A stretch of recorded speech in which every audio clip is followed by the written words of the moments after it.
Good evening, everybody. A little earlier than usual, it is just 7:15 in the afternoon here. I inhaled a bowl of spaghetti before we started. Usually I eat dinner around about now. But boy oh boy, do we have another fun day of reading going on today, hey? Welcome, everybody. Hello! Hello, Chroma Vibes. Hello, Mattia. Hello, Red Gay again. Hello, Preston and Tom. Marionette. Jack Campbell. Cody. Fernando. Russell. DRG. Yo! What's up? How are we all doing? Yesterday, if you weren't around for it, we went and dug into the Piklopedia for 4.5 hours. And we didn't even get like halfway through it. So we're going to today. We are up an hour earlier than usual streaming today to try and get this damn thing finished by midnight. We'll see how it goes, shall we? Let me turn on this old beastie because I keep not doing that prior to a stream. Oh, I forgot about that. I've done some prep work in between streams. Isn't that lovely? Wow. You can't see any of it. Good morning. Is it morning to some of you people? What's going on there?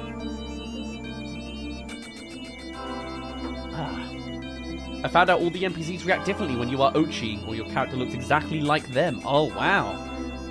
I didn't know about the clone thing. That's pretty cool. Well, anyway, let's dive straight into things now, shall we? I begin with a little bit of a surprise. As I just said... Oh, that's not what I wanted to show at all. This video is sponsored... That's for later. Don't worry about that. What I wanted to show you is that we've been doing some work in between streams. And in that sense, I have been doing the Louis quest on the side. And this is the final thing he requests. He wants us to fight a sovereign mole blacks of the Emperor variety. So that is exactly what we're going to do. I thought I would just show it a little bit. I didn't want to show the rest of the whole thing. So I thought I would just give you a quick, here's what I've been up to. There it is. We want to keep the body, though. So keep the body. If you can, just keep the body. Everything else is good. You're fine as you are. Just get running, everybody else. Now, I believe this is meant to be easy, right? Like, if you've got too many Pikmin, yeah. Oh, I didn't know he dropped all these bomb rocks. There you go. There's a semblance, at least, of a... Don't worry, you're not drowning. I mean, might be kind of hard for me to take it, but there we go. That sorts out. But yes, there you go. That's the ending of the Louis quest. In case you wanted to see it. All right. I'm on a road trip in the middle of a storm, so I might disconnect. That's fine. Don't worry about it. It's all chill. How did we get here?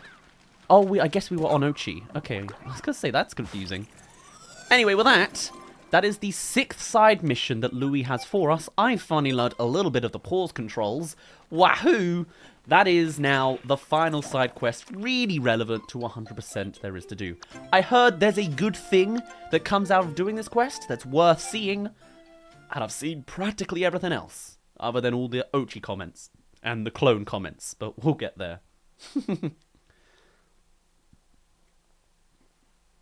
I'm having connection problems with the stream. I'm afraid that's probably on your end.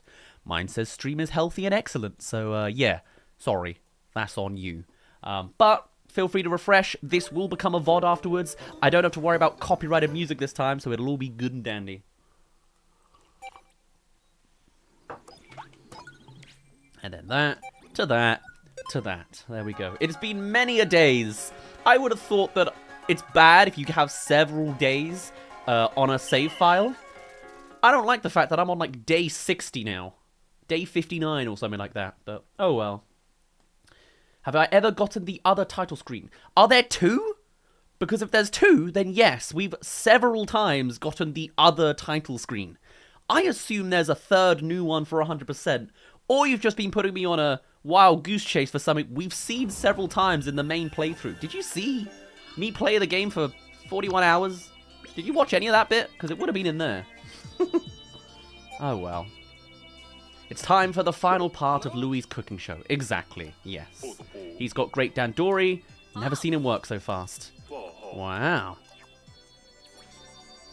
If only he did that sooner. I see. Yeah, I think there was a misunderstanding. There are only 2. Damn it. Preston! Are you the messenger in a way, or are you the one that was telling me this whole time? Either way. Oh, well. I saw you sleeping in streams. Oh, yeah, there you go. You got the best bit. You don't need to see the rest of it. Ignore the rest. Right. Just as evidence, by the way, in case you wanted to see what prior was going on in the Louis quest line, I realized I took screenshots of it. Here they are, as follows. Where I delivered the grub for the 2nd time for the 2 yellow wollyhops. Then I did it again when he asked for more with the peckish aristocrab. Then he did it again. It would be in the corner, but you can't see it down there. Where we went to fight a fiery bolblax. There it is dead. And then, I guess, delivered, saved, and then coming round to the giant bread bug. I forgot about that. These are all in specific caves, basically 1 for every area. Got the giant bread bug, and then he asked for one final thing, which is what you just saw at the beginning of this stream. There you are. There's the update. Can you see profile pictures on the messages? I can, but I never look at them. I see you are a slightly wide Ochi. Very nice. You are not Louis. What's wrong with me? Louis over there. How did I make that mistake? What's the... That's strange. Anyway, show me something. Now that I have the ingredients I need, you can have this. An extra hand. Huh? A sovereign bolblax feast for supper. It's gonna be a good night. Ah, you were cooking up a sovereign bolblax this whole time, huh? And you asked for the body of the sovereign bolblax at the end. Okay, sure. I need to, get up on that recipe understanding. I need to see that again. Okay, what is an extra hand? Does my guy have 3 hands? No. Is it an upgrade? Is it gear? What was that? I'm busy developing new things, if you say so. No. No. This allows... Check the gear menu.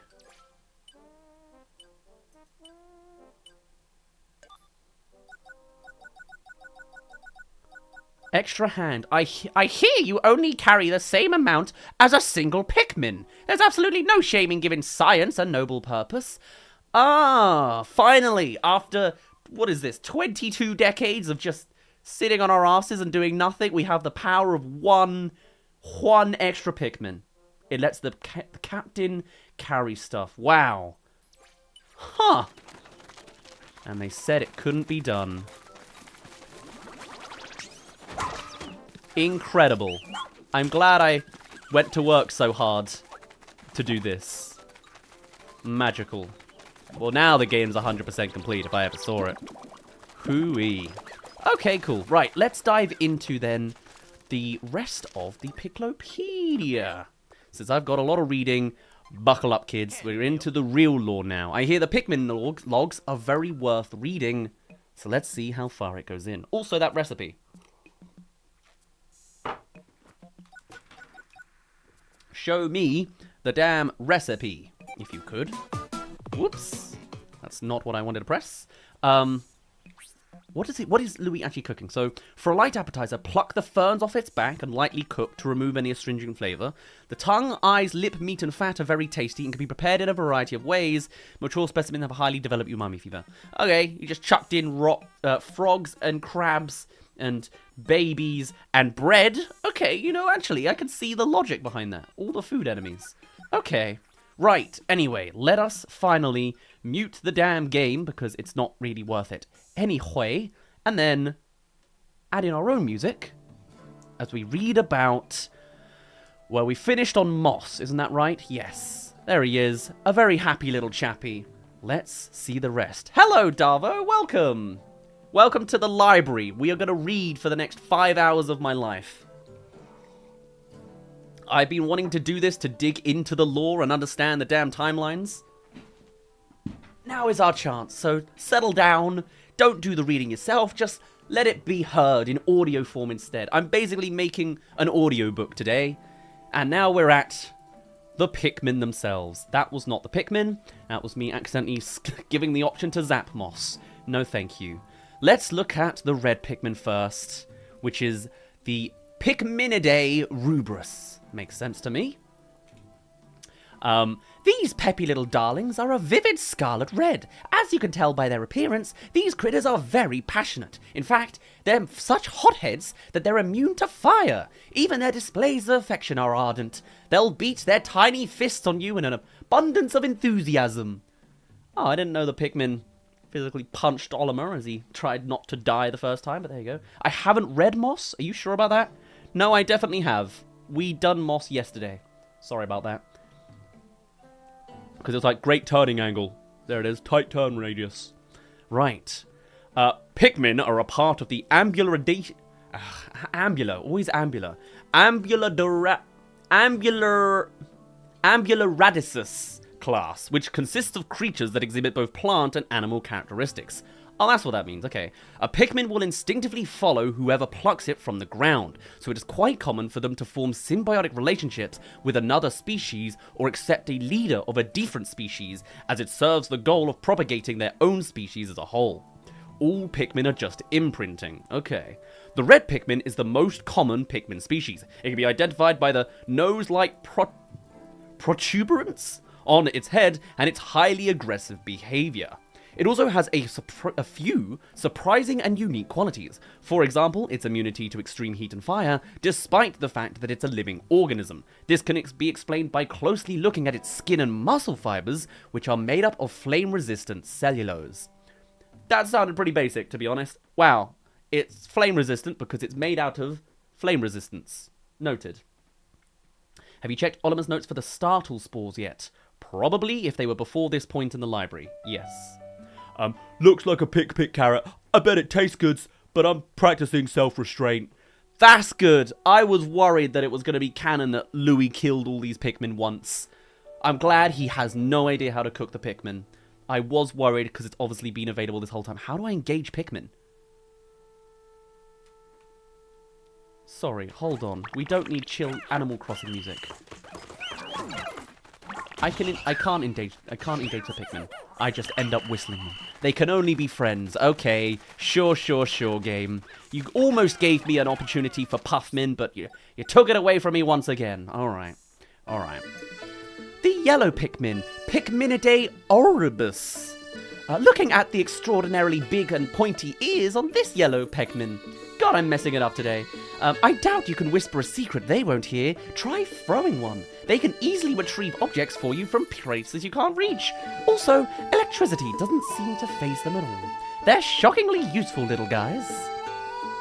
If Louis ate a white Pikmin, he would be dead. You know, that does make sense. I didn't think about it that way. Yeah.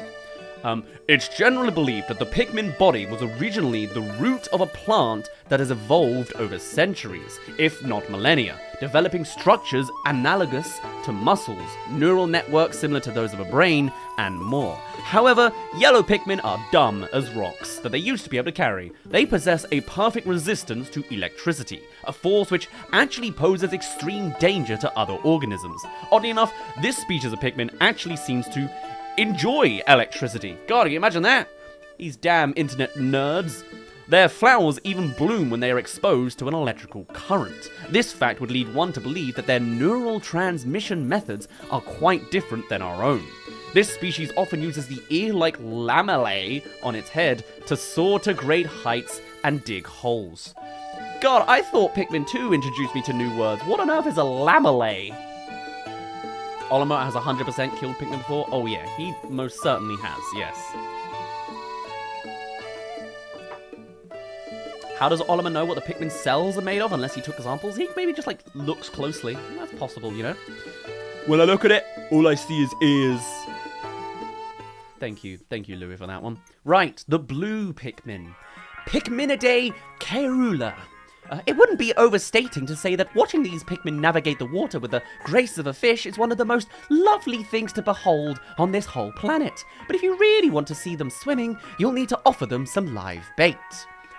The accepted theory, is that Pikmin evolved from terrestrial root vegetables, and so would be unable to breathe underwater and subsequently drown. Yet the blue Pikmin possess a gill resembling a mouth on their head, which enables them to be active underwater. While on land, they leaf and flower like other Pikmin species, and they breathe through the stomata on their skin, indicating they must be naturally amphibious. pigment proteins on the surface of their body essentially perform the same photosynthetic process as cyanobacteria, for example, which is what gives them their striking color. Right, okay, so their bacteria is literally like cyan to make them blue? Is that what he's trying to say there? Something like that? To me, when I look at a blue Pikmin that are swimming, it's almost like they look like fish. That's good old character design right there, yeah. I look at that mouth and want to put my hand in it. Just to see what would happen. Louis, what's wrong with you, man? Why? Right. Pikminidae habes Saxon. Rock Pikmin may be rugged and craggy in appearance, but their well-polished skin is cool and smooth to the touch. Those dark, shiny stone bodies are built for defense, and they're capable attackers too. And did you notice those stubby little legs? Aren't they the cutest? This species is definitely a member of the Pikmin genus, but its body does not share any of the plant-like traits that Pikmin are known for. Instead, it's composed primarily of stone. The stone is actually the chosen host for a parasitic subset of Pikmin, specifically nicknamed Hermikmin. So these guys are the Bulbmin. These are the Parasiticus Pikminicus. There's a lot of parasites in this planet. Similar to how a seed can sprout and push through the cracks of a rock, the Pikmin's roots stretch deep into the stone, storing its vital organs in an interior cavity that resembles a crystal geode. Because this species displays characteristics common in parasitism, one could hypothesize that the rock onion and the rock candypop bud stockpile stone that will eventually host the rock Pikmin. Ooh! Interesting. Parasiticus Pikminicus are in fact real. Somehow. God, the relationship with Pikmin gets more and more confusing, doesn't it? I think I broke a tooth on one of those. That means you tried, Louis. You will be trialed in hell. But cool. Good to know. Good lore. That's some good lore from Parasiticus Pikminicus, and good lore that Louis almost broke his teeth. Okay. The Pikminidae valarosa. These particular little flyers look like they're wearing goggles. Don't be put off by their odd appearance, though. Places that seem like dead ends, such as treacherous roads, lakes, swamps, and sheer cliffs, are nothing to them when they're not carrying anything. With a few flaps of their tiny wings, they flit through the air like fierce fairies. And also would have been a great gameplay mechanic to have use them to move to different places. It's only seen it in mods though. Kinda disappointed. Oh well. It gets better, Dazz? Oh well, we'll see. The wings on the back of this flying creature, also, I was thinking it was the bloody... Never mind. These aren't... I was thinking that they were the enemy. My brain's still sleepy, apparently, at 7:30 in the morning. Sorry, we're talking about winged Pikmin. The wings on the back of this flying Pikmin species closely resemble the wings you would find on a flying creature. It's possible that an ancient winged onion somehow absorbed a flying creature's DNA, which then resulted in the precursor to the winged Pikmin, transforming into the species we recognize today.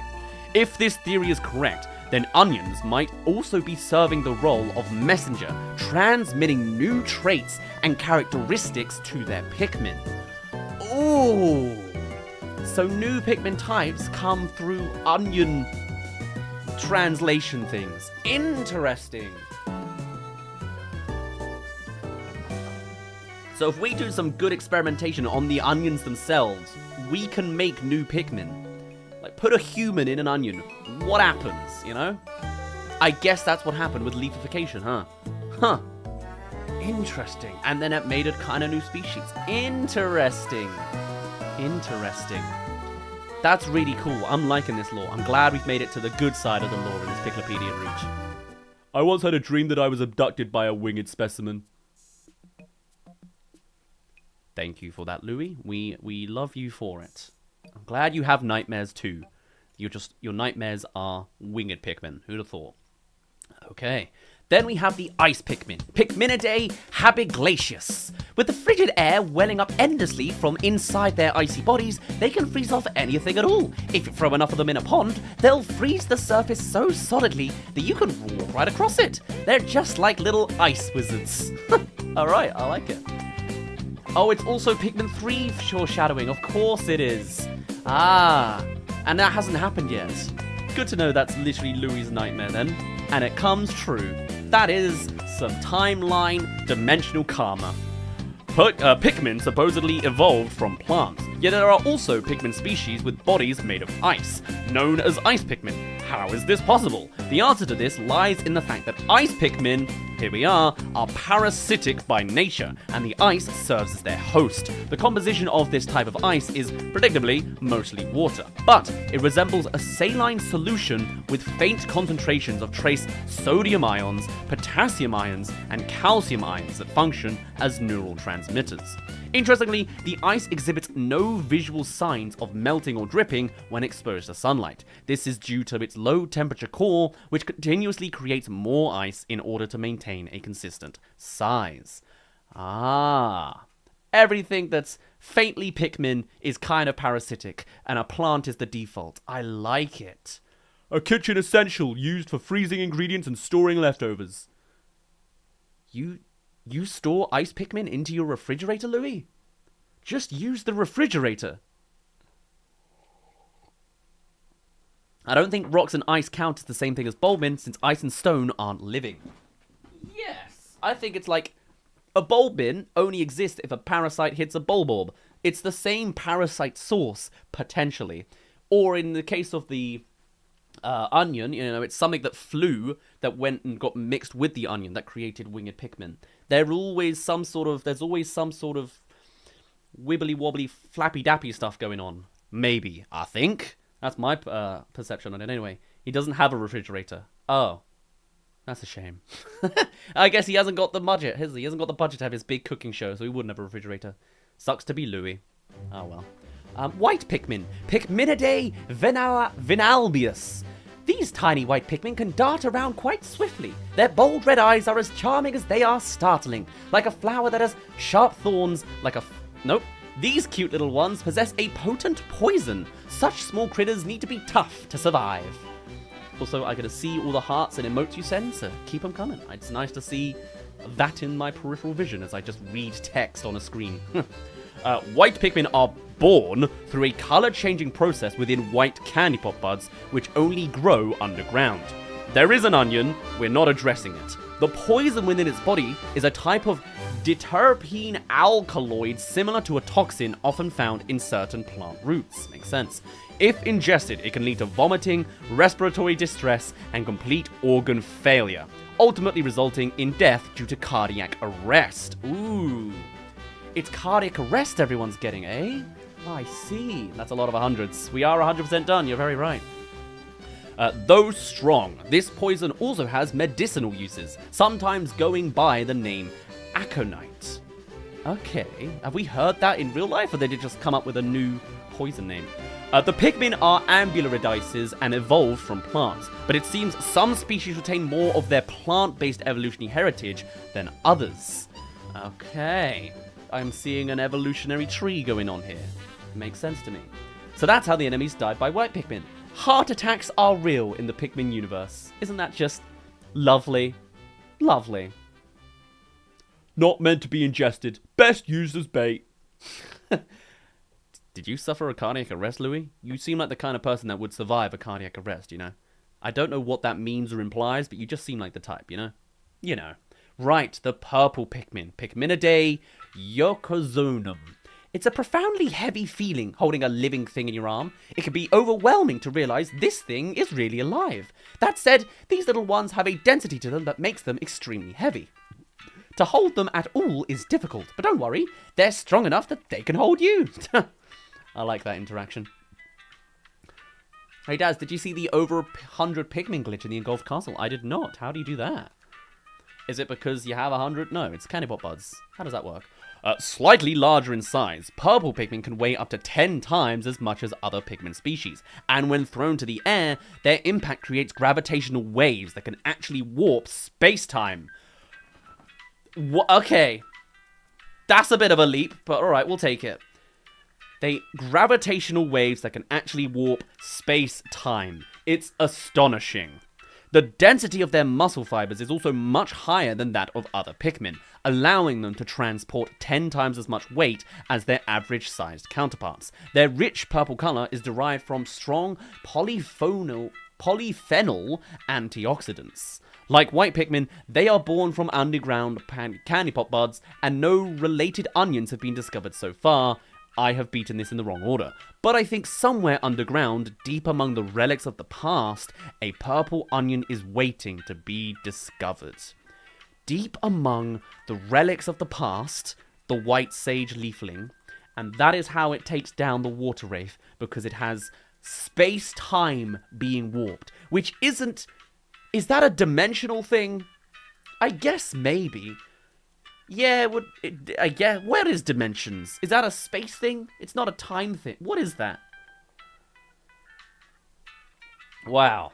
It's how the water wraith is weak to it. That's cool. That's a cool... Like, they didn't have to explain it like that, but I'm glad they did. Don't gravitational waves do that anyway? Yeah. Which is why they are... That's how. Because they create gravitational waves. Very heavy. Tenderizing the meat would be way too difficult. Oh, I thought he said he actually did it then. I mean, I guess... No, he said would be way too difficult. Yeah. It's like the fabric of the universe. So they jump dimensions. It's more like they are so heavy, they are warping dimensions. Doesn't that then mean that every time you throw a purple Pikmin, you are distorting, you are causing time dilation, one direction or another? I'm surprised, yeah. I'm so surprised that MatPat hasn't covered the concerning amount of lore this series has. Hey man, Pikmin 4's trending now. He might consider it. And then I will happily look at it with jealous eyes. That's really cool though. So if you were imagining the planet itself, it like kind of, the gravitational waves come out from that. MatPat isn't smart enough to understand Pikmin. MatPat, although obviously he's got his flaws, is someone I'd love to meet. He has a very good analytical brain on him for like YouTube information. I'd love to have a chat with him. He's like one of the guys that I'd be less scared of approaching to talk about random stuff. Who is the leaf sage theory? Yeah, I can see it, 100%.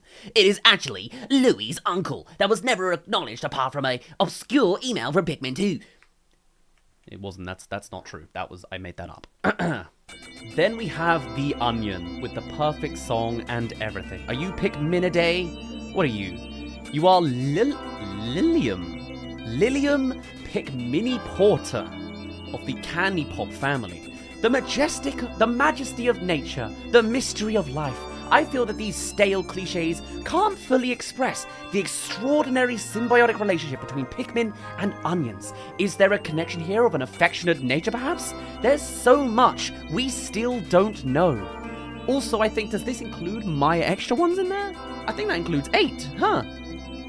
Sometimes it lies dormant, much like a bulb, but dig it up from the ground and provide it with the right stimulus, for example, a good hard shake. You never did that, Olimar. That's not what you did. And it will activate, sprouting 3 root-like legs. It serves a role similar to a nest or an incubator for the Pikmin, absorbing pellets or the bodies of dead creatures for their nutritional value, and then propagating Pikmin the same color as itself. Onions also seem to greedily attempt to replicate certain characteristics of the matter that they absorb by combining with or absorbing other onions, sometimes of the same type. It has been confirmed that just like Pikmin, an onion has muscle fibers in its body, and though it is unable to walk, it is capable of a small range of motion. However, when one breaks down the biological matter, it has absorbed a fuel similar to bioethanol is created. Onions spray this fuel out of the mouths of the underbellies and are able to fly using flower-like propellers for stabilization. Bioethanol is their fuel. Interesting. If you look closely, you'll see its legs are sprouting a dense layer of hair. Thank you, Louis. Your observations are keen, as always, huh?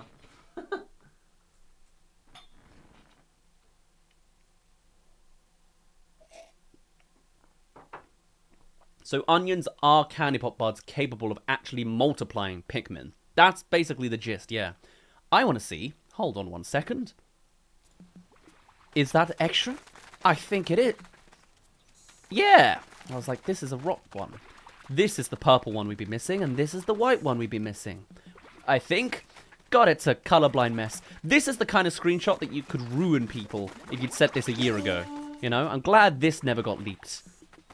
Now, this one just happens to not be trying to consume all, which is nice, because I think it did say that they would, like, try and greedily absorb each other, but I'm glad they're all happy as they are. And somewhat emotive, which is strange. I wonder if there's, like, an Easter egg here, somehow. I don't know how you'd find such an Easter egg, but I feel like you can get Totaka's song here somehow, you know? That's my theory. So that's the real reason why these onions produce a lot of Pikmin, all because of bioethanol. Yeah. The girl who does the onion fusing quest theorizes that they are biocrafters. Ah, interesting. Onions are evolved candypop buds. Yeah. Exactly. Lol, nice fake leak. Yeah, you know what that does make? It does, like, it's just a copy paste, isn't it? It's just a color palette swap. It couldn't be real. Couldn't be real, not really. Right, the flalic, the new thing they introduced this time around. No, lilium is the second word. It's the bulbous lilium. Okay. Dice, finally. Great, saute in oil. I can barely stand the grumbling in my tummy right now. Louis? But when you see one of these shiver or twitch, you'll realize that this is a living creature, and we must treat it with consideration as such. While it doesn't sprout or create a Pikmin, this specimen is a type of onion. A bulb like this one can be divided into 7 segments. It's highly nutrient dense and contains strong energizing and analeptic effects. The compounds responsible for its characteristic smell resemble onion growth hormones. When absorbed by an onion, it fulfills a critical role in Pikmin proliferation by increasing the total number of Pikmin that can be withdrawn from the onion at any given time. Just like onions, it contains muscle fibers, but flalic has no animalistic qualities to speak of. However, if you place one near an onion, it may start to move a bit, as though it's trying to roll over so it can be absorbed. Yes, we saw that. They do kind of animate into each other. Interesting. Why are you still streaming? This is a different stream. Don't worry. It's been on and off all sorts of time. How do you feel about the fact we have white and purple onions? I'm happy about it. Very happy. I'd love to see it used in gameplay. Maybe in the DLC they'll do something with it, you know? Because not really much you can do with it right now. The flalic makes me crave anything with garlic in it. Makes sense. I see that. Saute in oil to add a fragrant spice to your dish, but eat too much and you'll smell like it for days. Fair enough. I've never stunk out a house with garlic. I never feel like I have enough. I will one day use an entire damn clove of garlic, and then I will regret my last few days, I'm sure. And then the candypop buds, with a different first word name. What is this one? Flora expellus. Okay. This might be copyrighted. I feel like that was One Punch Man. Maybe it's something else, I don't know. The longer I look at it, the more I feel a strange urge to throw something into it. Succumbing to the intrusive thought, I once threw a bomb into one. When I did, patooey! It spit the bomb right back out. I can't help seeing some sort of lifelike response in that. Interesting. I mean, evil, but interesting. What looks like the interior of a flower is actually an insectivorous leaf that's developed into an organ.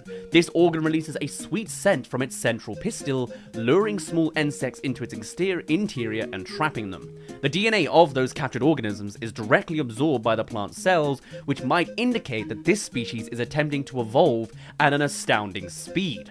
But in most cases, the cells essentially self-destruct. The bud then releases Pikmin seeds of the same color, and the plant withers. Muscle fibers extremely similar to those of an onion were also found in this species, so one could hypothesize that a candypop bud is an underdeveloped onion. Hypothesize that a candypop bud is an underdeveloped? Like underling? What were you saying there, Oliver? Oh, under or undeveloped. Okay. Underdeveloped? Or However, there aren't enough details to confirm this theory either way. Ah, okay. And so it's rapidly trying to evolve faster. They're trying to create new Pikmin types. That's why we keep finding more every time we're here. Interesting. So Pikmin die when they get converted? I guess so, yeah. They do scream and cry. So yeah, it kills them, then they die themselves, and then they create Pikmin. But you could probably make new Pikmin if you chuck new materials into this sort of early onion. Interesting. Way too spicy for a salad, no matter what color bud you use. Wow, good to know. Even the ice candypop bud is in fact... Oh, well, that's less interesting. Is spicy. I wouldn't have thought. Thank you for subscribing. Welcome. No soul is released, though. That's true. That's confusing. I guess they didn't want to present that. I have no idea. The pellet posi. Something nutrio, because it's nutritious. What is it? The amplus nutrio. Okay. The pellet, cradled in its petals, changes colours like some form of chameleon, aligning to match the colour of nearby Pikmin. It's almost as though it's inviting us to come harvest it to make more. Even though it appears to be helping out, it's really just using us to spread its seeds. Ah. Does it make like a path? Where did the seed... Okay, well, sure, I'll believe you. In the stem of the pellet posi, one can observe the muscle fiber unique to half-plant, half-animal species, such as the Pikmin and the candy bud flowers. So the pellet posi is a species that is considered to be a close relative. Although the ability to crystallize nectar is unique to a small group of the pellet weed family, the fact that these plants reach maturity so quickly, and that their pellets contain such high concentrations of the natural nutrients in the soil, explains why the Pikmin and so many other native species are so reliant on these pellets for sustenance. Ah. Was that you, Darvo? Well, thank you. On a quest for the perfect hoarder, slow cook this plant in a wood fire oven, but be careful to only serve the tender pellet. Because what? Is it chewy gum? I don't know why, but alright, we'll take it. The burgeoning spiderwort. Oh, what a name. I always thought that was the name of the caterpillar guy. I've clearly lost my intelligent edge over the 10 years. The Pikflora pacae conditus. Again, always pick, huh? Everything's Pikmin related. This fruit, unlike a pellet, is juicy and pulpy. What's more, that's not just any juice inside it, there's a super spicy spice in there. Eating spicy things can be a fun way to jumpstart our taste buds. Perhaps the Pikmin in this world like to spice things up as well. Like the pellet posi, while nectar is its primary source of nutrients, this burgeoning spiderwort produces fruit with high amounts of super spicy compound. Both this plant and the pellet posi are part of the pellet weed family, but the spiderwort does not crystallize nectar because of the different fungi that parasitize its roots. Always with parasites. Always. Instead, it produces alkaloids that contain those extra piquant compounds. The alkaloids are then extracted and collected by way of the plant's fruit. Whether or not a plant produces super spicy or super sweet compounds, forget super bitter, that doesn't exist, seems to depend on the type of fungus with which it interacts. Ah, so it all clicks together with Pikmin families in some way. No way, is this Dazz from the Pikmin Theory playlist? Oh yeah, that's me. 10 years later, I'm back. Welcome. Pikmin's back, and so am I. Of course it was, says Davo. New account, forgot to do so. Oops, don't worry about it. I mean, you come at the right time, or the worst time, actually. I'm gone tomorrow, and then I'm gone for the entire month of August. There'll be some uploads, but it won't be live, so... Oops. Dry out the fruit and grind into a fine consistency. Perfect for adding a touch of spice. Thank you, Louis. Okay, oh, we forgot about them. The Glow Pikmin. This is probably copyrighted. That sounds like an anime song if I ever heard one. This is the Pikminidae supravellum. Here you are, far from home, stranded on a strange planet with a night even more dangerous than the unforgiving day. But in that night, the faint, gentle light given off by these glorious, glowing little beings brings hope to our adventures. That shine is a beacon of life that we recognize in our hearts. Oh, that was Xenoblade music? Well, oops, it sounds more and more anime, you know? Although they've been named Glow Pikmin, it's not entirely clear whether or not this species is actually a type of Pikmin. These creatures possess the same fundamental behaviors of Pikmin, like carrying things, propagating and fighting. They also share special characteristics, such as the leaf atop their head. Yet, they do not spawn from an onion, but a luminol, and they are only active at night or underground. During the day, they revert into seeds and enter a resting state. What's even more surprising is that they exhibit no signs of life. When a glow Pikmin dies, if that word can even be used, it does not expire in the typical sense, but instead it just becomes a form of light, or perhaps a photon, and returns to the luminol. Putting aside my scientist hat for a moment, it seems to me that this creature or entity may not be a living organism at all, but some manner of spiritual substance. Oh. 1,047 entries? Yeah, that's where we are. We are about 400, 500 in, I think, now. We're coming up to about halfway. Doesn't smell alive. Thanks, Louis. I'm glad you don't think it smells alive. So it smells like a corpse? Yeah, I do not like that at all. Any content I'm incredibly excited for? Well, grand. The main thing will be I'm making a supercut of my first playthrough, which is 41 hours long in the end. Although I guess if this still counts as part of the first playthrough, this will also become an edit. Actually, this won't be edited. I think I'll just keep these as VODs because people want to watch the whole thing. But check out the live tab on the channel if you want to see the big stuff. And check out the videos if you want to see other versions. The one other VOD I have that I had to manually upload myself. And some nice thumbnails that I'm big proud of. Are you going to collab with Hef? Maybe? I don't know Hef. Never heard of him. I will write it to my list of Pikmin creators to look out for. How about that? Literally, do not know. I am like an outsider coming in again. And I also have a very busy life that makes it hard to actually get right in.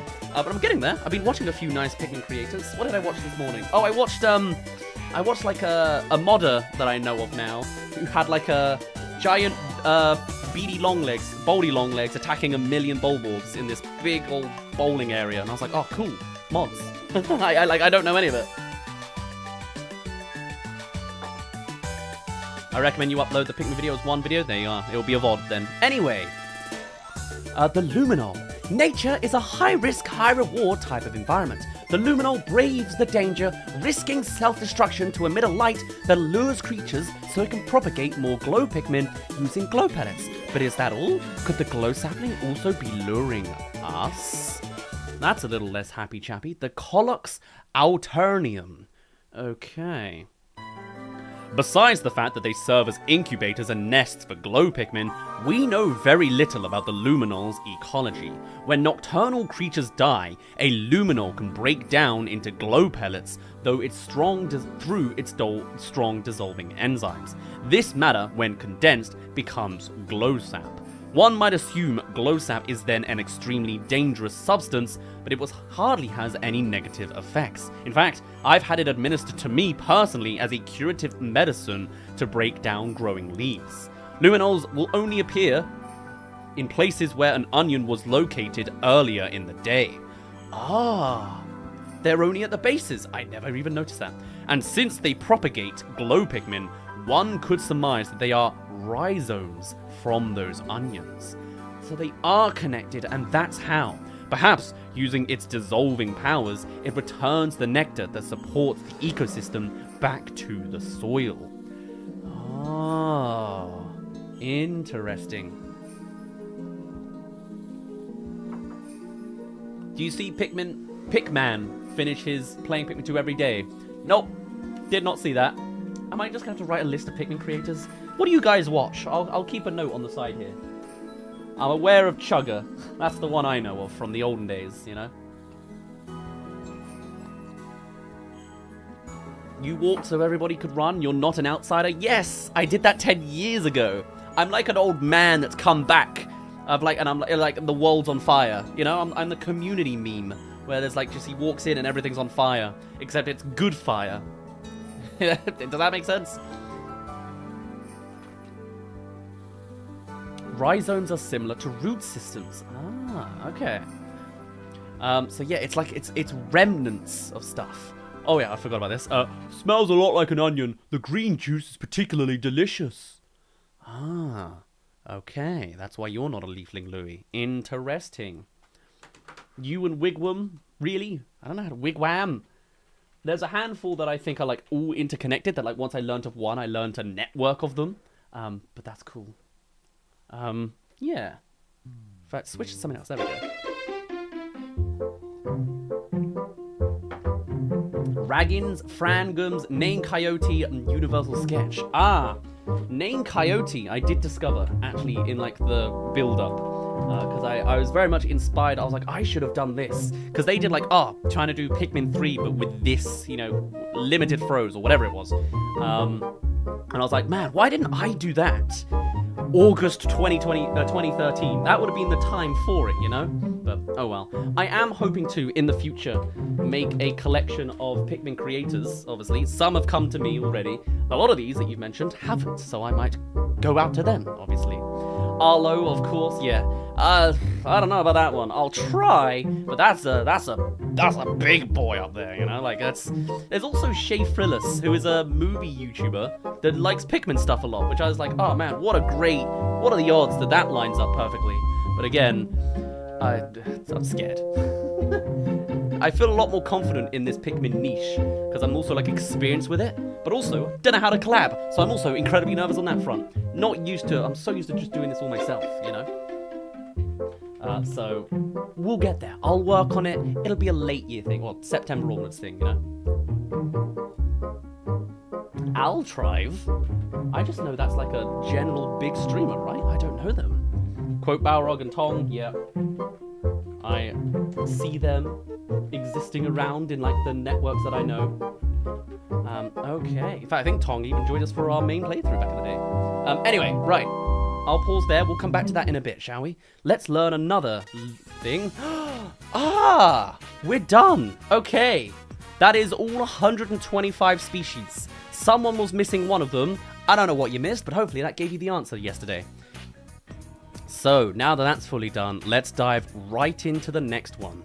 This is interesting. So the logs here are shorter, but there's still 3 of them for all 246 treasures.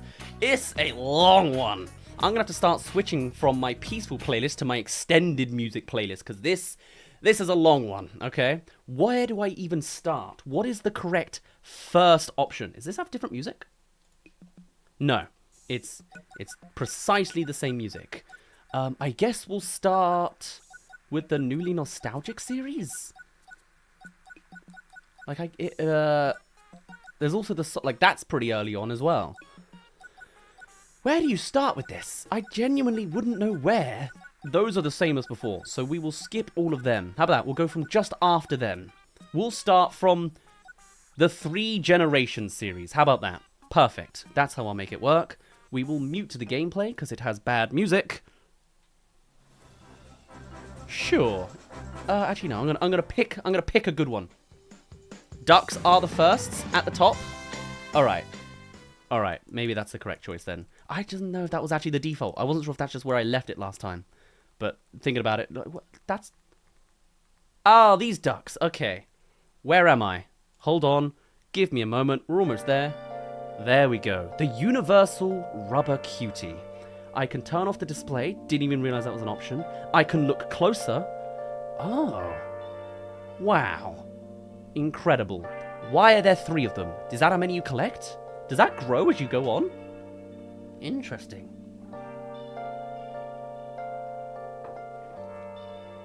Right. Have you ever laid eyes on something more adorable? I, for one, have not. Gazing upon its features fills me with, is it admiration? Or, well, whatever it is, I recommend everyone open their eyes and their hearts to this sublime and squeaky being. This was a thing in Pikmin 2 as well, that there was a rubber ugly, I think. I don't think they brought that back. The first time I laid eyes on this treasure, I thought it was a giant aquatic monster. It took me a few paralyzing seconds to realize that it's just a statue. What a relief! If such an attractive creature were to attack me, I'd be too entranced to run away. Whew. Wow. The Universal Rubber Ugly, yeah.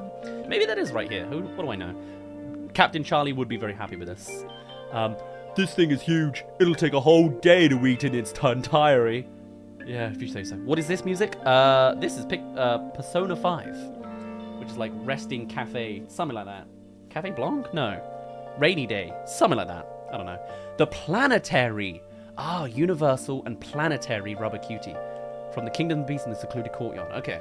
Look at those adorable features and darling proportions. This creature may be rather medium in size, but that does not mean it is a medium amount of cuteness. No, I'm quite certain it possesses enough cuteness to charm an entire planet.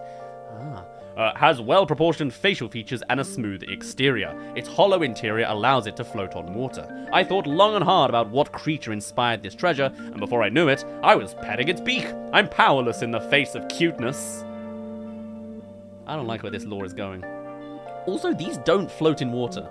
But it would be cool if they did that, if there were actual physics that, you know, relate to everything. I don't know. Still not sure if it's edible. Also not sure if it can taste as handsome as it looks. Wow. Everyone thinks it's related. Oh, a US does Hockatate have a United States? Because why does it go universal planet and then stately rubber cutie? That's interesting.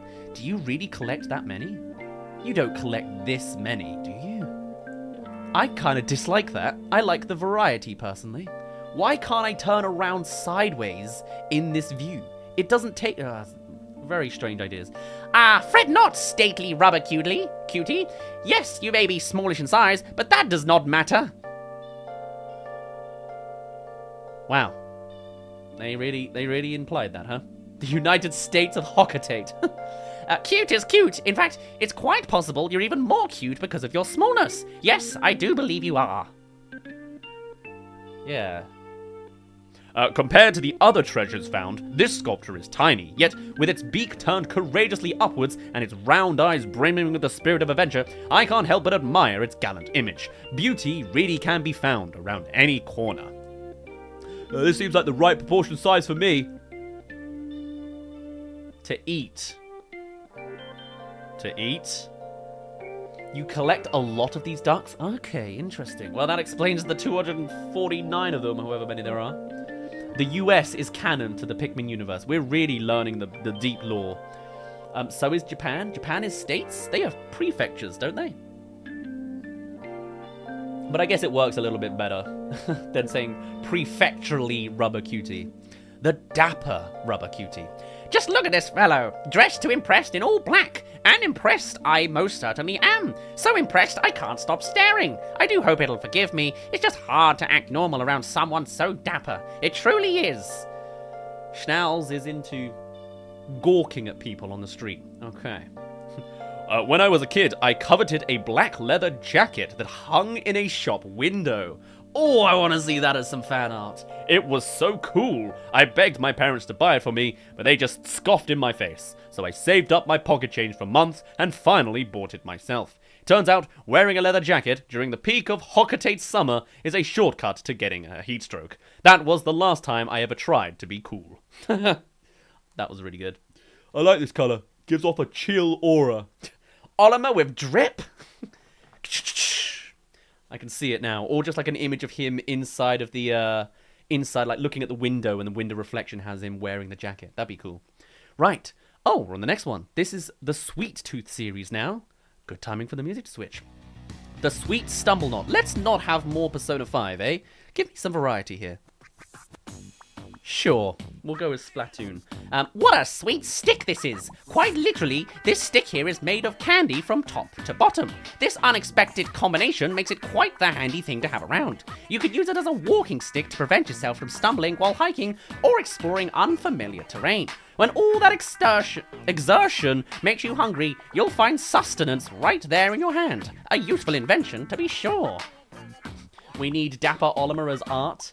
Olimar with the Colin pose. You know, he had to do it to you. I see it. That'd be great.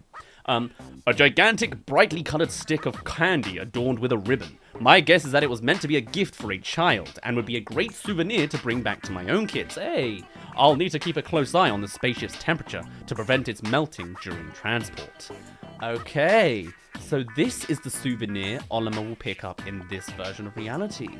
Interesting. And that's what shapes everything. What does Olimar pick up at the end of the day?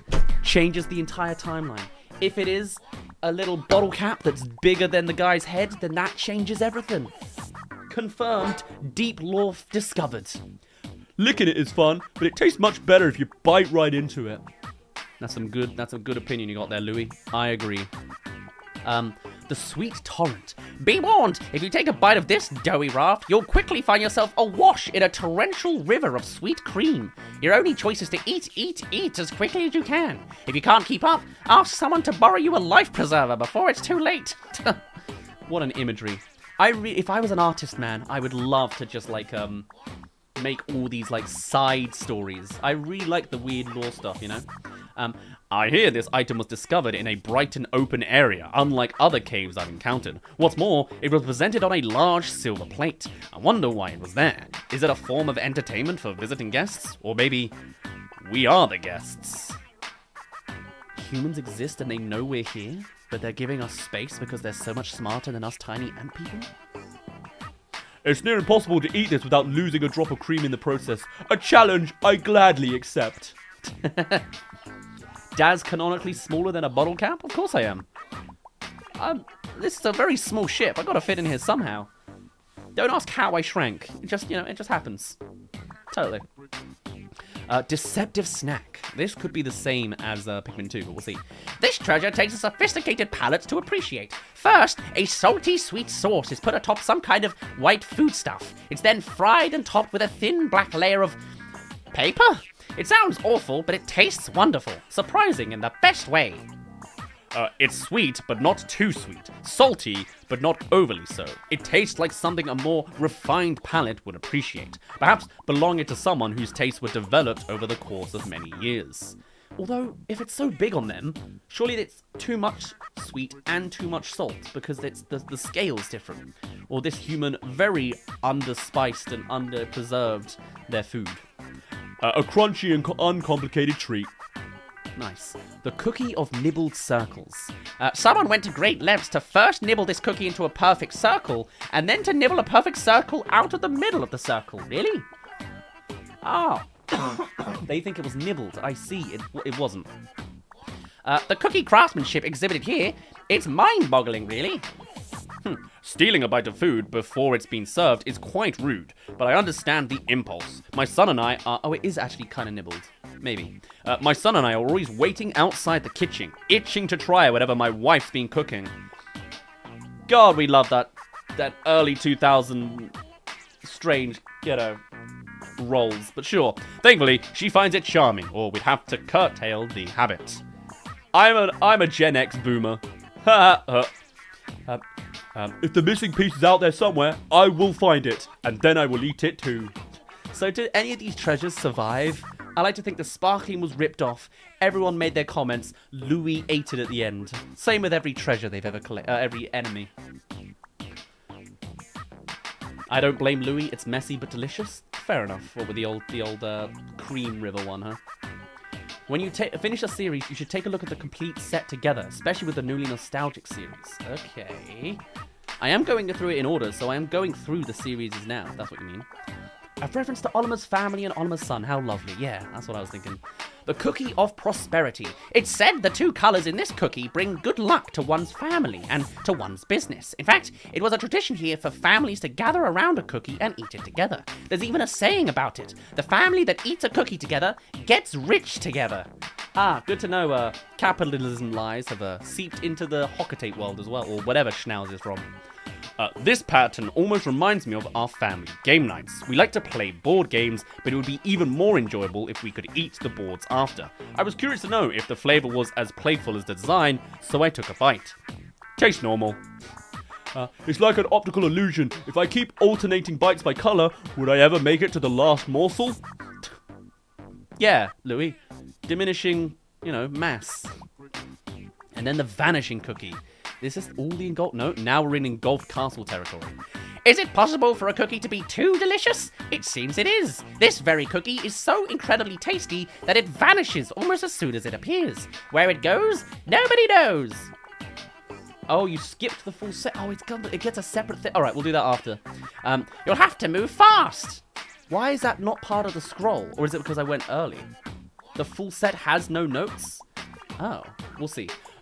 Sweets don't simply disappear of their own accord. There has to be some sort of scientific explanation. To test my theory, I've laid out the cookies and am waiting. Normally, I'd have given in to my urge to eat them, but I must stay strong.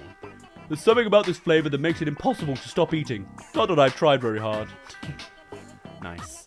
Hold on, let me see this then. So there's all these, and then, yeah, okay, there's this. Ah! We'll still do it after.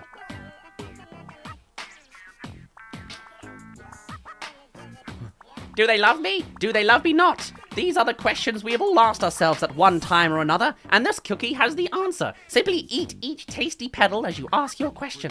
What will the answer be? The final bite will tell. Ah, good old Yoshi casino night. Before we got married, my wife took a compatibility test to assess our relationship. It was all for a laugh, but we got 120%, indicating we would be eternally happy together. I don't really believe in all that fortune-telling stuff, but that test got it right. Oh, that's very sweet. But also the wife is more than okay with you disappearing, and uses a lot of your money, apparently, but whatever. There's only one way to eat this. First lick up the jam, then eat the buttery petals until all that remains are crumbs. Then eat the crumbs. The full sets are only visible on the menu. I see now. The hearty container. The shape of this treasure represents perhaps the most important things there are in the universe. Life and love. If you pour your heart into this cookie and give it to someone you care about, it's sure to have a powerful effect on them. In my line of work, encountering tough situations and feeling like your life is in danger is all a part of the job. But something about this cookie makes me feel like I have the strength to make it through. Like I have an extra heart if my first one runs out. Wow, these are really sweet, aren't they? If you break it in half first, it's much easier to eat. Ah, Pikmin, your odd style of comedy is very nice. It's the hearty container, yeah, like a little bit Zelda-y. And then, oh, we're still in it. The jiggle jiggle. Does it? Yeah, it does. Wow, thank you, Pikmin, for giving us this wonderful treat. I'm glad there's physical jiggle physics on an A button in Pikmin 4. Truly the best game there is. Even a slight touch will make this treasure jiggle and wiggle in the most wonderful way. Yet for all the seismic stretches, it never collapses. Still, what's even more entrancing than the jiggle jiggle's wiggle is its taste. The sweetness will make you tremble. Children are fascinated by jiggling objects like this. I know my children would lose their mind if they encountered this gelatinous tower. I consider myself a mature adult, and even I'm fighting the urge to climb to the top of this jiggling hill. Right. The creamy base is delectable, but alternate each bite with the brown topping for a more savory experience. Oliver's nose has jiggle physics as well. Is that true? Luigi does in Luigi Mansion. Luigi Mansion, that's what we're saying. The SS Berry. This spaceship was clearly styled to look like a cake with fruit atop it. I suspect it was specially designed for couples heading to space on their honeymoon. Goodness, I hope no one tries to eat it. The ship might crash in some strange locale. Hardly the idyllic vacation newlyweds dream of. At our wedding, wow, we are seriously getting some like Oliver family lore here. Apparently he's very savvy with astrology too, which is why he knows about Libra and Pisces, or whatever his sun is. At our wedding, our friends gave my wife and me a spaceship-shaped cake that looked a lot like this one. It wasn't as big, but it resonated with my dreams of exploring space. Of course, my dreams are slightly different now, but I'm happy I still have my wife by my side. And then they were saying it might crash in some strange... Okay. Very filling. That's what Louis would have to say at the wedding. Good to know. The SS Peppermint. What a refreshing aroma, and what charming decorations. And that gorgeous colour, too. Popular with the young crowd, this spaceship wakes you up as it whisks you away on a minty fresh journey to another planet. Just don't take a bite out of it. One whiff of this brings me back to the long days of summer, eating ice cream with my kids. This fragrant smells like their favorite flavor, peppermint. Bright and refreshing. At first, I didn't want to try it, but my children insisted. Now, it's my favorite ice cream flavor, too. A strange way to serve toothpaste. And then the SS Chocolate. Mwah. It was this adorable ship's yummy smell that lured me in. Then suddenly, I was taking a bite. Lo and behold, I found the ship to be edible. In fact, it's chocolate flavored. Just full-on spoiler, so you know what it is, huh? I'm still not quite sure what to make of this discovery. All I know is it's a delicious one. Also, why do they keep calling them spaceships? Do they look like UFOs to these guys? My wife and I have been together for a long while. I love this. Spaceships? Flavor? Chocolate! My wife. My wife and I have been together for a long while, but our relationship has never been as perfectly poised as this cake. Maybe it's because I'm always flying around space and she's at home trying to keep things together. We really are due for a date night. The touch of bitterness makes it that much easier to eat. And then we're on the Dazzle series, so you can see... you could just leave. You could just leave.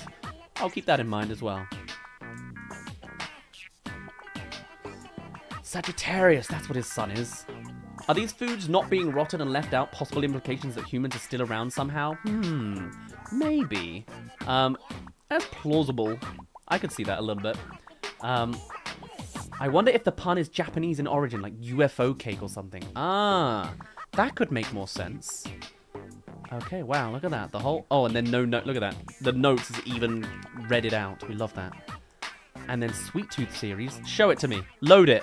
Yeah. Oh, beautiful. Can someone load all of them? All of them on this map if they're even taking different spots? Wow, look at them. Cakes at night and everything. And they don't go moldy. Magical. Just what we like to see. Right. Time for the Dazzle series. The Unbreakable Promise, which I think was in Pikmin 2. I remember it. It was just the ring, though, right? Maybe I'm wrong. Oh, yeah. Oh, look at that. What fantastic physics. We love that. A real Pikmin moment if I ever saw one. We'll never do it in real life, but we could do it in Pikmin 4. Buy the game, please, everybody. A hoop topped by a stone made of the hardest substance in the universe. A perfect gift when making an unbreakable promise, or so capitalism says. Though I am told this stone can, in fact, be broken. Perhaps then it's meant as a reminder that no promise is truly unbreakable? Who hurt you, Schnauz? Are you okay? It's a common practice to present an expensive gift to your intended when you propose. I didn't have the means to do so when my wife and I became engaged, and I've always regretted that fact, but at least I still love her as much as I did then. Wow, that's very sweet, Oliver. You are a capitalist's nightmare. You even went off the grid for 2 months. What's wrong with you? Riveting gameplay? Welcome to Pikmin 4. We've done everything else. It's now the library section of the game. Come here and learn some lore. I mean, Oliver has a wife. And it was a very poor ring he gave. Good to know. I think the music's very fitting. I slipped myself right under the metal archway and took a nice cozy nap. Oh, this as well? The golden vaulting table. No actions, no notes. Okay. This shiny table is used in a ceremony to bring good luck with money. It works like this. Jump over the table once and make a profit. Jump over it twice and make a fortune. Jump over it thrice and the sky opens and money rains down on you. Or so one hopes, anyway. Apparently, if you can jump over this, you'll be blessed with great wealth. I'm not the superstitious type, but I'm tempted to give it a try. I could use the extra cash. The only things standing in my way are my poor, middle-aged hip joints.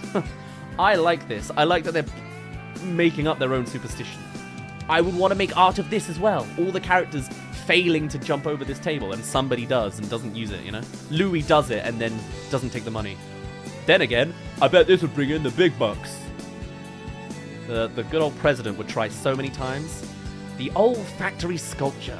You can't see the artistry at work here with your eyes, but take a deep breath and your nose will behold the power and beauty at once. One whiff and your heart will light up. Surely this gorgeous olfactory sculpture belongs in an art gallery. It belongs in a museum. Ochi could make the jump. That makes sense.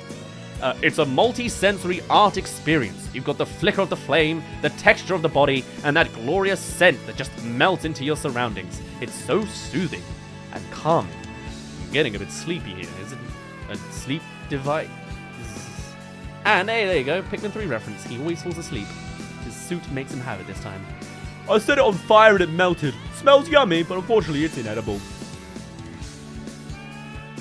Princess Pearl. It's said a king gave this orb to his beloved daughter. I love that there's like myths that they're just coming up with these. And that it contains all the wisdom the princess would need as next ruler of the land. Note, it is not especially flashy. One can assume that's because good leadership is not about flash, but substance. Oh, that's profound.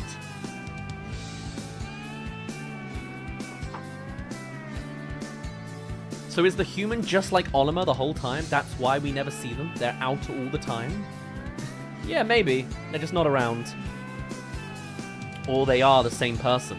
This was Olimar's old ring, but he evolved as a human out into a Hocotation and came back, and it's over millennium. And there's just no atmosphere here to rot food. Who knows? My daughters loved shiny jewels and trinkets. That's not right. My daughter has loved... Oh, I guess that makes sense. I don't think that is right. My daughters loved shiny jewels and trinkets for as long as I can remember. She used to be happy enough with pretty stones and pieces of sea glass, but now all she wants are the more illustrious items like this. That doesn't bode well for my wallet's future. This would be great for Nana. She could use something shiny. Aww. A hint of emotion within. Dazz, they missed the opportunity to add a twinkle as a post-apocalyptic treat considering the trope. Oh, a Twinkie. Oh, well, I don't even recognize what that is. It's a very American thing, I think. Not only is this glimmering gem quite beautiful, but the mineral it's composed of is notable for being highly sticky. Often given as a present to a loved one, it represents a bond that is equally adhesive. This gemstone is large, but looks kind of cheap. I'm only just started to accept that one day someone might propose to my own daughter with a gift like this. I know she should probably give that person a warm welcome, but I already don't like them. Nice. I'm pretty sure this jewel is a fake. Even Louis knows. Step through this glowing blue hoop and you will find its healing effects almost at once. Exhaustion is gone. Ailments of the heart and the body are banished. You have but to make the choice to step through it. I read somewhere that some colors can have certain effects on your body. This color seems to calm my mind and help me recover my composure when I'm feeling frazzled in the field. It has almost a healing effect. I think this is just myth again. I stepped inside the circle and spun it all around me. Again, give me art of this, man. This is what I want. Louis has the brain cells? Reading some of these, I sometimes think someone has hurt Schnauz, the family treasures. Anyway, aw. Well, I guess we'll dig it out of them. The Hoop of Passion. Is your relationship missing the spark it once had? Are you stuck in a rut with the one you love? Me too. This hoop can help. Step through the glowing pink light and feel the passion return. The warmth that shines upon you is sure to remind you of the day you met. The science of colors intrigues me. For example, I can feel my instincts sharpen and my zest for life intensify when I gaze upon this hue. Yeah, color theory. What would happen if I were to walk through this ring with my wife? Perhaps its powers could reignite the spark between us. Cool! Now we know that Olimar has Dead Benjamin syndrome. Thank you, Pikmin 4. Buy this game. Seems viable for a ring toss. The Hoop of Fortune. Do you ever wish you had good luck? Me too. With this hoop, you need not wish. Step through its glowing yellow center, and good fortune is sure to follow. Of course, for this to work, it helps if you believed it was going to work in the first place. People tend to gather with those who are like-minded, and eventually they become friends and partners. If you want to build a good circle of friends, you must be the kind of person whose company you enjoy. Then you find companionship with yourself as well. Wow, just Olimar being full on being poetic and philosophical, huh? Maybe walking through it will bring you good luck. I want to move on. I eat. And then we're done. Okay, let's see them all together, shall we? The Dazzle series, all in one place. Wow, truly a dazzling feat.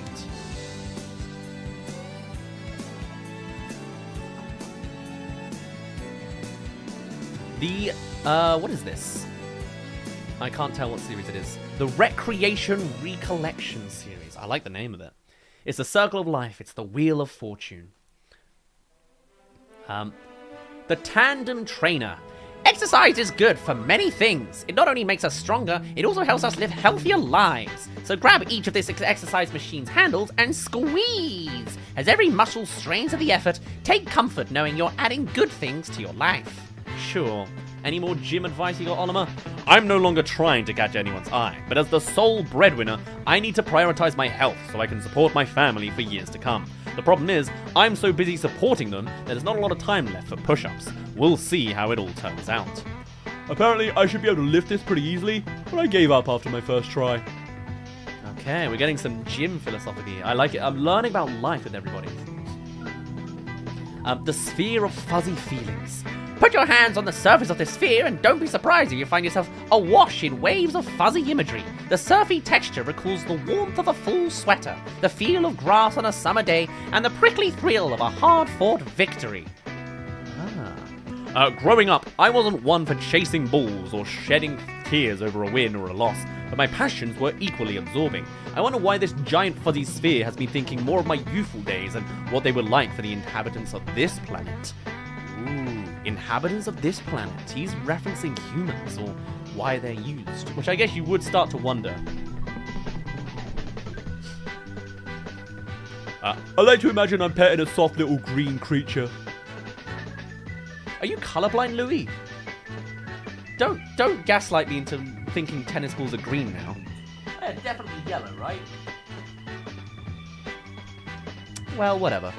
The orbital communication sphere. Oh, I love it. This communication sphere has fallen from its place orbiting the planet. Note how the bumpy surface was designed to maximize transmissions. A pity that it no longer is functioning. Perhaps a blow with a large stick could launch it back into orbit. Its harder outer shell could withstand severe environments, but the inside appears to be unexpectedly soft. The geological layers are breathtaking. If I had to guess, I'd say this is a scale model of a celestial body. I just can't explain why I want to hit it with a stick. Hold it tightly between your arms and roll. Feels amazing. Yellowish green? Tennis balls are greenish yellow? What? You better not all be gaslighting me now. No. Tennis balls are yellow and that's it. Maybe white or cream with that little layer. I do not accept there's green hues in that. Illegal. But sports are now canonically existing in the Pikmin universe. Crazy. I'm gonna go for now. I'll see the VOD later. Just give me a shout out so I can see you saw this. Sure. Usually I would ignore a message like that, but you caught me halfway through it. So there you go. Enjoy. I'll see you later. Well, you'll see me later. Otherwise, I'll see you live in September. The Orb of Destruction. There's something about this orb that makes me want to hit it with a stick in a moment of joyful abandon. Of course, such behavior is sure to spell trouble. I can see it now. The orb sent flying through the air, only to crash through the window of a neighboring home. I can verify that there are indeed 108 stitches on this ball. I counted them myself. The process took me all night to complete. As an explorer, it's important to question things in order to survive, but I should be careful not to overdo it. I can smell the salty remnants of sweat and tears on this thing from a mile away. Nice. Also, Marufuku. So totally like a little Japanese influence there, I guess. I like it. And then that's it. Let's see them all together. Let's see sports in action, shall we? Wow. It's just a bunch of balls. And a hand gripper. Is that a stretch? Is that a stretch? A bunch of balls and something that makes your hand grip? It's probably a bit of a stretch. Right, the Gimme Gimme series. Hello, Beaver. Welcome. Dazz colorblind moment. Yeah, I know. Let's get a new theme for a new series, shall we? The Gimme Gimme series, the greed inducement device. This spine-tingling snap created by this object stimulates feelings of greed within anyone in earshot. The reason behind this are unknown. Perhaps it reawakens a primal sensation hidden in the depths of our heart. But this is mere conjecture. Perhaps it reawakens a primal sensation. Is that them hinting that these are humans evolved into a smaller scale millennia later? And that they subconsciously remember these items from the past? And just by pure luck, there is no mold and decomposition on this planet. When I hear this sound this makes, the word paycheck immediately comes to mind. It's followed quickly by the image of my wife's face and her voice reciting our monthly household budget in full. Food, tuition, medical bills, the list goes on, and glad to know that Olimar lives in the America side of Hockatate, where there are states, apparently, and also medical bills, because that's not so much a thing over here. I'm learning a lot. Or it's just an American translator. Who knows? What a pleasant rattling sound. I could listen to it all day. Louis can smell tears from a mile away. That's new. Yeah. Real Olimar. We're really getting some deep lore on the family connections of these characters, eh? This is the kind of stuff that Mario could never. Mostly because not many games decide to give you a labyrinthian monologue to read. Do not be fooled by its silence of the Disc of Joyous Wisdom. You are in the presence of the most intelligent life form in the known universe. Oh, man, this reminds me of how the ship was trying to sell you the item. This guy's not quite doing that, is he? Based on its appearance, it's clear this creature can exude feelings of joy and delight. It was likely at the center of many social gatherings long ago. Hinting at gambling as they do, yes.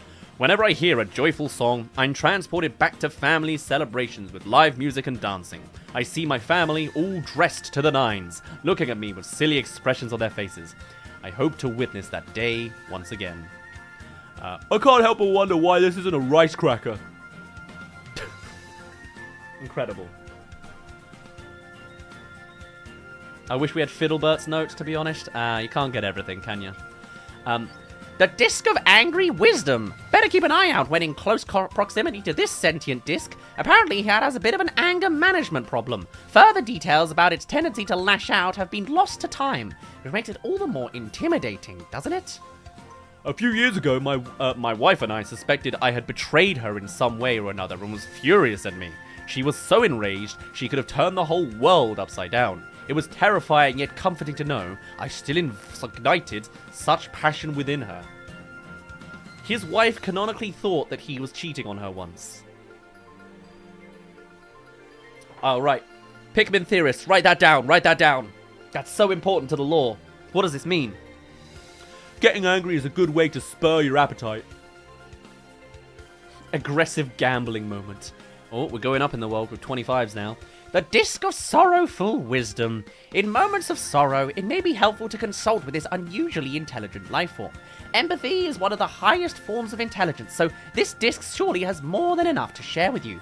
You may not be able to hear its wisdom, but you will feel it. Sadness.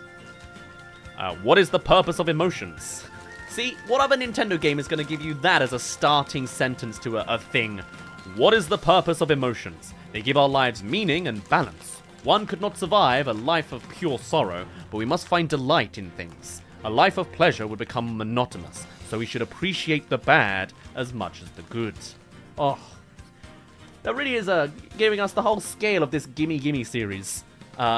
It's okay to be sad sometimes. It is sometimes better than a monotonous happy world. My wife thought I cheated on her once. Ah, dear. Suddenly I miss my Nana, and I'm overcome by all these sad feelings. Any more discs? There it is. The Disc of Amusing Wisdom. At 50 now. Sometimes you wake up and decide that today will be unlike every other standard issue day. Today, you will tell yourself, will be filled with fun and amusement. And what could be more amusing than dancing? Why, nothing. On days like this, simply grab this disc and get your groove on. Swing it round with abandon. Yes, soon enough you will have to return to life as usual, but I promise it's okay to let your inner rhythm take you away on occasion. Are these poker chips? Oh yeah, going up in value as we go. I may not be the most graceful dancer, but who really cares? I like to let my body take over and allow my body to go with the flow. Sometimes my wife and I will be freestyling, and it looks like it's so much fun the kids forget to be embarrassed and can't help but join in. Oh, I thought he was going to say it's so much fun to embarrass my kids. Because that also is what I would have thought would be more realistic. Maybe the kids were young back then. Riding dogs is fun. Thank you, Louis. Always giving us the best. And the 100 pack. Should you ever find yourself stunned beyond words, this wise creature will be a true friend to you. Let its waves of knowledge wash over you and bring about a deep inner calm. Indeed, there's something soothing about simply being in its presence. My son is a known prankster and likes to catch my wife and me by surprise. One day he leapt out from behind a garden gnome and my wife jumped so high in surprise that she threw out her back. Since then, we've established a strict household no surprises policy. Oh boy. The first time I was licked by a dog, I thought it was going to eat me. Louis, why have you gone on like a ramble about dogs? What's going on here? You've really detoured, like... well, alright, we're done. Modern Amenities series next. All together, let's see our gambling addiction all in one place, shall we? Huzzah. Even coming out of a wallet and everything. I see. That's nice. You have a garden gnome? Apparently they do. The secured satchel. Store your valuables in this bag for guaranteed peace of mind. Of course, that's easier said than done. Its defenses make it impregnable and virtually impossible to break. But that's only a problem if you ever want to see your possessions ever again. How many times have I heard my family complain about a jar that won't open or a door that won't open, and there I am saying, just run it under hot water, or push, don't pull. However, I've tried both on this bag, and it literally cannot be opened. If I had to guess, there's something really valuable hidden inside. Say no to money, yes to gambling chips. That's what Pikmin's telling us. But hey, at least it's not telling us to do weed anymore. The floral instigator. Feeling down? Then simply shake this stick. And its flowers will immediately come to life. You may ask how this is possible, but mysterious and ancient technology is beyond our comprehension. Simply put, it's magic. Let's leave it at that, shall we? When a flower blooms on a dead tree, it is nothing short of a phenomenon. I've also witnessed flowers bloom on a Pikmin's head after they drink nectar. I suspect this stick shares the same rejuvenating property exhibited by other life forms on this planet. It proved very useful when I stuck it in the ground to mark a spot I wish to return to. Oh, it's a hair clip. Ah, I could have told that. I just didn't look. I was too busy looking at the leaves. Average Pikmin fan doesn't know what a hair clip is. We love that. And so now we're learning how to lockpick. Yes, a bobby pin. Oh, it's all coming together. I was gonna say they haven't invented bobby pins, but in this world they have. Great. The fastening item, a button.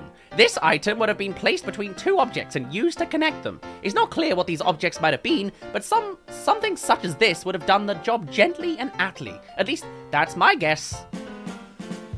Pikmin fan moment. Unfortunately, I haven't quite got that as text. This one time when I was a kid, my parents had a big fight and refused to speak to each other. I went back and forth, mediating until the argument was resolved. I'd like to say it was for the sake of their love, but I was just tired of waiting for dinner. Could be useful for plating food. The holes might be a problem, but otherwise it's perfect. What's a bobby pin? It's what you use to break locks. I wonder how the rest is coming together. More buttons, okay. Trap lid. What you see here is a cover used to disguise a pit or trap, probably as a way to catch small animals. The people of this planet Excuse me? The people of this planet hunted in groups and used their cunning to develop this system. Another proud example of civilization and its infinite wisdom. Alright. A bobby pin is a pin for Bob. Yeah, totally. I found that this planet is riddled with underground caverns and passageways. I'd love to explore this place, but it feels like I'm in constant danger of falling into a hole. This lid must have been used to warn previous inhabitants of nearby pitfalls. I think this might be money. Hopefully, I'll be able to collect some more. Okay. And then more bloody buttons, the perforated raft. A round raft meant for a single, occupant. It floats on using the water's surface tension. Those holes are in the middle, allow the passengers a delightful glimpse of the water below. Then again, one might consider plugging those holes if one is worried about the raft taking on water. I'd equip the underside of this raft with floats so that it hovers above the water's surface, making it possible to sail it without sinking. Then I'd plug the holes with magnifying lenses so I could peer underwater safely. The more I lick it, the tastier it gets. So there's civilization going on in the Pikmin universe still, but not for what you might be expecting it to be. I think it's more they are theorizing about human species, unaware of what they do and how they work. What? This is the same. The modern amenities series is also this. Okay. With a padlock? I mean, I guess so. This is a strange connection. gift of friendship. Dogs have been our dear and most faithful companions since the dawn of civilization. This necklace represents that ancient and honorable bond, both physically and spiritually. A well-worn necklace such as this is the mark of a friendship like no other. The lovely patina on this piece is evidence of a deep bond between this dog and its companion. A dog never truly forgets their owner, and an owner will remember their dog for life. Eternal truths such as this transcend all times and galaxies. Ah, very sweet. The spikes give it that extra little something. I bet this dog was a comfy form of transport. Okay. And then we're done. All together? Did they play dress up with a dog here? Like, why the buttons with this? Look behind the padlock.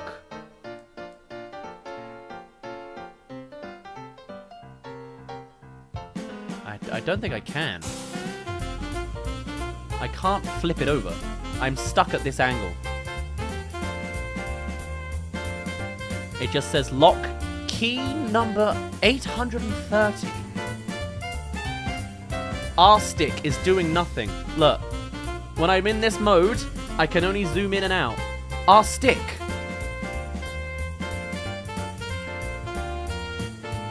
Or you mean on this? Oh, wait, also, what? Oh! Well, that's interesting. Or do you mean like over here? What are you asking of me? You can turn it around. Whoa, whoa, whoa! Oh. Are you sure you don't mean the left stick? You meant the left stick this whole time. Can I do it here as well? Oh, I'm an idiot. Why does it not say that on a menu? And how did I not try that? It's over there! What's it doing? Why is the menu option over there? Well, anyway. Oh. Always and forever. Wow, well, isn't that just sweet? That's beautiful. Oh. And also, you can just, like, do this. Can I get a note on an individual thing that I zoom into? I can do that to get and see the notes. Ah. I might do that then. Smartest YouTube chatter. You talking about me or? Anyway, that was very sweet. Let's get the memory fragment going on here. And you know what? There it is. Beautifully all placed together. I don't think... I mean, that kind of fits, but let's not have just that going the whole time, shall we? Oh, now I can't do this, eh? Well, that's typical.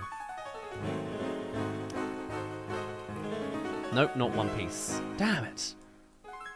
The memory fragment, top left. This is where the mystery begins. See, it's a fragment of something bigger, yet a massive photo panel, now broken into pieces. But why?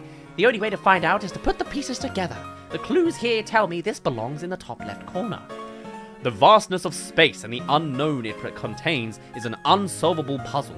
At the start of each voyage, I set out to unravel every mystery and discover great truths, but I always find myself returning with more questions than answers. Nan always told me you should build something from the outside in. This is merely one part of a much larger picture. As for why this image was broken into pieces, well, I suspect it's because it needed to be transported safely, perhaps to an art gallery even. Once assembled, I won't be surprised to find a masterpiece. At Hocketate Freight, we often divide up our cargo in order to use the ship's space more conveniently, efficiently. Big companies have huge transporters to fill up, but that also means a lot less flexibility. They're still filling up their gigantic ships while we're out making deliveries. Reminds me of a meal I had once. Now I'm drooling. It is indeed the Nintendogs box art. Yes. Whoops. What have I done? Where am I? I'm lost. Here we go. Nintendogs, never played it. Oh, I had a white poodle type dog. It was like very curly white, and I called it Cutie. I think that was the name of it.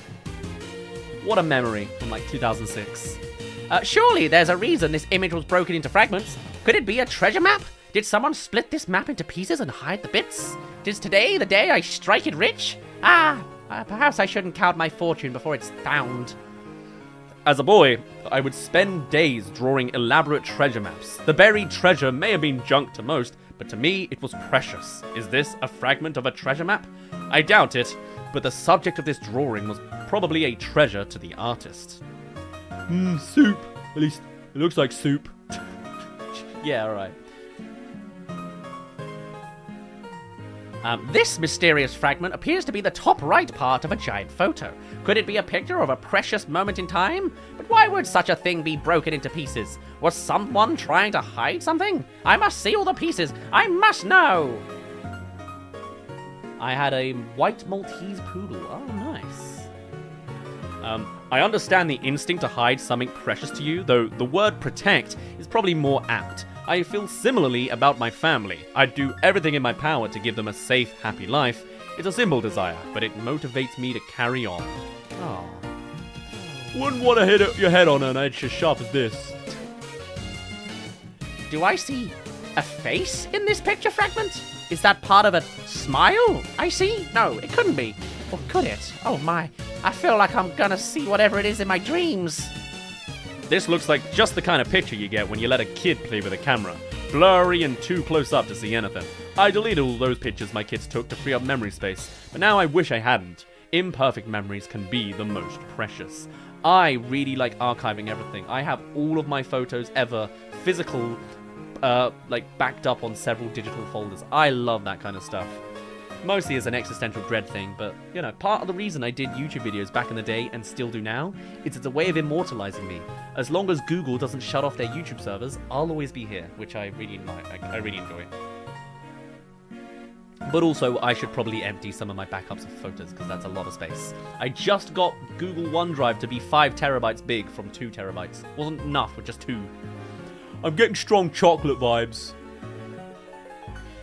Such a wise eye staring out at me. Yes, this certainly looks like the face of a deeply intelligent creature. And it's the strangest thing. I feel like I know this animal well enough, though I've never seen it before. I hope I get some answers once all the pieces are found. Ooh. So they're saying that they recognize it. Maybe that's just because Ochi. They are also the humans. This makes me think of my dog, Bulby, back at home. I'm away for work quite a bit, so we've gone long periods without seeing each other. Yet, every time I come home, he treats me as if I never left. He may be the wisest and most loving member of the family. My dog is smarter than my wife, and my dumbass children. Reminds me of a dog I'd like to take it for a ride. Yeah, I hated how Nintendo pressures you into playing Nintendogs every single day. Just like the Animal Crossing mechanic. Oh well. My poor guy is frozen in time. That dark pupil staring out at me. It's as if it can see right through me, though anything and anyone. Through anything and anyone. Surely it has the power to know my deepest secrets. Good thing I don't have anything to hide. No, really, I don't. Okay, stop looking at me like that.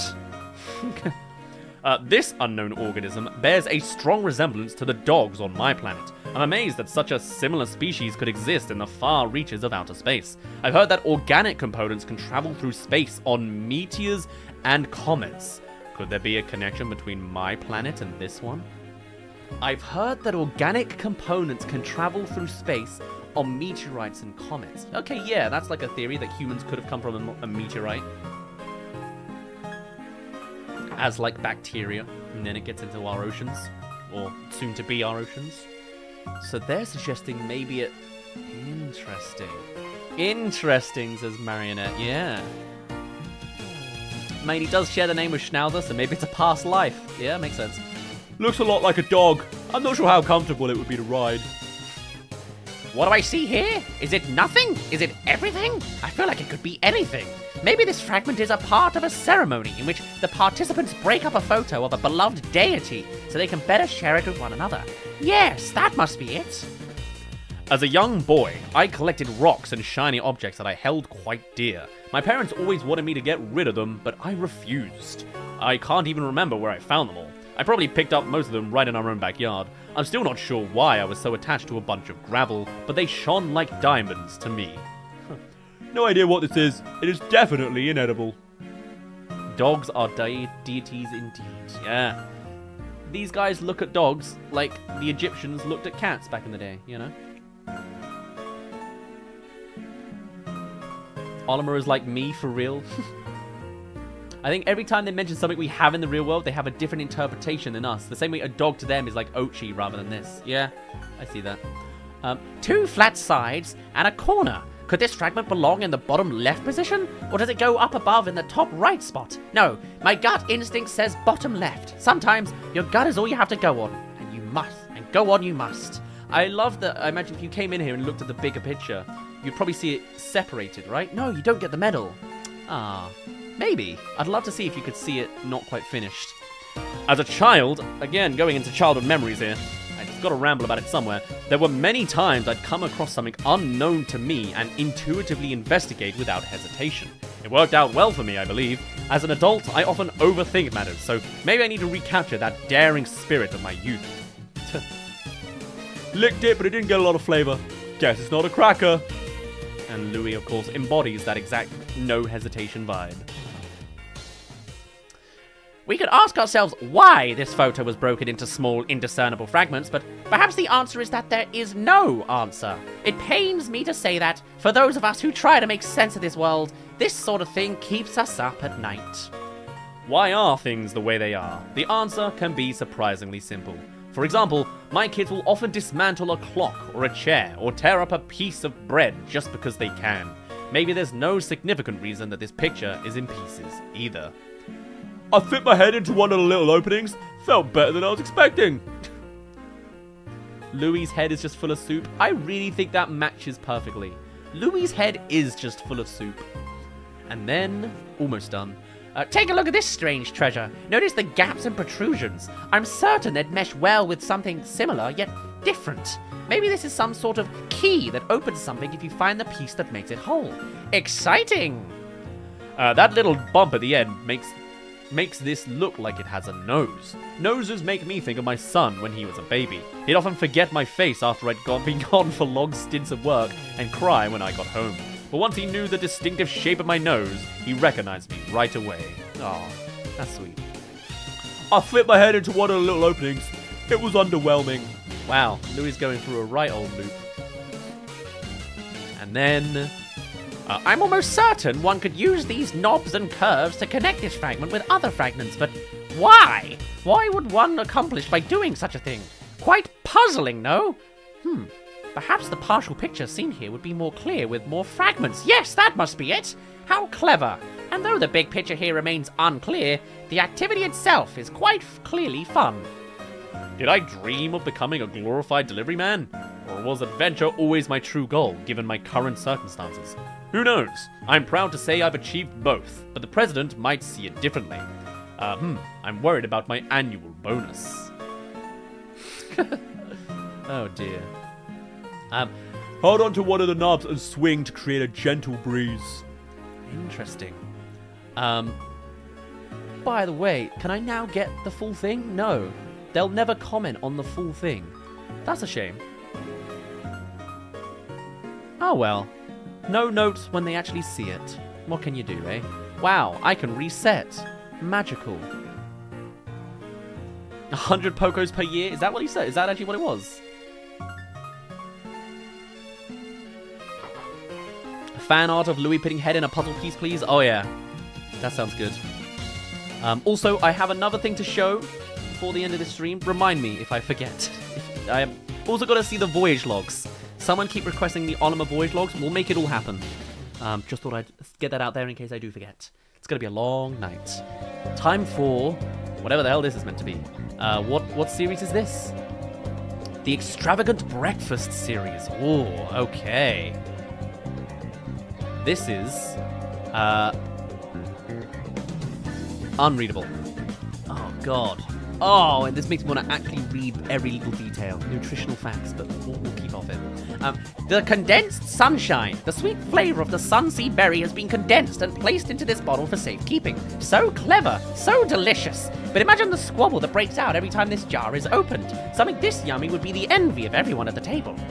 This scent is dangerously sweet and brings to mind concentrated memories of my wife's adorable smile. But one can't subsist on sweetness alone. You also need solid qualities like trust and practice. Having those is like a big hearty breakfast for the soul.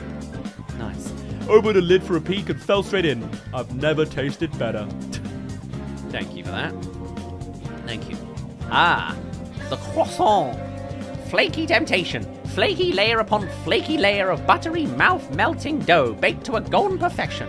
Indeed, this is temptation in bread form. You will try to eat a reasonable amount, but some strange force has hold of your taste buds, and thus reasonable has no meaning. Devastatingly delicious. We need notes from the president. It'll happen one day. The lid said, refrigerate after opening. Ah. This is an extremely dangerous food. Its light and airy appearance bellies a rich and indulgent interior. Before you finish one, you're already reaching for the next. Is it even possible to deny such temptation? And do I even want to? I could never get into croissants. They were too hollow for me. Now, a pain au chocolat I could get behind, but not a croissant. Can be toasted, stuffed with all kinds of fillings, or slathered in jam, but it tastes best as is. Thank you, Louis. Ah, this is something I do not have for breakfast very often. If at all. It's not my thing. Cushion cake. Did you know this lumpy cake doubles as a cushion? What a clever idea, no? No, it's not. It's just the right amount of softness and firmness for sitting. It does kind of look like Oliver's old cushion in Pikmin 1. And when you grow hungry, you just take a bite. What a sweet treat it is too. Who knew a cushion could be so satisfying? I'm not into the sweet waffles. I like waffles with potatoes. My kind of breakfast is just toast, beans on toast, or cereal. Usually cereal. They wouldn't put that in a game though. There we go. Look, here it is. I nap in the pilot seat sometimes, but a cushion like this would be a great alternative. The only weird part is that it's edible. Does that mean something or someone could eat it right out from under you? That's a major plus as far as I'm concerned. For eating, drinking, and napping, just set it on the ground, fill the pockets with juice, and lay down and enjoy. I much prefer going through it this way. This was a lot more interactive and nice. The puzzle snack. This snack not only satisfies hunger, but intellectual curiosity too. How do the arms of this snack intertwine like that? Get some friends together and talk it over while you nibble away on the problem itself. You're sure to arrive at the tasty answer eventually. Dip the croissant into chocolate? I'd never considered doing that. I feel like it's too flaky. It would just like bend and break. Its shape is mesmerizing. I only wish I could understand how it was sculpted. The more I think about it, the hungrier I get. Thankfully, the salty and sweet pillowy interior is as re-energizing as it is delicious. But then I start thinking again, and the cycle continues. I don't think I've ever eaten a pretzel before, you know? I don't think I got around to it. I just know they exist. Slightly salty, dip in something sweet to enhance the flavor. Okay, nice. That's a short and sweet one. I like it. Okay, the Sacred Sphere series. Oh, look at all of them. Oh, and they are kind of in order. Or some sort of order, anyway. Should we do them in order of number? We probably should. But we'll do the pool ball last? No, let's do it first. Do it first. The sphere of truth. Behold this sublime sphere. A shape this flawless does not exist in nature, and so, since ancient times, this orb and others like it have been treated as sacred by the civilization here. Each sphere has its own meaning. This one represents truth of the deepest kind. This ball is meant to represent truth, but the truth is neither truly black or white. It's both subjective and objective, and extremely tricky. I think the color gray would make more sense for this object, or maybe that hideous brown you get when you mix all the paint colors together. No, I always hated that in art class. Why does every color make brown? Like, this awful. Who designed this? I should draw the boss's face on this and roll it far, far away. Evil, but also relatable. No, I am my own boss. That doesn't make sense. The sphere of desire. It's said this sacred sphere has the power to make the most deeply held desires come true, more so than any other orb in the Sacred Sphere series. Oh, what greedy wishes must have been wished upon it. Surely the maker of this orb wanted something near unattainable. But who among us have felt such avarice? Avarice? There's nothing in the universe more interesting than the universe itself. Is the universe within itself? I don't know if that really counts. Does a folder of all folders include itself? Who knows? Anyway, a curious and inquisitive mind will never be satisfied, no matter how much you explore. I hope I feel this way as long as I can. It's important to stay interested in your work. Oh, well, I certainly am. This is a dream drop if I ever heard it. I'll save this to drop in a hole sometime. All right. Thank you, Louis. Your contributions are always the best. Number 2, please. Oh no. I'm actually surprised. You're not as Among Us crazy as I was expecting you to be. Maybe it is because it's 2023, not 2020 anymore. The sphere of family. This sphere is believed to be the patron of families. Parents often implore it to help their children flourish, and who can blame them? Parents treasure their children, who then treasure their own children, and on it goes. If you say so, no one ever breaks that cycle. The bloodline ends with nobody, clearly. Such endless love is a beautiful thing. It's often said that you don't realize how much your parents have done for you until it's too late to thank them.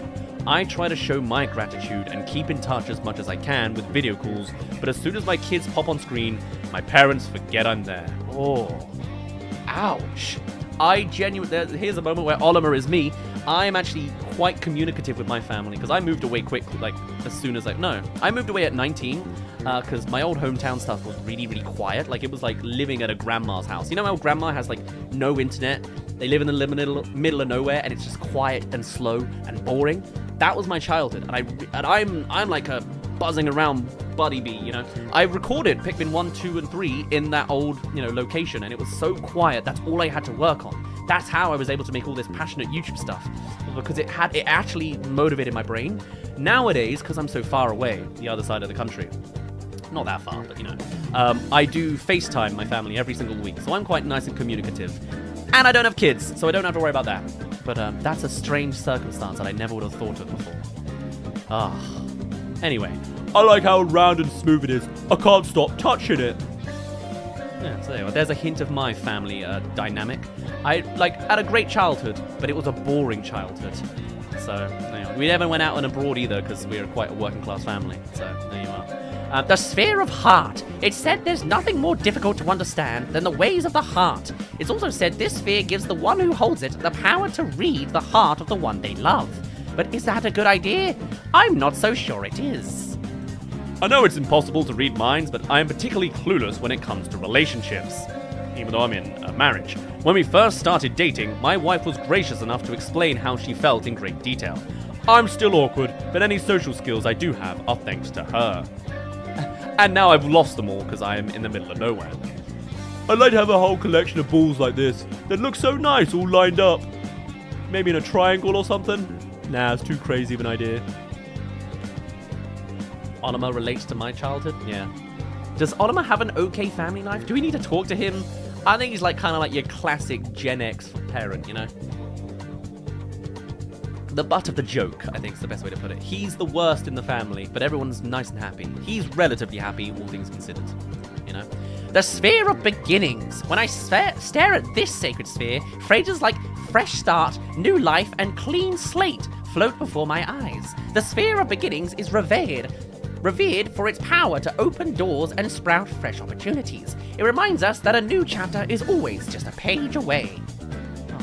I've never minded having to start over or pick up my life at the flip side of a switch. My environment and those in my social circle might change, but as long as I have my family with me, I'll still be me. Oops, I've crashed on an alien planet with none of my family around. They always call me out when I'm acting totally weird. He was quoting his daughter there, wasn't he? Fun to roll. Poor Oliver, he needs a hug, he really does. Sphere of vitality. Like those of us today, the ancient civilization here prized good health. But it was harder to come by in the olden times, and so this sphere, this orb, became a powerful charm for bringing vitality to young and old alike. Even now, I feel more alive just looking at it. It's become painfully obvious to me that I'm dead on the inside, that the mind and body are closely linked. Spending so much time away from my family is hard on my mental health, and it visibly takes a toll on my body. Even when I eat healthy and exercise, I really miss them. Oh man, do I want to go up in these numbers? Makes the most exhilarating sound when it's knocking into something else. Oh dear, Oliver, please.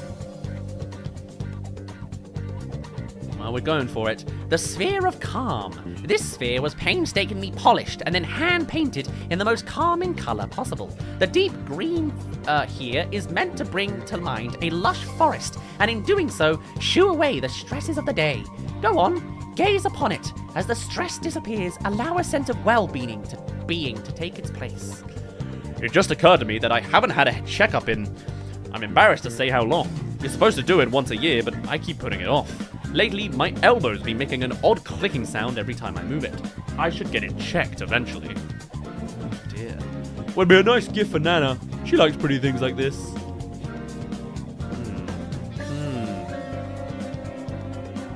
So, hold on.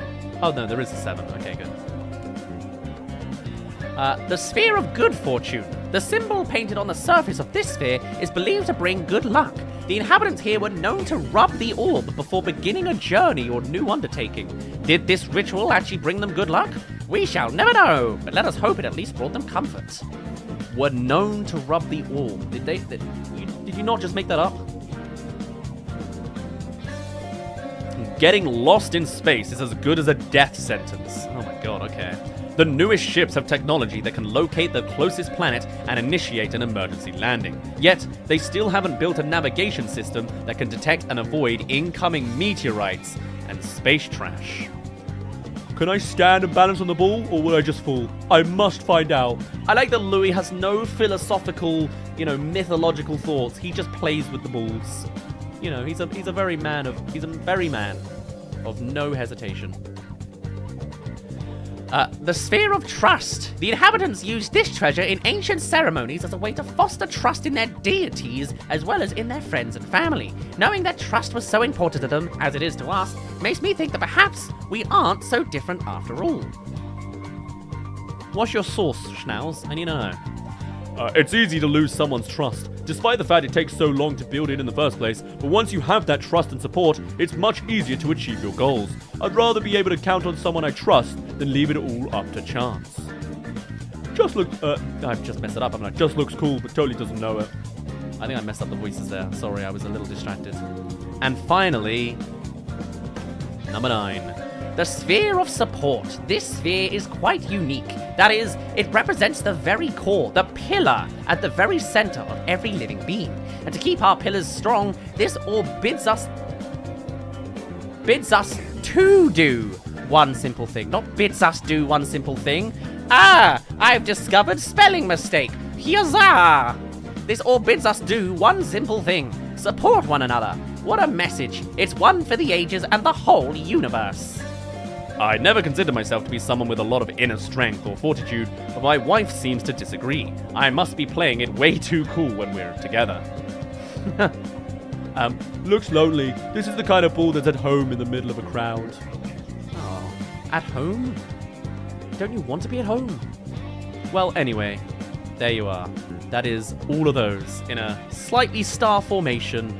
We just talked about 11 different balls for the last 30 minutes. Isn't that lovely? You gotta love a good old Pikmin moment like that. Anyway, time for the Spring Crop series. Is this all gonna... No! This isn't gonna be like Brittany and Alf notes anymore. It's gonna be completely different. Okay, let's see how this turns out. It is gonna be different. Well, this is Pikmin 2 stuff. We'll see.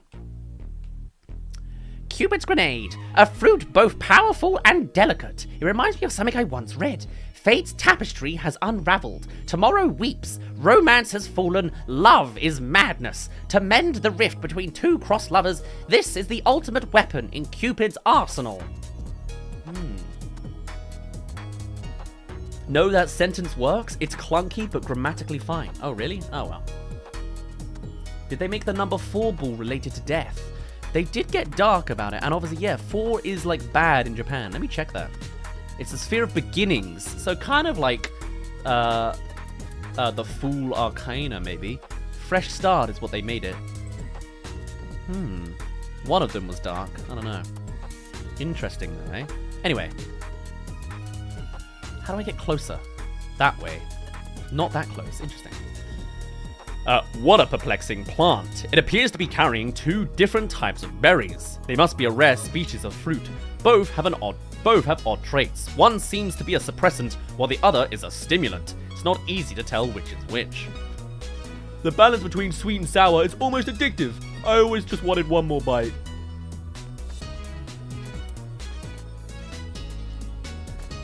I like that. So it's almost 3 of each. Why can't I get closer? What's wrong with me? The Sunseed Berry. You just discovered something amazing in the newly nostalgic series? Well, tell me when we get there. We're not quite there yet. No matter how down you may be, these tasty bursts of joy are almost sure to turn your mood around. That's because they're happiness in fruit form. As the name implies, they plant seeds of sunny warmth in the middle of your heart, and there they grow like an invasive species of happiness. The scent of this fruit tickles my heart for some reason. It makes me think back on summer memories, my wife smiling at me in the sunset. She'd probably have a good laugh if she ever read this. That wouldn't be so bad. I happen to love that sound. Oh, Oliver. Eat them as is or with a dollop of cream. Or chocolate, I would recommend. The sweetest juice is concentrated at the tip.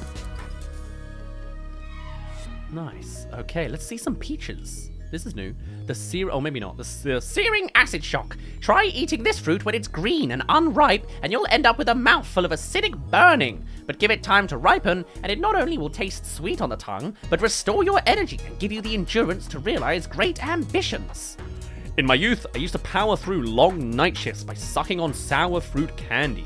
It somehow energized me and kept me wide awake. I couldn't do that now, even with the candy, but it's an example of how sometimes things turn sour can work out the best. Huh. Interesting. My face scrunches up into a little prune every time I eat this fruit, just like Nana's does. Might be genetic. Then we got this guy, the pear, the velvety dream drop. That's it. The velvety dream drop. This fruit is a treat for the senses. Not only is it bright, tear-shaped form pretty to look at, its soft surface is also slightly velvety to the touch.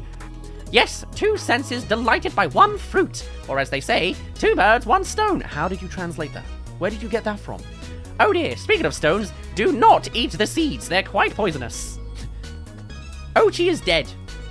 When my first child was born, my wife and I would sit outside in the warm spring weather and take turns rocking him in our arms. Those days were filled with endless joy. The sunlight bouncing off his downy hair looked just like this. Oh, Oliver, why are you being so almost romantic on the fruit series? Whenever I dig into one of these, it's full of big seeds. Feels like nature's pulling another classic bait and switch.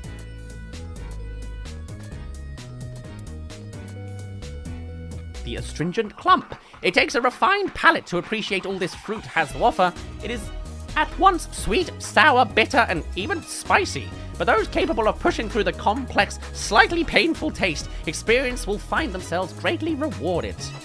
The night after I ate this fruit, I had a dream in which I saw lots of them growing, clustered together on a tree. If I were to grow and harvest that many, we'd never run out of food. I suppose we don't know what's possible until I plant the first seed. Or wait till the Copiots do it in the future timeline.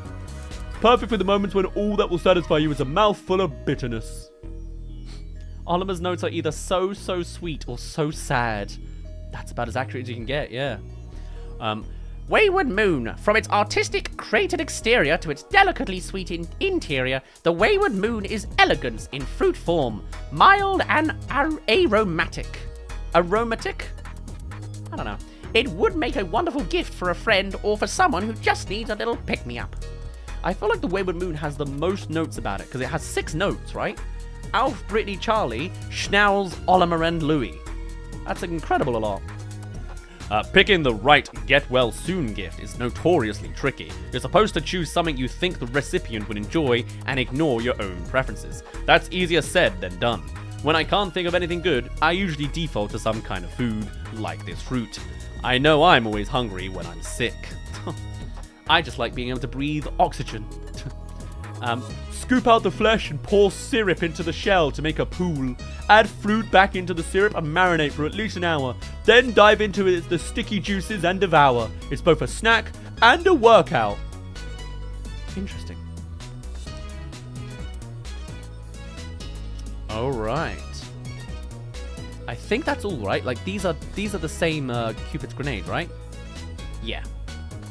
Does the fruit here look better than in 3's fruit? I think it might just be lighting changes.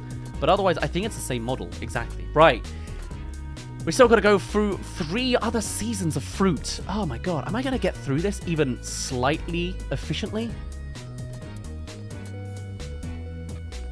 How do I get through this on good time? It's 9:15. We'll just try our best, is what we do. Okay. What a charming fruit this is. If it had a personality, the juicy gaggle, I'd say it was cute and bubbly. There's just so much to love here, but like love itself, this fruit is delicate, so treat it with care. Numerous pockets of juice clustered around a hollow interior, much like memories, both sweet and sour, that burst with meaning yet still cannot fill that empty place in one's heart. Gazing upon this fruit always fills me with regret. Ugh. Pull off the juice pockets one by one and sip their contents. Macerate the remaining fruit with sugar and enjoy on top of ice cream or yogurt.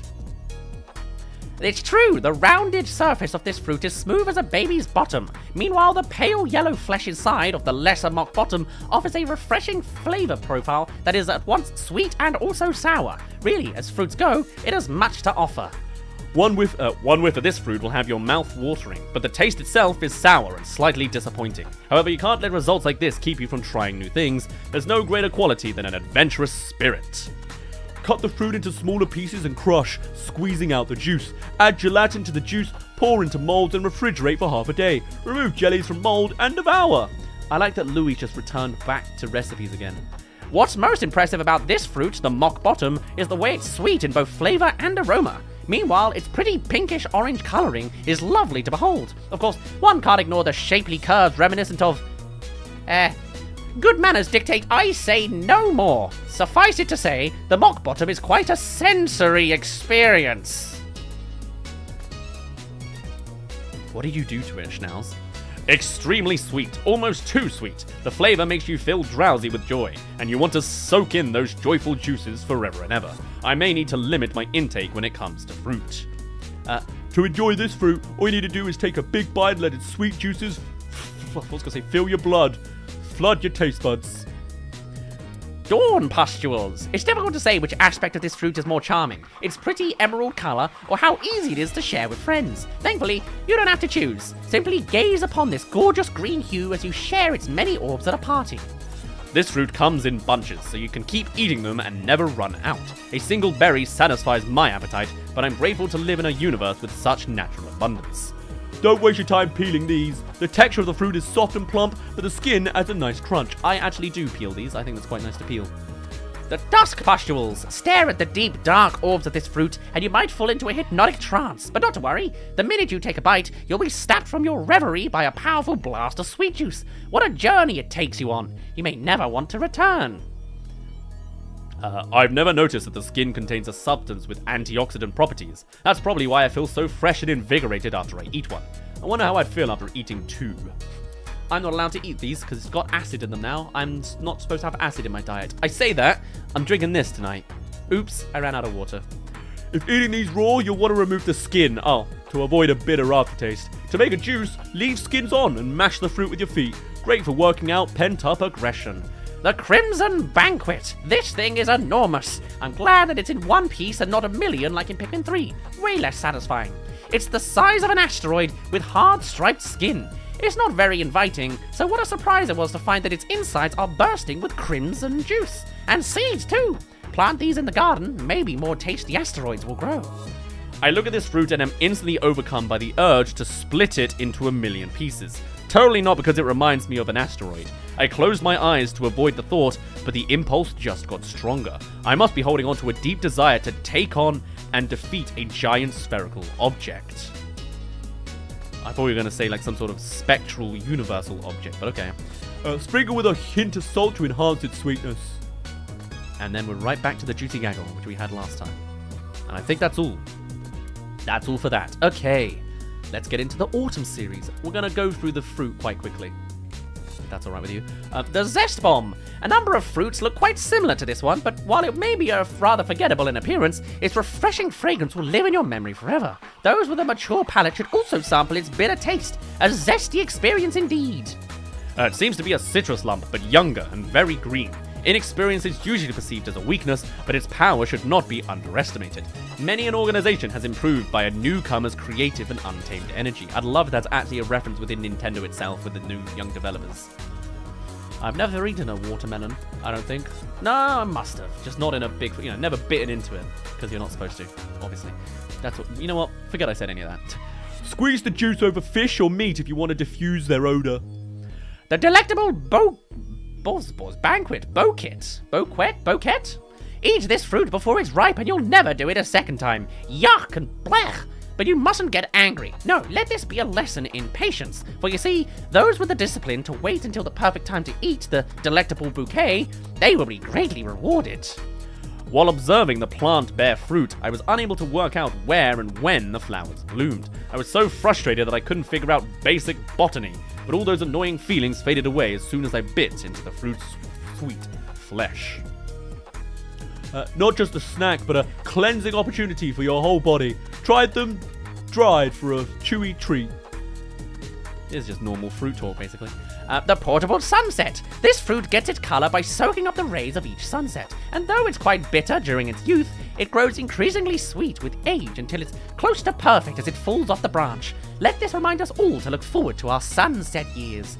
I do try sometimes have like an alarm that goes off every golden hour to enjoy the sunset in life. It's nice. This fruit reminds me of a particular sunset I witnessed years ago. My son and I were walking home together one evening, and the sun was setting right across our path. I remember it like it was yesterday. It wasn't spectacular in the least, but I'll never forget it. Oh, gotta remember the small memories, huh? It takes forever to ripen and only a few seconds to eat. One of life's great tragedies. The tremendous sniffer. The flavor here is mellow and sweet, while the aroma is pure elegance. And speaking of aroma, please observe the shape. Does this fruit not resemble a nose? It's quite uncanny, I say. One wonders if it can smell its own delicious aromatic self. There's an elegance about this fruit. Its graceful curves and subtle flavor bring to mind images of ornate ballrooms, overflowing with cultured guests and blossoming flowers. The simple act of eating it makes me feel a little fancier. Smells divine. Gently press the flesh near the stem to determine the ripeness. If it's soft, then it's ready to eat. If it's still hard, then you'll need to practice some patience. I've never had pears in my life either. I'm allergic to apples, so I've never eaten a pear. And I just never ate a pear when I wasn't allergic to apples. It's the thing, my gums just get really itchy. Same with pineapples, but you can cook them and then they're fine. And I think probably apples as well. You can probably cook apples and I'll eat them. Never tried it. Oh well. The crunchy deluge. The amount of moisture contained inside this fruit is quite shocking. Underestimate it and you might bite down only to find yourself awash in a sea of juice. Be sure to have a snorkel at the ready while eating one of these. This fruit is a high water content, and its skin is so thin that you can bite right through it. It'd be the most perfect snack to keep in your pack on a long hike through the desert. If only it didn't bruise so easily. I consider this more of a drink than a fruit. Nice. And I think finally, no, there's still a couple others. There's something you need to do with the chat messages? Is there something wrong with my setup? Because if it's just a mod needs to remove it, then Marionette, get on it. Yeah, ban them. Strange one. Disguised delicacy. It's a miracle anyone tried to eat this unpleasant-looking fruit. The very first time you'd think its hairy exterior would have scared them off. Yet eat it they did, and we should all be grateful for what a tasty treat it is. Further proof that luck favors the bold. True, actually, in our actual ancient land of ancestors, how they actually decided to eat things? Weird. The fruit on this planet is astonishingly large. If we could cultivate these ample fruits on Hoggetate, nobody would ever go hungry again. Sadly, I don't know anything about agriculture. Maybe I should have listened to my wife when she told me to do yard work. The black seeds are a delight and have satisfyingly grainy mouthful, but I don't recommend eating the fuzzy exterior. The blonde imposter. Is the blonde imposter simply a disguised delicacy in disguise, you might ask? Not at all. It's very much its own fruit. It's juicy and sweet, and it even has more of the beautifying vitamin Pikmin U. Than its green cousin. Imposter? Psh! It's as real as it gets. I remember people saying that it is the same fruit in Pikmin 3. I guess it's actually not. I don't know these things. My wife went through a phase where all she talked about was Pikmin and its nutritional value. She charted Pikmin U percentages, and then there was A and P. I never really understood what she was talking about, but she was so passionate about it I couldn't help but listen. I bet she'd really like to try this fruit. Marionette, you right? Have you disappeared? Also, am I not even able to? Oh, I'm on the wrong account. That'd be why. I'm currently watching my own stream, not on my actual account. I'll get rid of them for us. Unfortunately, all the other mods are have disappeared, apparently. I'll have to refresh this page. Maybe I do. Oh, I can do it here. What am I talking about? It has fewer seeds and tastes a hint sweeter than its green counterpart. YouTube, how come when I refresh, you just crash? That's not helpful, even in the slightest. Where is this stream? Has it vanished? Why can't I even see it? Okay, I'll just watch it as an actual thing here, shall I? That's very odd. What? I've gone to the wrong account. Okay, that's why. I went to my main Dazz reviews one. Come on, bloody YouTube. Now you're not showing me the chat because I've got to watch an advert first for my own stream. Oh, what a YouTube moment. You're right. I bet by the time I get there, I'm not even going to be able to do it. I guess that's the option I want. Did that do it? I guess so. I think it didn't even delete. It just removed. Good to know. I never knew that's how YouTube chat works. There you go. Can I refresh that page now? I would like to be able to see my stream setup to make sure nothing's died. Good. Okay. I think we're back. Lovely. Just in time for the Winter Reserve series. Let's switch the music for this, shall we? The merciless extractor. Squeeze, squeeze. Had enough? No? Well, let's squeeze some more. A ruthless, savage heart beats inside this machine. Indeed, no giant fruit can retain its juice in the face of this device's relentless ringing. But if it's the very last drop you seek, then the merciless extractor is for you. When I look at the company president, I can't see myself climbing the corporate ladder. To be a manager, it seems like you've also got to be an inhuman, heartless villain. These traits allow them to squeeze their dedicated workers without mercy and still sleep at night, like the theme of the music. I feel that same merciless cruelty radiating from this metallic altar. I wonder if it was once used for dark, unspeakable ceremonies. Or perhaps it was once the desk of a corporate boss. We'll never know. Oh. Oliver hates capitalism too. We love it.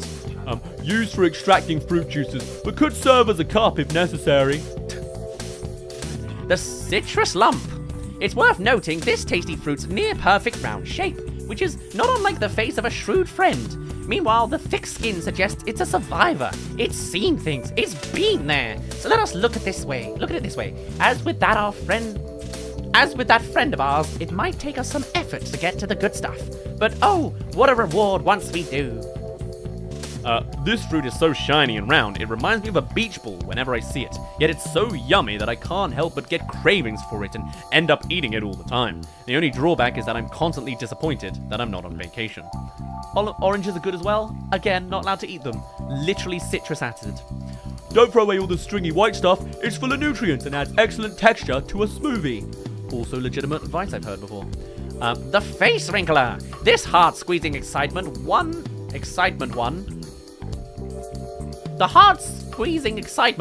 feels upon falling in love for the first time is not so different from the jaw-clenching salivation that occurs when one takes their first taste of this fruit.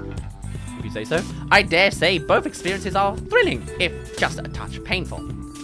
The love between my wife and I has been captured in all sorts of romantic memories, as sweet and sour as this fruit. It's fun to return to those memories and feel what I felt then. Sometimes I wonder how my kids will feel the first time they fall in love. I mean, those kids are, 22 years more age, technically, from when I first met them, so, they should be old by now. They still might not have found love, you never know.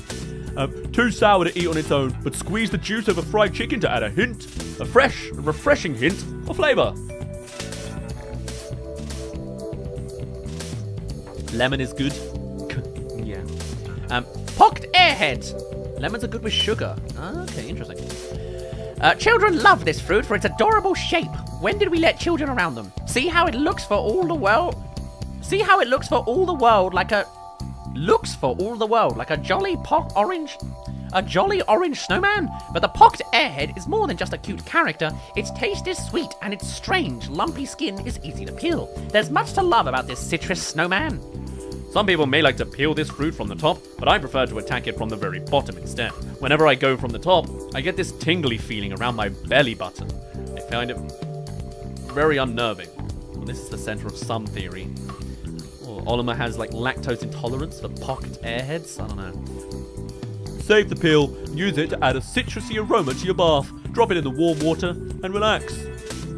The insect condo. This fruit is a member of the plant family Bugytonidae. As its name implies, the insect condo is a popular abode choice for a number of insects eating it. And who can blame the bugs for taking up residence here? This fruit is not just homey, but also quite delicious. This fruit could be hiding more than a tasty interior. On more than a few occasions, I've found bugs munching their way through the sweet flesh, presumably enjoying a snack on their own. How funny to think that I share the same taste in fruit as a worm. Crispy yet juicy, light yet hearty. Always check for worms when taking a big bite. If you find one, it's a sign of good luck. And a secondary meal. What are pocked airheads meant to be? It's going to say papaya, but it's a seed hive. Ah. Are you able to do another stream if you're unable to finish these today? No. No. Nope. Tomorrow, I'm going to the airport. So no. The Dapper Blob. It looks for all the world like this fruit is wearing a jaunty hat. Ah, but the Dapper Blob's attire is beside the point. It's the juicy flesh inside, deeply sweet yet delightfully bitter too. That's the real star of the show here, a fruit fit for royalty. I don't ask how I know, but if you draw a face on this fruit, it bears an uncanny resemblance to my wife, wearing a hat. It even emits the same stylish and judgmental aura. Funny how the doodled version of her is as intimidating as the real thing. He's really having a castaway experience, isn't he? Peeling this fruit is a sure way to dye your fingers purple. And it'll be a while before they go back to normal. Nice. And then also, this is different. This is not the winter section anymore, is it? We're full on in another section. Well, I'm lost. The scaly custard. It's a food, and yet it resembles some kind of scaly beast. Let's agree that the initial impression is not a good one, and yet inside awaits a rich, creamy culinary delight. Oh, you scaly custard, you! Many have judged you harshly, and for that, I'm truly sorry. The hard, scaly shell that covers this fruit gets softer and softer as it ripens, so determining the optimal time to peel and eat it can be difficult. It's as if the fruit is actively trying to sabotage your enjoyment of it. I've never known produce to be so sneaky. Tastes rich and satisfying, so buttery you can almost confuse it with the real thing. Almost. This is the seed hive. There's no other way to say it. The inside of the seed hive is quite grotesque. This is the papaya. That knot of black orbs in its belly, yuck! But many seeds mean many cultivation opportunities, and there's no reason to turn up our noses at that. Avocado is a fruit? Yeah, right? Isn't Alf allergic to avocados? He is, yes. I wish you the best of luck, Dazz. Thank you very much, Marinette. Are you heading off? I've always thought it was better to eat fruit when it's ripe, but this one is just as endurable and nutritious when it's green. The same can be said about creatures like us. Many think maturity is superior, but inexperience and youth are what provide fresh perspectives. Packed with seeds, don't stare at them for too long or you might start to feel a bit dizzy. And then... The stellar extrusion. Is this a fruit or a shooting star that's fallen to the ground? One taste and the answer is yours. Better yet, cut this star into slices and enjoy yourself a fruity constellation. How heavenly. To look at a cross-section of this fruit, you'd think it was a drawing of a star, like one my son would make. Stars don't actually look like that, so why do we draw them this way? Maybe the secret to the universe is hidden within those 5 points. Yeah, it's Satan. It sort of looks like a sea cucumber until you slice it open. Then you're basically staring at a starfish. And, still on tropical. The heroine's tear. When you lay eyes upon the elegant tear shapes of this fruit, it may just bring a tear to your eye. The perfection of it makes everything else in life seem somehow less perfect. Then, when you taste how perfectly sweet it is, prepare to weep with joy. Peeling this fruit is arduous due to its soft skin. When I tried to eat it without first removing the peel, a rash developed around my mouth. I had better success when I slit grid-like skin cuts into the skin and flipped it inside out. The results were delicious. Its meat has a subtle sweetness and is almost creamy. If I close my eyes while eating it, I'm transported to a tropical locale. Hi Daz, I love your Pikmin and Chibi Robo series. Thank you very much. And now you're getting them both in a mixed format, I guess.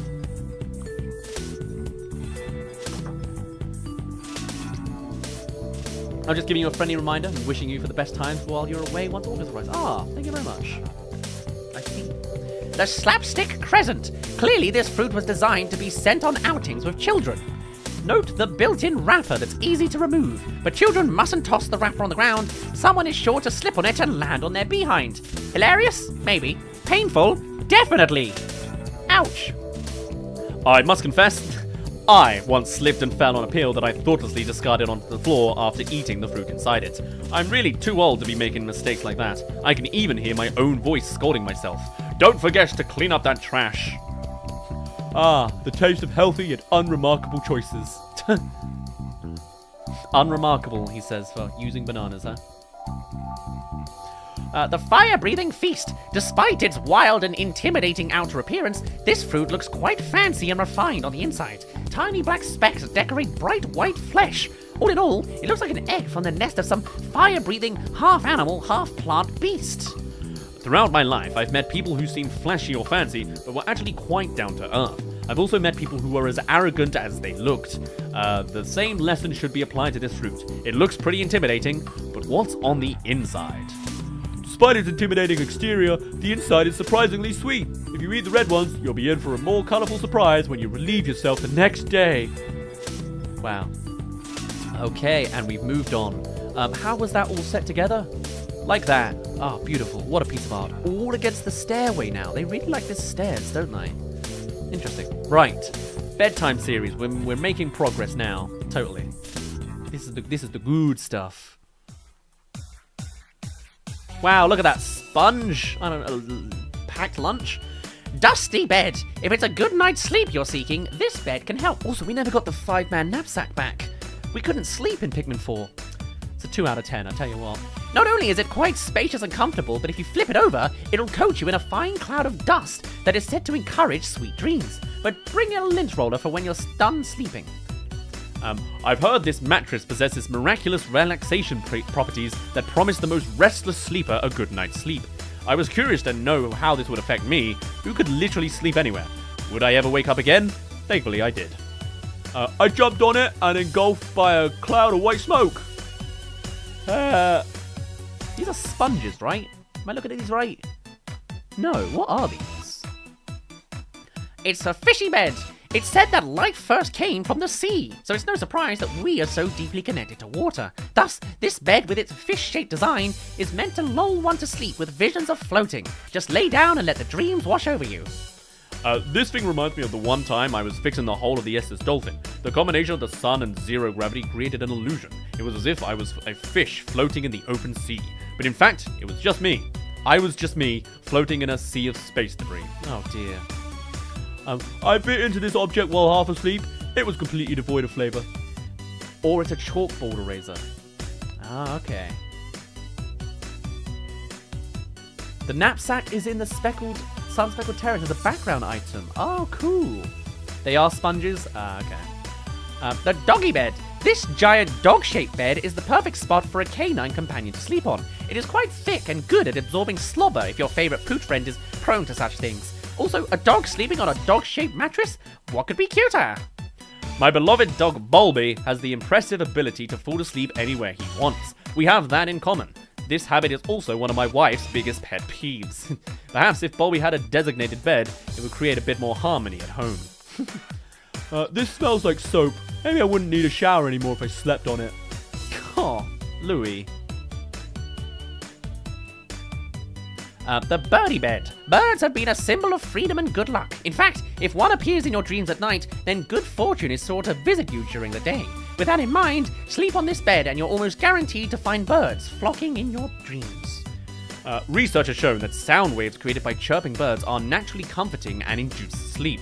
Now, I don't have a strong preference when it comes to bedding, but if this makes me feel like I'm sleeping on the forest floor, it could be worth a try. Useless for sleeping. Its shape keeps making my mouth water, and I can never fall asleep hungry. Oh dear, Louis must have some real insomnia going on with him. And that's all. That's all she wrote. I like a quick one.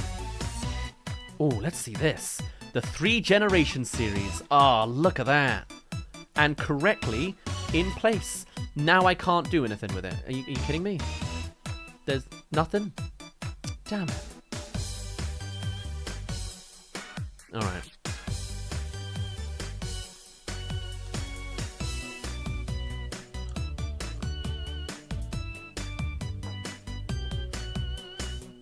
3 are sponges, the 4th is a chalk eraser. Ah, okay. I like the Russian dolls, though. Matrushka dolls.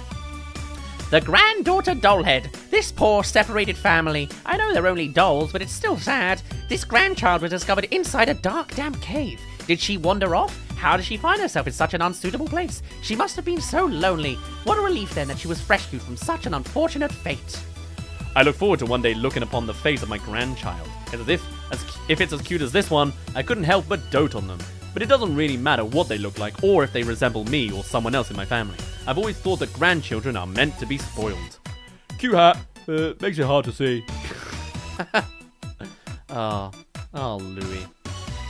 The gifting vase. It's hard to see a family separated even if they are just dolls. Dolls or not, they clearly want to be together. This doll torso looks like it's the shape of a vase. Perhaps it's a good place to put gifts to help the wayward dolls get by until they're reunited. And they will be reunited. I used to know a guy who would never give in to his kids when they begged him for something, yet one look from his grandkids and he'd give them anything they wanted. It seems that a grandchild possesses immense powers of persuasion. Or it's just magic. Flip it upside down, crawl underneath, and you've got an instant fort. Night. Dazz, please read Olimar Voyage Log. I'll get there, don't you worry.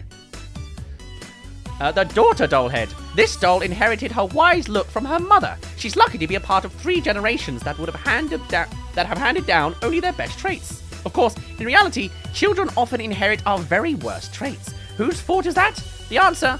It's complicated. Children are often exhibiting both the positive and negative qualities of their parents. I think that's why we feel for them so much. What's more, we want them to keep improving and even exceed the expectations we set for ourselves. It's hard work being a kid. I'm fighting the urge to add nose hairs or a moustache. Oh, angry eyebrows. The mooching vase. Children mooch off their parents all the time. Don't try to deny it. But to be fair, parents love to be needed. So perhaps they actually like it a bit when their child comes to them with their hand out. Anywho, this looks like a good place to store mooched items. I've worked hard, so I wouldn't be a financial burden on my parents, and I don't want my kids to be dependent on me when they grow up. A parent's job is to raise independent children, but not too independent. You still want them to come home for the holidays. Probably used to take bath al fresco. The wooden smell is quite soothing. Yeah. The mama dollhead. You want to see the face of a parent? Well, here it is. It's a commanding visage, no? Visage, no? And yet somehow still warm and inviting. This doll, in her infinite wisdom, knows she must strike the perfect balance between strict expectation and eternal love. As a parent, you need to be able to hide some. You need to be able to hide some emotions from your children. It's harder than you think. I remember telling my parents about my career goals and seeing the disappointment in their eyes. It hurt, but I'm glad it didn't pull me off my path. If I put this on my head, I look just like Nana. Inheriting worst traits referring to Louis? I think it's just in general parent-children philosophies they're sharing here today. The empty vase. Look at this enormous vase, like a parent who's given too much to a child. It's completely empty. Is this all that remains of a sad story? Maybe. Maybe not. Only that parent can say whether giving so much brought them disappointment or the greatest joy. Once you have children, money starts disappearing faster than you can save it. My wife always says, if it's for the children, it's worth it. I admire her enormous heart. Still, every year, it seems like the children get more and more expensive. Walking on the rim of this object is a thrilling yet difficult challenge. And they're done. Okay, the Gourmet series. Starting with this gigantic thing, the King of Beasts. Normally, I wouldn't normally think to call a meat majestic, but look at this thing. Large and imposing, it demands a certain respect from all those considering eating it. I can almost hear it now. You think you can eat me whole, do you? I dare you to do your worst. I never expected to find such an appetizing cut of meat in a dark underground lair. Why was it there? How was it made? What is it made of? And is there a reason for its large size? I imagine it was an offering to some great figure. I shall pay my respects later as well. Big enough that no one will notice if I slice off a bit to sample the flavor. That's probably one of my favorite treasures. That is appetizing as hell. The maestro of flavor. After subsisting on the blandest of spacefaring food, I was not prepared for the symphony of flavors this dish unleashed on my tongue. The sublime melding of the top and the bottom flavors. Surely a culinary maestro orchestrated this masterpiece. I'm not sure why you'd want to eat raw fish. Maybe cookery on this planet advanced so far they were able to recreate the essence of the original ingredients. It'd be easy to eat if I could cut it down into smaller pieces, but that might be insulting to the chef. They are just fully, like, asking how humans work. The big ham, known as king of meats. Yeah. Perfect for dipping. The right sauce can bring out all kinds of unexpected flavors and aromatics. The belted delicacy. This food item looks for all the world like it's wearing a belt around its middle. Fashion choices aside, it tastes like heaven. The yellow part, whatever it may be, is surprisingly sweet and delicious. Maybe more of our food chefs wear a belt. I understand the white granular part on the bottom to be fish eggs. One time when I went fishing with my son, we caught a fish who was carrying eggs like these. It was a revelatory moment for him to see how life can differ from species to species. So they don't quite work out rice, huh? A more sophisticated palate will appreciate the notes of umami and yellow sponge-like layer. Or is that not sushi? No, it's rice. The fish bed snack. As far as I can tell, this is some sort of fish atop some sort of white stuff. The specifics don't matter as much as the taste, which is good. Nothing too fancy or ostentatious, just the kind of back-to-basics flavor profile that we all crave now and again, at incredibly exorbitant prices on the British meal deal. One of my favorite birthday gifts as a child was a book I received called 20,000 Millimeters Under the Sea. I believe I owe a adventurous spirit to that novel. How funny that a piece of seafood from a different planet could remind me of my childhood self. 20,000 millimeters under the sea totally exists. Or 10,000 millimeters maybe, you know? An excellent palate cleanser puts you in the mood for a strong cup of tea. You never liked sushi or seafood? I get it, but I disagree. I like sushi. I've become Louis over the years. I used to be very picky, now I'm not at all. I'd love to eat everything. The Four Grill Brothers. This dish was inspired by the legend of the Four Grill Brothers. Two brothers felt only meat was fit for a grill. The others believed only veggies belonged. A sword fight erupted among them. They nearly skewered each other, but instead ended up creating this skewer. I can't tell that it gives me tons of power and stamina. I'm not athletic, but if I ate this thing whole, I'm sure I could work for 3 days straight without a wink of sleep. Now that I think about it, I don't want the president to hear about this and get any ideas. An unpredictable culinary experience. It's up to the eater to decide which part to eat first.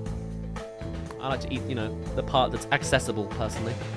The harmonic synthesizer. We are now in a whole new series, so let's hear it. And also, let's put them in the big display. Oh, God, this is going to take me forever.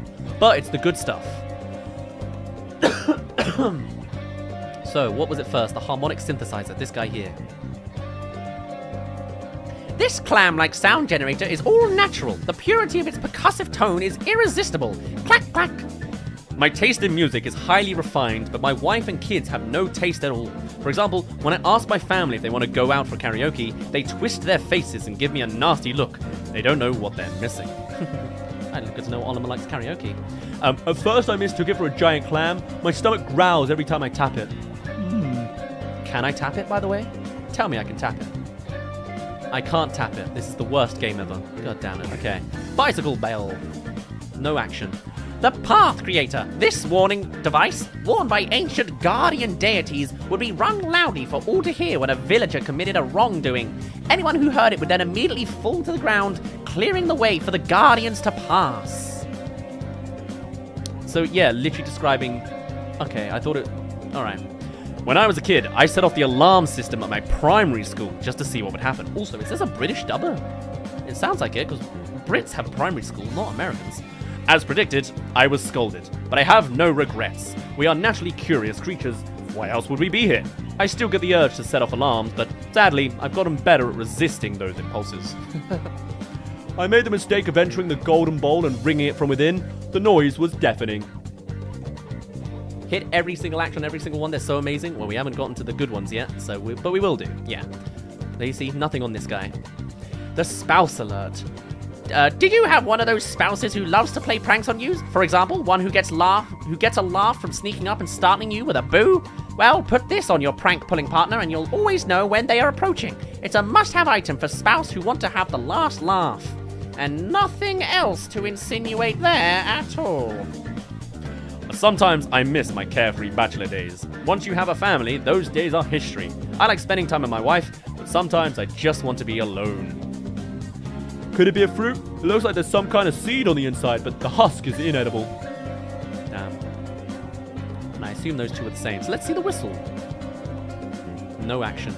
The Emperor Whistle. Healing tones are old news? Well, greet the new trend. Super sounds of awakening. Air passing through the inner chamber plays a high note that acts as an acoustic refreshment. The bell makes a sound if you move it. Ah, okay. When I blow air into this rock, it makes the hair on my neck stick up straight. But if I blow a bit harder, the sounds become crackly and soft. It's so pathetic. I can't help but burst into a fit of giggles whenever I hear it. The sound this makes would wake up even a deep sleeper, like Nana. We are really getting a lot of references to Nana today, huh? And I think this will be the last thing that's not an action. Shake a smile. Crying when you want to cry, laughing when you want to laugh, acting on your every impulse without worrying about the consequences. Ah, to be a baby again. This creature elicits feelings of nostalgia for the time and memories of the love and joy a baby can bring. This is some, like, kid producing propaganda, by the way. This object rattles when you move it. It sounds quite similar to the frequency emitted by baby goods on my home planet. I imagine this would work a pinch if you had a crying baby you needed to soothe. Just Reminds me of Nana. ah, very sweet. Right, I think we're on to interactive territory. So I'm gonna bring this back now. First of all, let me hear the bell. Lovely. Love that quality. Nice. Can't interact with the others. Let's hear this guy. Which makes no damn noise. Great. The ambiguous hostel. It seems that something, or more likely some things, lived within the inner cavity of this device. What were these things? What was their purpose? Were they forced to live there together as part of an experiment? Some things are destined to remain unknown. Based on its shape and where it was found, I have deduced that this is a nest for some type of aquatic creature. On Hogatate, fish are often known to use sunken buildings and objects like their own underwater apartments. I'm sure many a life flourished here. Do they have a climate crisis on Hogatate? Why are the sea levels so high if there's sunken buildings? I put my face through one of the holes and smelled something odd. Thanks, Louis. Appreciate that. Give me this. No? Nah. The wind detector. Ah, what a striking tones do play as the wind passes through this silvery treasure. Not do you get to hear it, though. The musical notes that flow from the hole announces the arrival of a breeze, and in doing so, they weave a song both sweet and melancholy. Melancholic. So they weave a song both sweet and melancholy. It's a sentimental soundtrack, one best suited for a full afternoon spent contemplating the passing of the seasons. Existential crisis time. Unpainted spaceships look a lot like this, shiny and ripe for adventure. As a kid, I would go down to the spaceship dock just to watch ships being assembled. That's where I likely started to dream big. In reality, this is likely some kind of noisemaker. Despite its appearance, this is not a chocolate bar. I chipped a tooth when I tried to bite through the foil wrapping. Okie dokie. Do you make a noise? Oh, come on. It's even stuck. Who glued this together, man? The time marker. This great bell has traditionally been rung at the end of each day, each month, and each year. And what a beautiful tone mark to mark the passage of time. Hey, that's kind of cool. That is kind of what they do in the Pikmin soundtrack. Of course, once one counts up how many times they've rung this bell, that pretty jingle may turn into quite the startling jangle. How is it that so much time has flown by? I agree. Despite its solemn appearance, the sound emitted by this object is airy and bright. It reminds me of the innocence and wonder that lives in the heart of a young child. It's important never to lose that sense of childlike wonder. I know I haven't. Good on you, Olimar. Beware, it's easy to get stuck when you climb up into it. I'll keep that in mind too, Louis. Come on. Come on. Why does it not squeeze? The megahorn. Bounce on this squishy little bulb end to produce an earth-shattering roar, the likes of which you've never heard. Large brass instruments such as this added volume to band performances. Just practically correct. Just a bit smaller in size. Just don't stand in front of the horn end if you like your eardrums. I'm not sure how my eardrums will ever recover from the thunderous noise emitted by this artifact. I can only imagine it played a role in many a naughty child's practical jokes. If I had one of these as a kid, I'm sure I would have been a terror.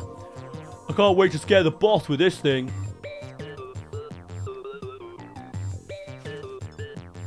Damn it. No? Stereo. Play music. Okay. The amplified amplifier. Your voice is weak. It does not carry. No one notices you. If this is true, then this item is for you. Starting today, you are a gym teacher. You will never be ignored again. That's just full on a sales pitch from the ship, isn't it? I bet they all are, really. I wasn't surprised to discover this had been found inside a groovy longlegs deep underground. It certainly gives off the same vibe as a creature made of inorganic and organic materials. On a separate note, every time I look at it, I want to dance. So fun to jump up and down on it. Nice, that's also very nice theming. I like that. GIF artwork of Louis' legs flailing while he's inside of a bell. Someone make that? Yeah, man. That'd be like such a great niche, because those people be like, why? Why have you drawn Louis' legs in a bell? And if you know, you know, you know?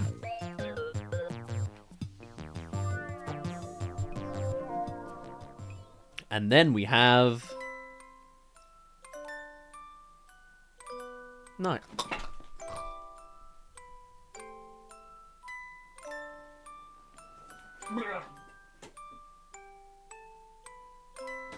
Ow. I actually hit my ear on the way back up there. Anyway, I was wondering if it would play the song afterwards. Of course it doesn't. God damn it. The mechanical harp lullabies. This song played on this device is intended to make the listener feel sleepy and yet terrified to fall asleep at the same time. How odd that a piece of music can make you feel like you're staring down a mouthful of razor-sharp teeth. Good night, everybody. There's a healthy quality to this song, and I can't help but gravitate towards it. Perhaps this is a machine meant to lure prey from a stronger predator.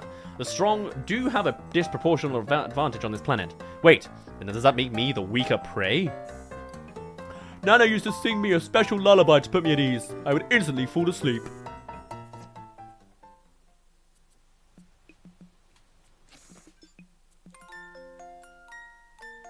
This one. This one's the good one. You got your Marios, you got your Zeldas. But this right here, this is Nintendo IP number 3. At least if you look at the Nintendo Wii shop this year. Yeah, Tears of the Kingdom 1, Mario Wonder 2, Pikmin 4 3. I'm seeing it now. That's the end of the year results, I'm telling you. Yeah, it won't outdo Mario. That's good. That's some Pikmin 3 main theme right there. The mechanical harp memory song. This device plays a beautiful melody that elicits feelings of nostalgia, like my entire playlist playing in the background. There's something so familiar about it, and yet at the same time, it's completely unknown. Mysterious, to be sure. Also, does that mean these composers are like canon to the universe? What does this imply? Oh well. Strange. Despite its calming tones, something about this melody makes my palms sweat and sends shivers up my spine. It's as if it's sending me a warning about unexpected troubles in the future. Bam!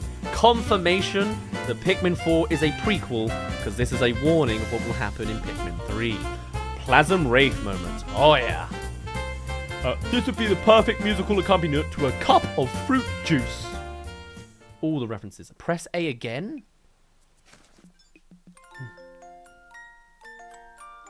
Oh!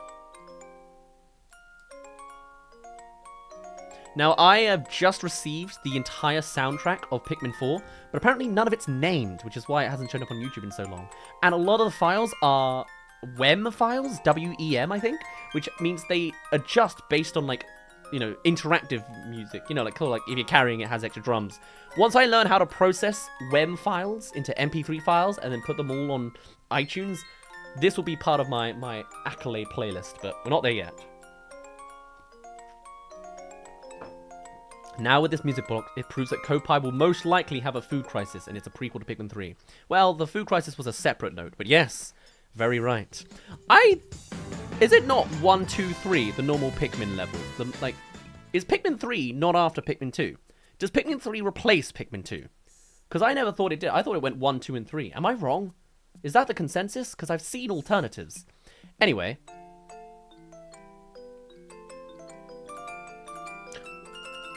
You're gonna get copy struck. Yay. Right. The mechanical harp windmills. To feel the excitement of a grand adventure, all you need to do is play this device. It seems to sing of heroic tales and captured princesses. I hope one day I'm able to sell these rare treasures to a hero as valiant as these dulcet tones. My son is always playing some sort of adventure game. He becomes the hero, defeats his arch nemesis, and saves the day at last. I admire heroic figures like that, but if given a chance, I'd choose my own life again and again. Huh. Good on you, Oliver. This song is positively invigorating. I can't stop listening to it. A YouTuber called Olimer12335 usually puts the music together. There's several video game soundtrack people that I follow. Sometimes they like get taken out as they go. One day it will release, and then we'll be in the good times, you know? Time for the Great Adventure series. British series. Hey, I like it. The Director of Destiny. This astounding device indicates which direction fate is flowing. By reading the magnetic fields found on planets and in living organisms alike, it can read one's fortune. The science is too complex to explain, but whether you go north or south, do heed its guidance. The arrow-like object floating in the center appears to move around at will, but it's actually always pointing in the same direction. It could be trying to point me towards my destiny, but I'd rather figure that out on my own. Also, they just full-on found an actual compass, huh? It sets up an alternate universe, I think. Pikmin 3, literally the Legend of Zelda timeline moment. The timeline so far is that the main one was Pikmin 1, 2, and 3. So Pikmin 3 does happen after 2, but 4 seems to be some weird other timeline. See, I've heard some people saying Pikmin 3 replaces Pikmin 2. Because, like, the Hockatate ship isn't gold anymore and stuff like that. Look at the back of the pocket wash. Alright, we'll do it then. Could be useful for food storage. I just need to figure out how to open it. Nice. Nothing there. Pocket watch time. Hello. You've made us have questions on the trailer. Every second is of infinite value. Wow. God, Pikmin's so profound. I very recently, I'm going to take this off because it's a bit too not fitting. I recently, like just before this stream, was watching a video talking about how Pikmin changed Nintendo, how it saved Nintendo. And it was talking about some of Miyamoto's philosophies of how Pikmin is meant to teach like life lessons of like take things a little bit slower, enjoy nature, work together as a team, and make mutual goals, which is such a really nice messaging. Makes me realize I'm ruining it by wanting to speedrun after this, but like moments like this, obviously there's always the Dan Dory working as a team, ew, do it pleb, but then you have moments like this. Every second is of infinite value, and it's like, oh, this game is really, really special, and it really does sometimes feel like lessons being taught by an older generation to the next, lovingly and, I don't know, majestically? I don't know, very interesting. I like the way they're taking this. Anyway, great music choice straight after. A temporal mechanism. This piece of technology doesn't work, so there's no way to confirm it, but I believe in my heart of hearts that it is a part of a time machine. A foolish belief, maybe, but I have faith that the future holds many great things, and this is simply a sign of what's to come. Time freezing. Yeah, lovely. The whole Pikmin series is very special to me. Yeah, me too, for sure. I was entranced by the longer needle as it spun round and round, and I completely lost track of time. This object doesn't strike me as otherworldly, but whenever I look at it, it feels like I can feel the space-time continuum bending around me. The long stick ticks along a lot faster than the short one. If I had to pick, I'd choose the laid-back one. Zoom. The double Dragonite scope. This massive scope allows two viewers to stand side by side and see farther into the distance. As if that wasn't impressive enough, it looks as if its design was based on dragon eyes. Do dragons exist? What does that imply? It's just the thing for a couple of adventurous explorers who hate taking turns. It's reminiscent of... You know what? I'm going to screenshot that too. Every Pikmin meme is of equal value. Yeah, totally. It's reminiscent of a telescope I had when I was a kid. My father and I would stare up at the skies together. Oh, we're learning about Oliver's father. And talk about our discoveries. That telescope nurtured my adventurous spirit. I'd love to meet the adventurer who peeked into these lenses. When I looked through it from the bigger end, everything seemed tiny. I felt like a giant. Pikmin changed my apparition to nature even more. Ah, Nice. I could have been a biologist if I was living a different non-internety YouTuber life, I bet. Pikmin 4 replaces 2 in an alternate timeline, you say? Okay.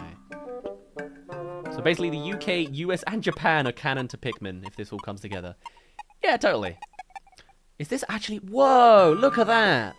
Actually distorting the grid background behind it. Oh, you know that took some effort. Or just Unreal Engine doing its simple things. Wasn't there a dragon in Hey Pikmin? I guess that's true. Wasn't that all a dream? Have you read how Louis feels about the skateboard on stream yet? No, not yet, but we'll get there. Detective's Truth Seeker. Surely this powerful viewing device was used by a brilliant professor trying to capture a glimpse of the truth hiding in the most fundamental level of the universe. But when they looked through here, did they find that truth? And did the truth look bigger and a bit out of focus? Everything looks so much bigger when you peer through this lens. You can see the smallest details and all the different components that make up a single object. That's the proper way to conduct a scientific investigation. Is there a Sherlock Holmes reference in here somewhere? That's what I was thinking. Kinda, yeah, detective. As fun as it is to make food appear larger, this object can't actually increase the amount. Shame. Nice. Okay, time for a train set. How does this all come together? Oh, look at that. Isn't that just glorious? Damn it, why have you ruined me again? Let's read about trains, folks. The unlimited locomotive. Some people love to ride the rails because it reminds them of the past. Others ride the rails because they're excited about what lies in the future. I say a train trip is more than just transportation. It is unlimited possibility. It is unlimited... Hop aboard and find out. There we go, we're almost made it. Why is it that a child's eyes always seem to light up at the sight of a train? My son was fascinated with them, and it was the first toy he ever wanted. I was the same way as a kid. This is a very loud train. Even now, I'm wishing I could hop on this train and go for a ride. Choo-choo! Very difficult and uncomfortable ride. I did like how I set up my Thomas setup when I was young. Also, I like trains. I also am a big fan of trains, but now I ride them for 4 hours at a time. The novelty is wearing off. I'd love to be in an overnight train though. That'd be great. The middle management tank car. This tank car works hard. It carries heavy and difficult to handle loads. Also, is the music too loud? Because it's louder in my ears, so I turned it down, but I haven't turned it down for you. How is the volume ratio? Yes, it is pulled along by its superior, but it does a vital job connecting that leader to the cars behind it. It may be the middle management of rail cars, but that's nothing to be ashamed of. Long ago, railroads were the lifeblood of civilization and the power to transport people. Loud. It's fine. What can I do about that? I can only move them a bit. I'll bring it down a tad. Like, how about that? Someone's got to move the fuel, right? I like to think our company plays a similar role in space. It gives meaning to the daily grind. It's drowning out slightly. How about now? I've done it down by 5 decibels. An enjoyable pace to sit and play. I knew it. I knew this song was going to be too loud. The playlist is the same volume, but I guess the songs themselves change, depending on where I got them. The leisure car. Passenger cars like this aren't fancy, and yet there's something elegant about taking a ride in one. You simply recline in your seat and stare out the window as someone ferries you to where you need to go. This kind of leisure has dignity about it, no? As a student, I once took a local train, a really slow one, on a journey to wherever it was going. I was the only passenger. The unchanging scenery stretched on and on. I felt like I was the only person in the world. Sounds a lot like space travel, huh? Much better now? Okay. Do you want this to be the case for all of the music, or just this song needs to be quieter? Place your order on the right and pick it up at the left window. Beware, service is slow. Not even using it on train tracks? Alright. Oh, the life station. Hello, you came from a Mordad in ice.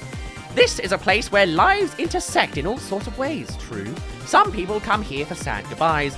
Others come for happy hellos. Some people find themselves here, wondering where they're going next. Is this a train stop or a life stop? Or maybe both. Just this song, I suppose? Okay, we'll bring it up afterward. During my first job, my parents would meet me at the train station whenever I got home from work. I always thought I'd do the same for my kids, but it's usually them waiting at the station for me now. It always warms my heart, but I wish I could return the favor. Comfy digs. I wouldn't mind staying here for a while. Wow, everyone has trains in this universe. I guess if they have ships, they might as well. The straight and narrow track. This straight railway track is perfect for the person who knows exactly where they want to go in life. Oh, what a good philosophy in life. Directly from point A directly to point B. No twists, no turns, and no turning back. It may not be the most adventurous route, but adventure is not for everyone. I've just found out I've been watching in the past. No. Oh, I'm sorry, post-COVID. They say that following the straight and narrow path is a virtue, but I've learned firsthand that it doesn't always lead you to your destination. When I started working directly under the president of Hockaday Freight, I thought it was the inevitable next step in my career. All it led to was piles and piles of paperwork. I'll be happy if my kids take a slightly twisted route in life, as long as it helps them achieve their dreams. This is the only place on the rails you can get a good meal. True. Fun fact, if you hadn't collected every rail in the set but still have at least one, the set will add extra rails to allow the train to go through the whole loop. Oh, really? Oh, interesting. The colour makes me hungry for some delicious fruit. Thank you, Louis. What a profound curve this turn of events track has here exhibits. It's not so different from life. Sometimes you think you know where you're going, but then a curve in the track takes you for an unexpected ride. There's no getting off this train, so sit back and enjoy the surprise. I always slow down on sharp curves, but sometimes I crave the occasional thrill of speed. Maybe if I floored the accelerator while parking brake was engaged, it would satisfy my desire. Sometimes I look around and wonder if civilization isn't simply the result of us all trying to satisfy our desires just enough to stay productive. I keep thinking the next time I jump into one of those holes, I'm gonna fall to my doom. Thanks, Louis. What hole? Like the holes in the track? I guess so. The back of the beginning track. Sometimes in life you lay down a track that seems straight as an arrow, but the fact is, it's not straight. Not at all. Follow that track and you could end up right back where you started. But don't let that get you down. Maybe you're right back where you should be. Oh. I took my son to the zoo a few years ago and he suddenly started crying. To calm him, I walked him back and forth on a path with no exhibits. We didn't see any animals that day, but I learned that sometimes the best solution is simple as a change in direction. I got my head stuck in one of the gaps. My panicked screaming loosened it enough for me to get free. Louis, man. And the thrill ride track. When a sharp turn catches you by surprise, what do? Slam on the brakes or throw open the throttle. No matter which choice you make, you're in for a hard-pounding thrill ride. Best to grab for that seatbelt if you've got one. Some people think I don't like the concept of a set path or staying on the rails. That's not true at all. The only thing that matters to me is that I'm going in the right direction. How I get to my destination is irrelevant, much like the opinion of others. I need to learn that still, Olimar. I still have horrible nightmares about opinions. I'm unsettled by both the shape and the colour. Thanks, Louis. Well, there's the incredibly loud train segment of our Piklopedia treasure hoard. Is it even called the treasure hoard? I'm not sure. This is the oral arguments set. What? Why? Huh? What? Okay. Well, anything. It's time for the oral section of the stream. Welcome, everybody.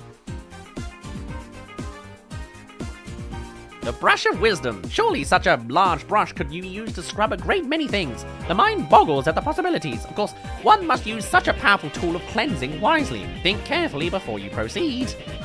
I'm reminded of a toothbrush I used when I was a kid. I always wanted to brush my own teeth, so when my mum finally gave up helping me, it was a sweet victory. Unfortunately, that's when I started getting cavities. I guess that's the price of independence. Oh dear. Good law though. I used to hate an advert. There was like a toothpaste advert for kids that was like, with mummy's help, I can brush my teeth all by myself. And I'm like, psh, what's wrong with you, kid? You got your mummy's help. That's not by yourself, you idiot child. Psh. So, you know, a good old childhood memory. I was a child myself, so that's why I was so angry and allowed to hit this child. Okay. First time catching a stream live. How's it been so far? Good. It's probably one of the most, like, meatiest library type streams, but hey, it's chill, we're just chatting and doing a whole bunch of reading. Thank you for joining for however long you do. It's called the treasure catalogue this time. Okay, not the hoard. Well, I'm gonna be lurking now. My tablet, the only way I can chat, is 2%. Need to charge for a bit. I'll be watching on my TV. Oh, cool. That's a proper Wii U experience you have there. Well, thank you very much, Amanda. Enjoy your lurk. I like to bury my face in the long, soft fur. Always the best notes from you, Louis. The brush of foolishness. The soft bristles of this brush. How good they feel when scrubbing one's own back. But how easy is it to lose yourself in the feeling? As they say, too much of a good thing is a bad thing. Don't be fooled by this brushing vice. Know when enough is enough. Brushing a child's teeth for them is hard work, made worse by the fact that they're oblivious to the perils of tooth decay. I stopped brushing our kids' teeth for a time so they could learn for themselves, but that idea did not go over too well with my wife. There's something soothing about the way it smells. Puppies. Pet supplies, puppies. The bathing pool. This bathing apparatus is sure to be the envy of all those who see it. Is it for dipping? Though primarily used for delightfully refreshing cold plunges, it can also hold hot water if it's delivered. True, the edges are slippery, but once you're in, it offers hours of carefree splashing. What does that have to do with the mouth? Just because a dog uses it? Why did the characters not put these in series? What is this? This is some deep lore. Oh yeah. The bathtub we have at home is much smaller. If we had one like this, we could use it as a hot tub and relax together as a family. Then again, it's hard to unwind when surrounded by excited children, especially ones who like to splash you in the face. Perfect for catching critters, big and small. Just leave a little bait in there and see what happens. When I was younger, I thought lurking meant to be in chat lurking about talking, so I said I'll be lurking to the stream, but they kept talking for 2 hours. Oh no. Ah well. The bathing pool is now the bread hole? What?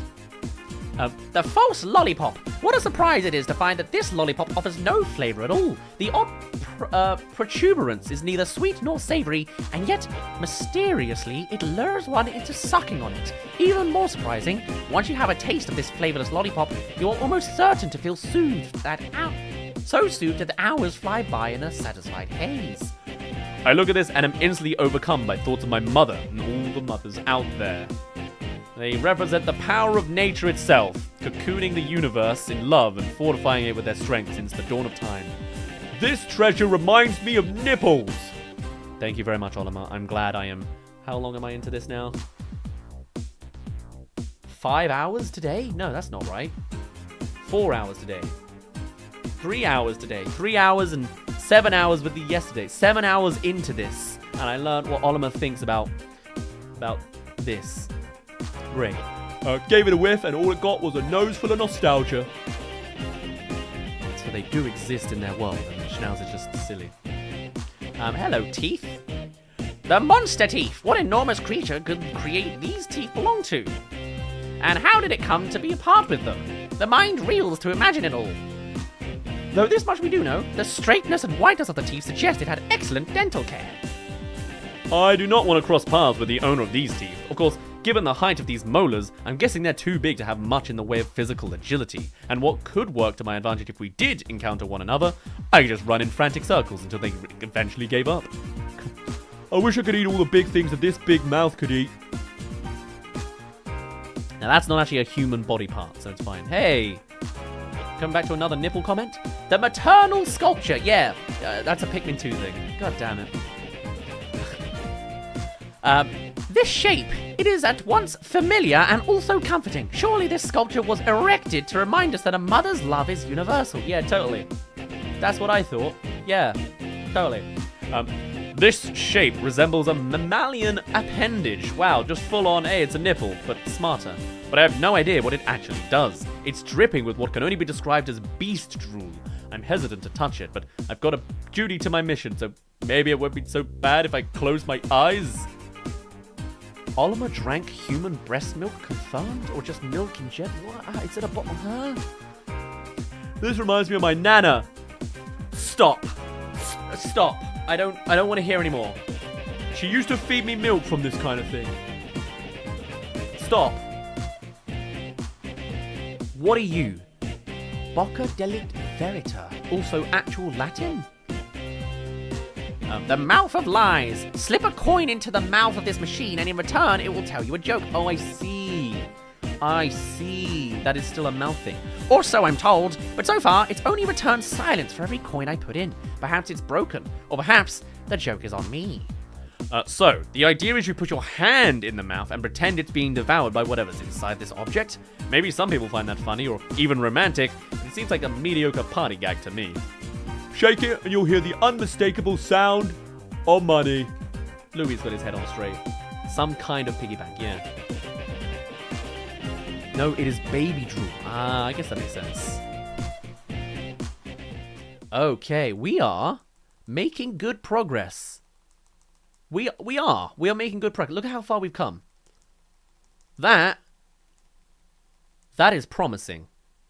We might be halfway done, but it's, we got at least an hour and a half. So this is the Think Tank Combo Bot, the Assembled Courage series. Look at that. Beautiful.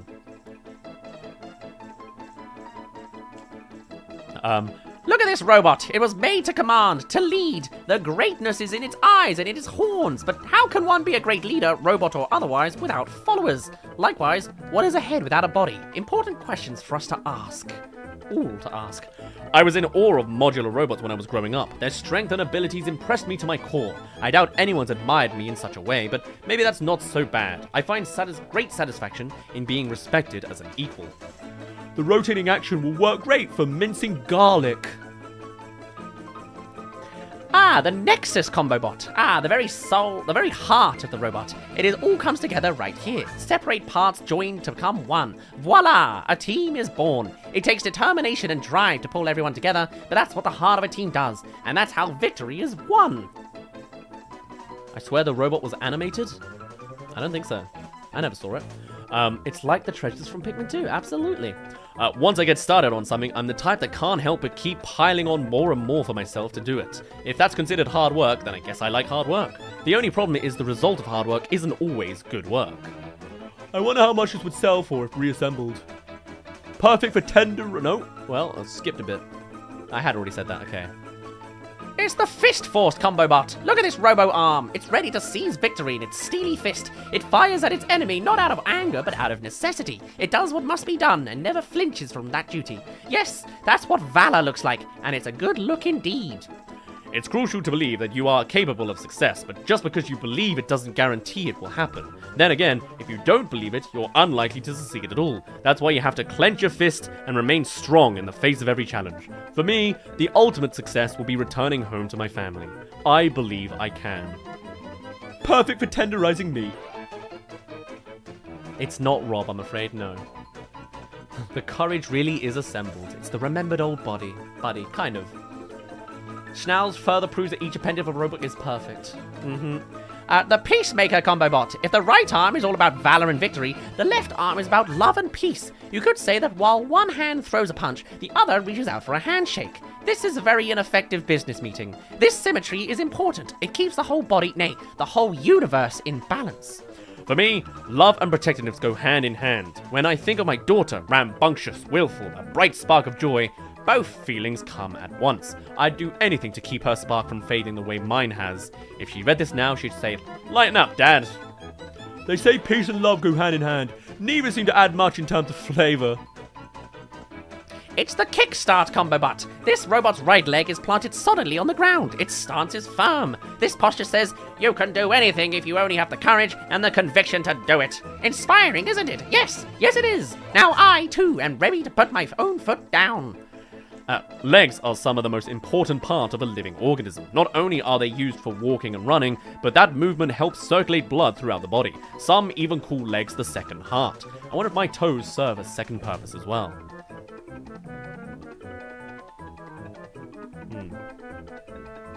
I'd be looking for something like this for mashing potatoes. And then, the sure-footed Combo Bot. One can't afford to waffle on the battlefield, nor can one afford to rush in with half-baked plans. Yes, the courage is required, but also calmness. Yes, conviction is needed, but also composure. You can rest assured the left leg will stride into battle, but only after careful consideration. Many people don't realize that they not only have a dominant hand, but a dominant leg as well. That leg can even be more muscular or longer than its non-dominant counterpart. Too big of an imbalance between the legs can have staggering effects. Nice pun. If I have a dominant hand, does that mean I have a dominant food? If so, which one is it? You idiot. Right, at this point, I think we're making a good progress. I, however, need to go on a pee break. I don't have pee break Dazz for you, but I do have an advert that I wanted to pack up. So, here it is. I'll be back in like a minute. This video is sponsored by the Biscuit Barrel. It's August again, so we're sponsored by Biscuit Barrel. Here's how it works. I'm away for the entire month of August. I'm at the Edinburgh Fringe Festival with a comedy sketch group called, what do you know, the Biscuit Barrel. Uploads will still be going on. Probably. I just need to juggle it with a very busy schedule. It'll probably just be weekly. But also, here's what it looks like. It's me on stage doing comedy bits. I've turned around and become a bit of a physical comedian, which is very ironic considering I am just a disembodied voice on this channel. But if you are over in the Edinburgh region for the entire month of August, come say hi and come see us.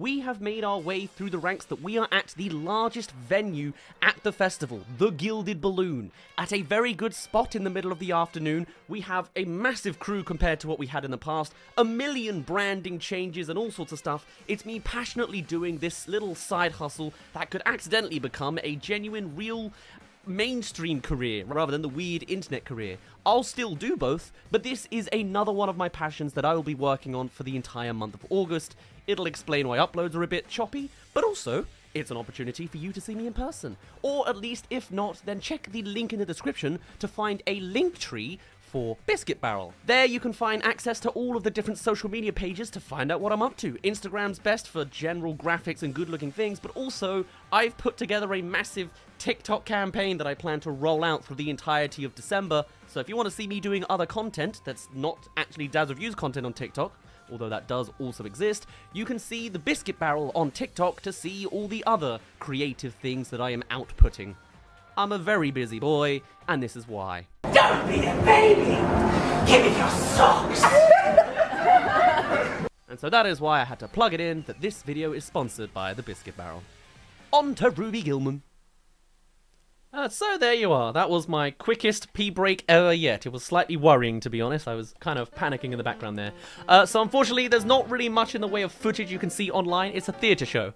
There might be some semblance if you like dig around on the socials. I think sometimes we've got like unlisted links. But otherwise, follow us on the socials if you want to see any semblance of content. But we do have TikToks that we're making. Otherwise, let's get into, yes, paint lore time, shall we? Also, what did you think of that? I think it's cool. I do some odd things. Oh yeah, and that mentions Ruby Gilman because I'm making a Ruby Gilman video. That's actually an advert for a main video. I just rendered it. Did you wash your hands? I did. It was much harder to fit it in time, but yes, I did. So don't you worry. Anyway.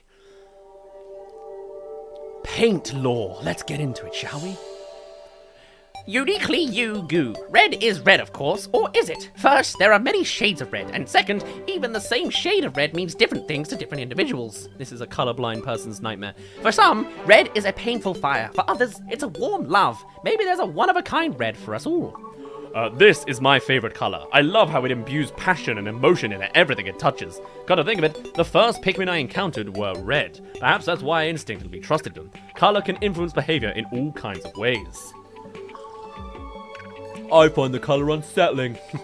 What colours does Louis eat? Place your bets now. This is a good time to place those bets. Blue. Decorative goo. This tube of decorative blue goo is sure to inspire creativity in anyone who comes upon it. It should also be a reminder to welcome new colours into your life now and then. Don't get stuck returning to the same hues over and over again. Go wild. Unleash a new you. This color is very similar to that of the blue Pikmin. I prefer red. Wow, okay. Dang, so non-UK people are screwed? I'm sorry. I can't, like, it's a theatre show. It's kind of limited. If Biscuit Barrel does really well, though, it might do a world tour. There are plans to do, like, an American fringe, if they exist.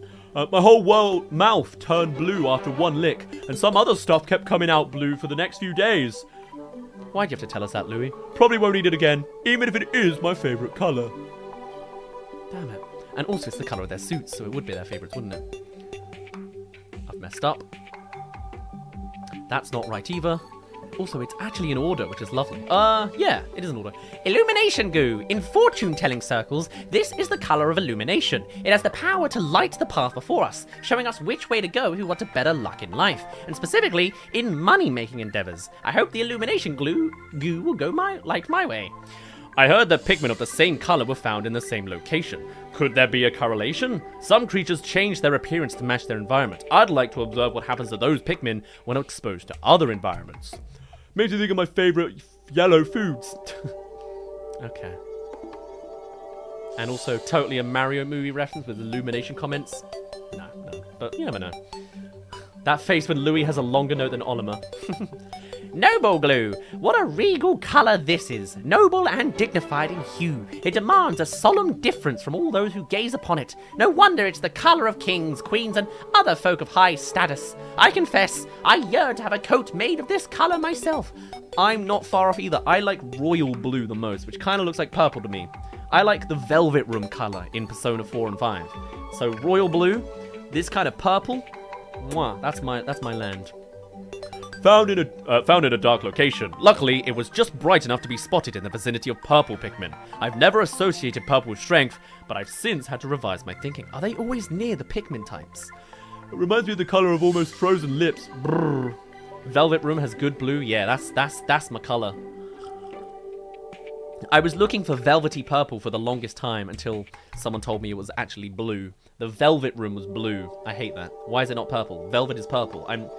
Anyway, white. True blue. Some say this hue is the absence of all colour. Pay attention to the order the colours in and how much they've been used per colour.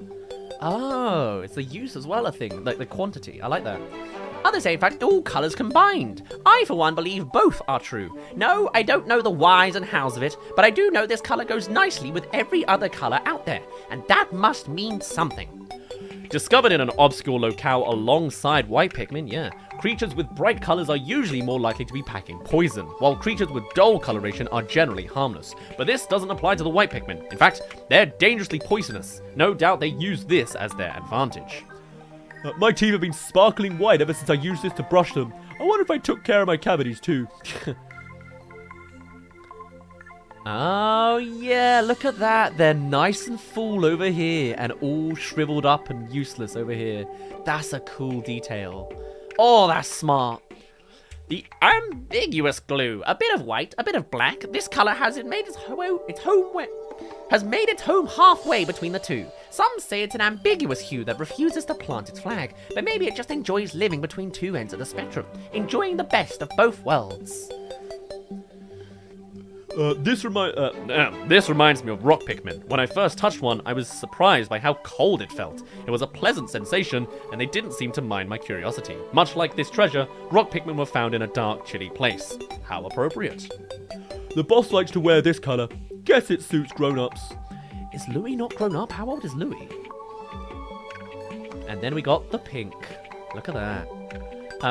Captivation glue. This colour, so charming. Anyone who lays eyes upon it finds their mood improved. Needless to say, it's the go-to hue for painting cheeks and lips when one is in the mood to captivate. Would it work as well if I painted it on my arms? Perhaps I'll try.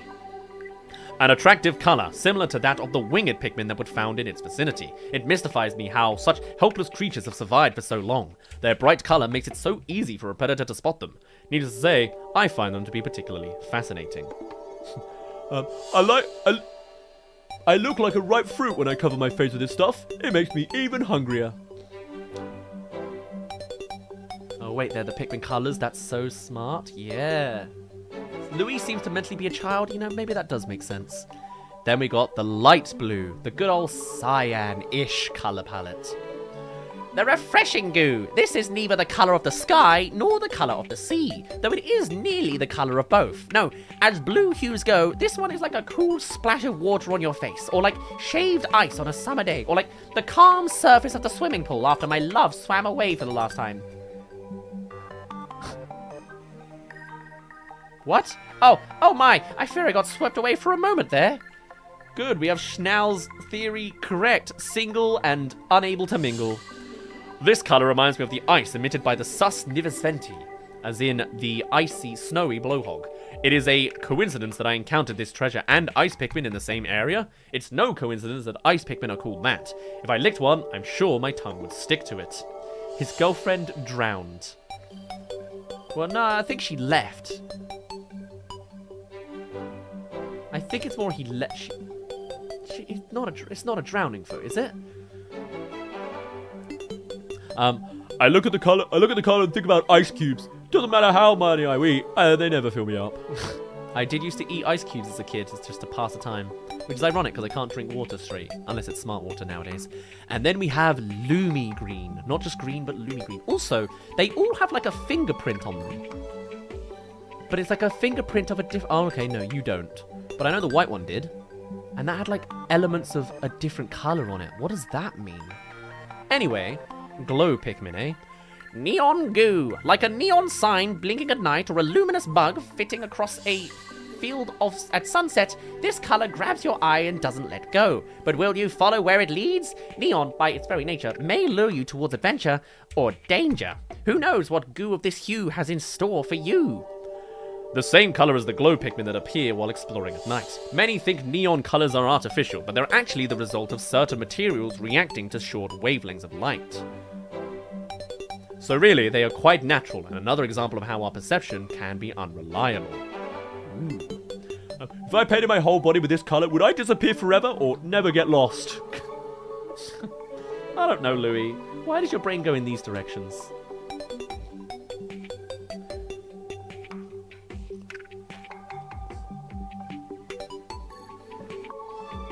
To be fair, it is weird that Schnau's lost his girlfriend in a swimming pool. She drowned in his swimming pool. What? What's going on there? Well, there you go. Drowning theory. Ben is real, you know. Ben drowned and Schnauz killed him. Anyway, time for... What is this sequence? Just like the Arctic one? The Ancient Secret series. Oh my god, that's horrifying. Where do we start? We'll end on the dogs. The dogs are lovely. This is the giant's fossil. This fossil is all that remains of a heroic giant from ancient times. He was known for showing compassion to not only allies, but enemies. As we contemplate his revered visage, we should not let his past benevolence act as a guide for our own behavior today. Looking upon this warrior's calming visage is a peaceful way to spend an hour. The eyes seem to see through everything, as if their gaze is freeing you from the darkness of your mind. Perhaps I've stumbled upon the sacred key to life's greatest questions. This bears a striking resemblance to something else. What, Louis? What are you implying here? Ooh. Can you scan that? Is it just a souvenir? It must just be a souvenir. Yeah. What was he saying? The president or something? Daritamaku? Something like this. Not successfully a goal that some human made. The persistence machine. What a device. Push it over, knock it down, kick it aside, and it always bounces back. How it manages to do so remains a mystery. But if ever you're feeling discouraged, give this machine a shove and rejoice in its return to being upright. May it inspire you to do the same. Daki Tamaru? I've never been the type to give up. No matter how many times I fall, I'll always get back up again. At first, I thought I could practice alongside this machine, but its stubby body reminds me too much of the president. One glance at it, and I lose all motivation to continue. The shape itself is familiar, but that's it. Oh, well, there you are. And then we got good old 22 euros. Or 2,000. Euros exist in the Pikmin universe. Good to know. The unfinished statue. Many have wondered what this statue would have looked like if the artist had completed the work. Also, they just know what humans look like now. Would the arms have been folded, held out straight? Might wings have been carved where the arms belong? If only the artist hadn't stopped at such a crucial juncture. Though I confess, nothing is more fun than guessing when there's no right answer to be found. Dakimakura. Oh, I'm thinking of the Pokemon, aren't I? But yes. What manners of calamity had befallen the planet at the time this statue was created? Apocalyptic catastrophes. Whoa. What manner of calamities had befallen the planet at the time this statue was created? Apocalyptic catastrophes, extreme weather, the wrath of the gods. The question that artifacts like this inspire are what make them truly valuable. Yeah, you're right, Louis. Oliver. Sorry. Yeah, that's exactly what's going on over here. Have you seen the heat waves in Spain? Yikes. This made a nice snack for someone. If there's no way to enjoy eating rocks, I'd like to know how. Okay. Then we got the classic old thinker. Did I see that? I'm gonna leave it to memory now. The contemplation station. When one comes upon this landmark, one can't help but contemplate many things. First, what is this figure contemplating? Moreover, what should I be contemplating? Open your mind to big questions like these and you're sure to contemplate great things. I'm very bad at stopping and thinking. Like, I'm so busy on my path. I think a lot, but I think on, like, productivity. I'd love to just stop more. But I'm busy all of July with this for a week. And I'm busy all of August. Oh well. Could I be related to the statue who modeled for this statue? I mean, I saw a body part that reminded me of myself. While examining it earlier, I found myself striking the same pose without even realizing it. If we do share the same genes, how did they end up on this side of space? The human theory lives on. Deciding what to eat next is a quandary that will forever thwart the mind. As soon as it's resolved, it begins anew. Yes, it does have a, yeah, on its model. Thank you, Fernando, for confirming. Oh, dear. Hello. Oh, I'd love to have one of these, like the ones where the thing's manually moving. Just as, like, nice to have around, you know? The beckoning mannequin. This charming creature beckons to all who pass by. Come to me, it says. I'm too adorable to resist. Decorated with opulent flourishes, it seems to promise not just friendship, but good fortune as well. While looking at this statue, I found myself smiling and petting its head for no discernible reason. It must possess a magical ability to captivate people and convince them to do its bidding. How can something so devious and manipulative be so cute? All I'm getting are greedy vibes. Nintendo made a mistake. There is penis in Pikmin 4. Please, buy this game. Confirmed. Can someone do me a favor? I don't think I've got time to do this. Could someone later on take the VODs of this and yesterday's stream and cut together every time Pikmin moment pops up? I think it'd be the perfect out-of-context highlights for this stream. I do not quite have time to repeat the 9 hours this is going to take me, if not 10 or 11.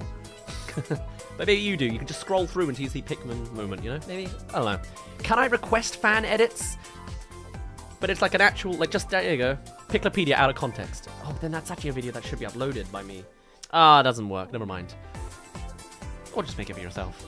I don't know how to make it work. The ancient statue head. It's on Hocketate, that makes more sense. The ancient statue head is almost as popular as the gyroid bust. With her cool goggles and dramatic personality, this statue oozes a mysterious aura, so the competition between the two makes sense. But what's even more mysterious is this figure's missing body. It reminds me of Baltoy. This looks a lot like a figurine my son learned about in school. I always wondered why she wears goggles. Why does she have to hide? Maybe a secret path with another ancient statue floating around there? I look forward to discussing this theory with my son. There's no way I'd win a staring contest against her. Are their eyes even open? I thought it was like Baltoy logic where the eyes are shut the whole time. No? I don't know. Hey, it's the Statue of Liberty. 22 euros? No, not quite. What do you have to say about the Statue of Liberty, Oliver? I'd be loving to hear this. The lamp of inspiration. This lamp is the very definition of inspiring. With the figure of a proud woman holding a torch on high, it not only lights up a room with its glow, but lights up the spirits of those who gaze upon it. This statue seems to be imbued with the majesty of an ancient goddess. When I look up at her, I can't help but be mesmerized by her beauty. Until my neck starts throbbing in pain. The right hand is holding up a generous serving of soft serve ice cream. Chocolate, if I had to guess. Do you know the name of the song in the background, by the way? It's from a game called Fiesta. It was like an MMORPG I played as a kid, which is apparently just like part of like a not even a main game. It was like a part of like a mass-produced MMORPG thing from like a Korean company back in the day. It's called Fiesta. Fiesta Online. Search that up and it'll be one of the options. There's only like 8 songs on it. And then there's this horrid thing. It's worse on the back. It just full on looks like Rod Rice in Attack on Titan. I hate all of that. What do you have to say? Is that beautiful to you? The expression hider. This clever contraption is meant to be used when you don't want to reveal your emotions. Stand behind it, and it'll render any expression on your face unreadable. Its blank eyes and straight lips will keep your innermost feelings safe from prying eyes. I can't pinpoint the exact moment, but this reminds me of the face my wife once made when I delivered a perfectly executed dad joke. It's been a long time since I've seen a face-to-face of such beauty. I can feel my heartbeat in my eardrums. Oh dear.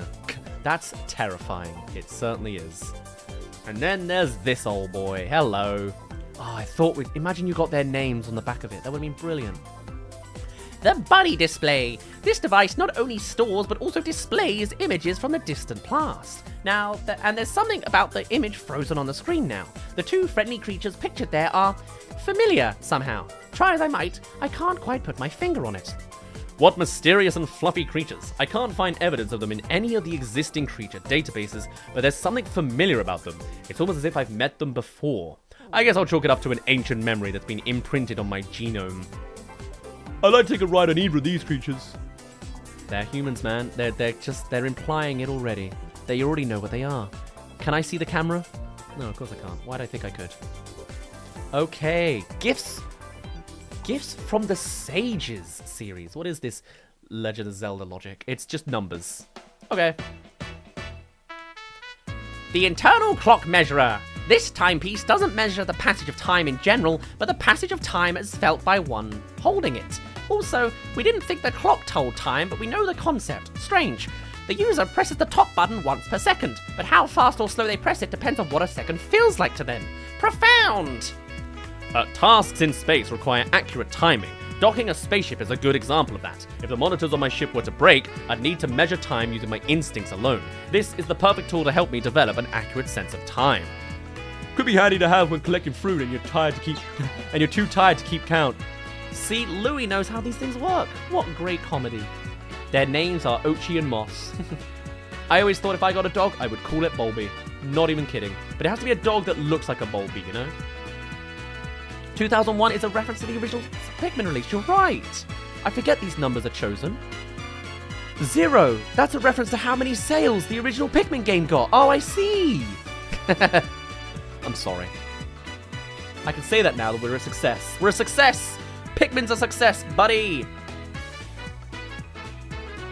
The solar-powered computing machine. This enormous computing machine not only allows for complex number crunching, but ensures these critical calculations can be completed whenever needed. Note the enormous solar cell that powers it. Whoever built this marvel has harnessed the incandescent fury of the sun itself and used it for math. I hate that they just know what the answer is. I like it if they just come up with something new with it, you know? That'd be the way I do things, but oh well, what can you do?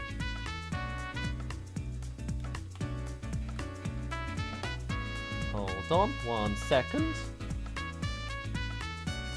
Brief pause, all good. Also, I've skipped a one, oops. I may be able to embed this on the wall of the ship's computer room. It could be useful for making manual calculations should the ship's AI ever crash unexpectedly. Your ship has AI? Okay. Space pilots need to be prepared for any emergency, and I'll take all the help I can get. Funny, not funny, funny, but I forgive you. Oh dear. I'm not sure if using this thing correctly. It looks like it has buttons, but they can't be pressed. The number jumper. This clever exercise machine combines the joys of doing math with the thrill of physical exertion. When performing complex math tasks, simply jump from key to key to key. I dare say finding solutions to math problems has never been so fun. This is an extremely sturdy calculator.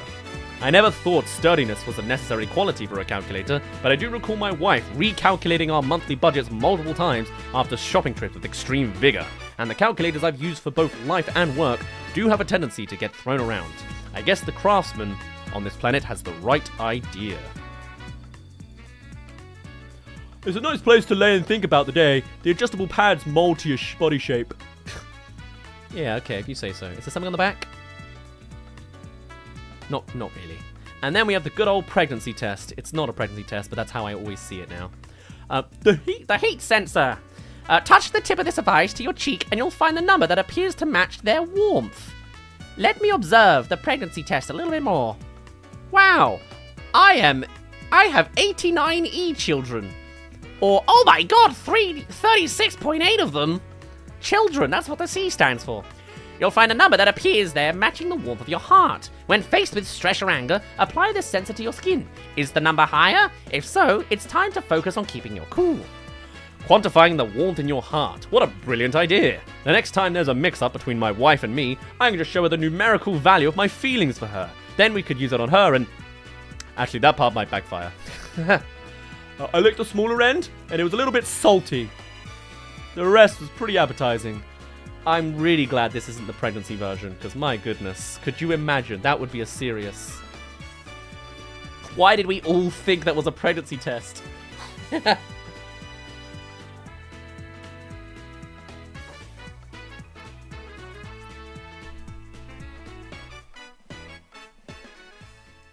Okay, the paleontology series. Ooh, I like this because, like, this was the olimerite from back in the day.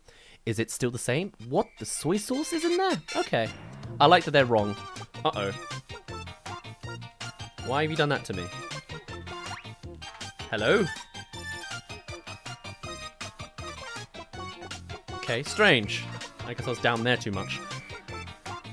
Soy sauce! The mystery squishfish. What a mysterious new species of fish. Its body is transparent, yet inside it's full of a black liquid. Give it a good squeeze and this liquid squishes right out. The liquid is tasty, although quite salty to be honest. Surely that must mean it comes from the sea. We're nearing the amazing discovery, huh? Okay. It's disturbing to see a mouth that can be removed like a cap. If it were reattached improperly, would the bodily fluid simply pour right out? I remember when a supposedly airtight container of mine once failed. My bag smelled like onion soup for a week. Just one splash of this creature's liquefied innards improves the flavor of any dish. I'll never leave home without it. This is not hole-in-one from Midden Heaven, but this is... No, it used to be. This isn't Midden Heaven. This is something else, isn't it? God, I've forgotten what it is. I feel like it's Mario, though.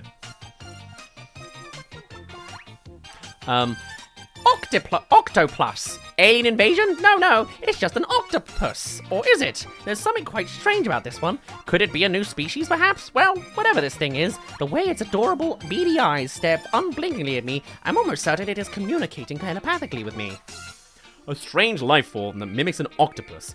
We've discovered other creatures that use mimicry, but in this case, it's fairly unconvincing. I'm not sure it even is a life form. I intend to dissect it to investigate further, but first, I will try one tiny bite. The head and tails have the same flavor and texture. Tastes like fish. This one right now is Cooper Cape. Ah, you talk about the early one? That would make more sense. Sorry, a bit of a delay. Hello. Actual fossils, eh? What are you then? The slipperbug fossil. Not quite as good as Olimanite, but we'll get there. Clearly, this is a fossil of a slipperbug. These creatures lived in ancient times and always traveled in pairs. Quite often, one would get separated from the other and no amount of searching would reunite them. Wait, am I thinking about real slippers? Discovered along a mountain stream, its shape reminds me of a type of footwear used when moving through shallow waters. Perhaps this creature mimicked the shoe prints of this planet's inhabitants as a way to hide in plain sight and steal their food. Excellent tool for mashing and grating fruit. Great, thanks, Louis. And then look at this gigantic golden thing.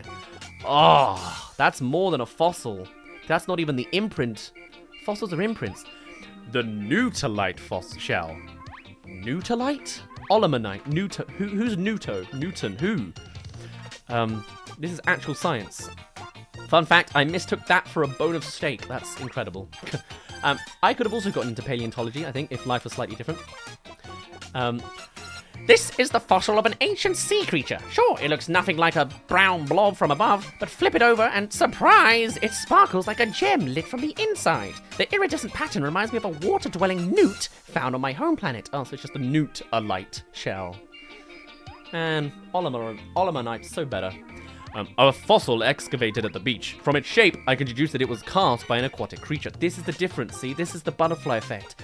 Olimer would have labeled that. Instead, freaking Schnauz over here did. I can deduce that it was cast by an aquatic creature. That could indicate that the current site of the beach was once the ocean floor. Lovely, I like that. It only took one bite of charred space newt to straighten Nana's bad back. I wonder what medicinal properties this might have. Well, we'll never know. Because we'll never see this timeline again. Actually, I imagine we'll only ever see this timeline again. Time for, I think we're all coming up to the good one. The Point of Honor series. Look at all that. Is that just 3 items? It is. It's just 3 items. Okay. Pointy, pointy, pointy. The relentless spear. In times of old, competitors would face off against one another to see who could throw this enormous spear the farthest. It was said that the only way to take the winner's spot was to train as relentlessly as the spear flies. That is to say, competitors had to give their all to their spear training. Nothing less than total focus, total dedication, and total confidence would do. Those who give their all found they could throw this spear very far indeed. Ah, so, yeah. Gotcha. It's funny, the very concept of the Olympics sounds so good when dramatized. I wish the Olympics was actually as dramatic. I mean, it is. It's a lifetime experience, but it doesn't feel dramatic when you watch it. But I'd love to, you know... Oh, what a great description of it all, you know? Ah, well. Anyway, this spear looks like a rocket from the early days of space exploration. It may even conceal some kind of high propulsive force within, but I hope it has a more romantic history and that it protected explorers as they sailed through space, pursuing their dreams. Cold to the touch, but fun to climb. We're almost to my favorite treasure of all time. Don't worry, we're getting there. Ah, hello, it's the 2-pronged thing. The noble bident, that was it. This treasure has not only 2 prongs, but 2 personalities. That is, it's so beautifully designed, a noble person might hang it on their wall as a decoration. At the same time, it's so fierce, a warrior might use it as a weapon. A spear appreciated by rulers and warriors alike. That is a mighty spear indeed. Ah, my little girl had always been the princess of our household, and if there was a miniature version of this, I'd love to present it to her as her own personal fork. I can imagine it now. She'd be so ecstatic, swinging it all around, wrecking havoc, scaring the dog. Never mind, I think our little princess is a tad too spirited for a gift like this. If 2 people work together, they could use it to drop fruit from a considerable height. Yeah, I guess so. And the Jobal Bident. Oh dear. And then the Shattering Lance. What would you say if I told you this spear is capable of shattering everything from a single solid stone to an entire iceberg?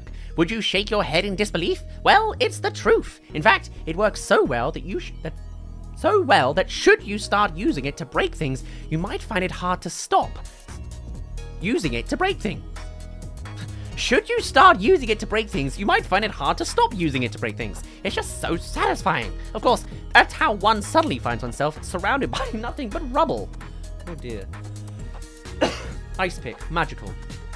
Careful, this tool is very sharp. Its original owner must have wanted to pierce or crack things open at any cost. As a lover and preserver of unique objects, I'm not quite sure I understand the purpose or value of such an item as this. Think of all the hard-shelled snacks I could have with this thing. Such a simple man, Louis is. But now we're here. And only a handful of these left. This is doable. Oh, this is doable. Oh, I'm happy to see it. This is the one people have been talking to me to mention.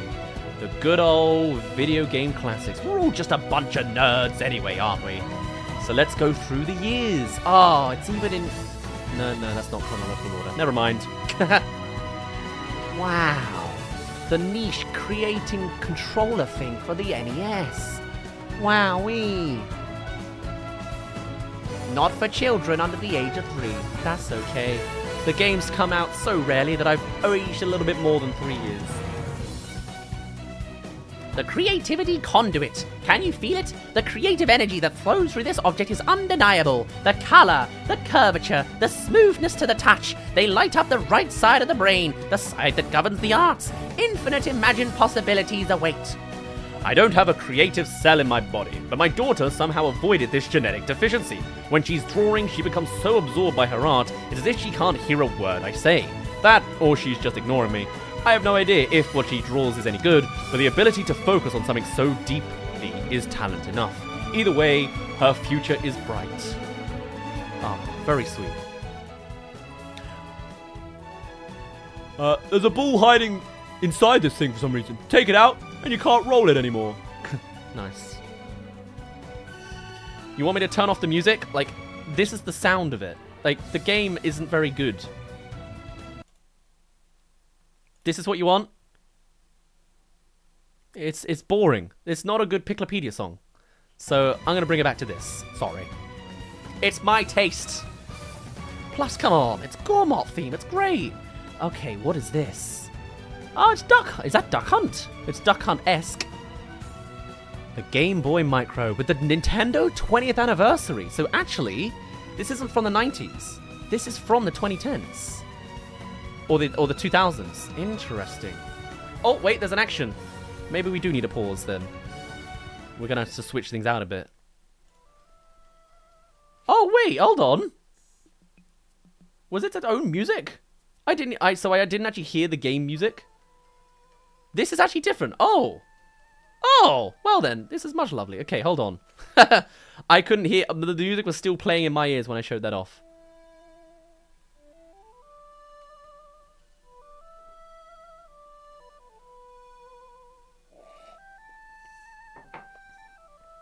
Yeah, okay, enough of that.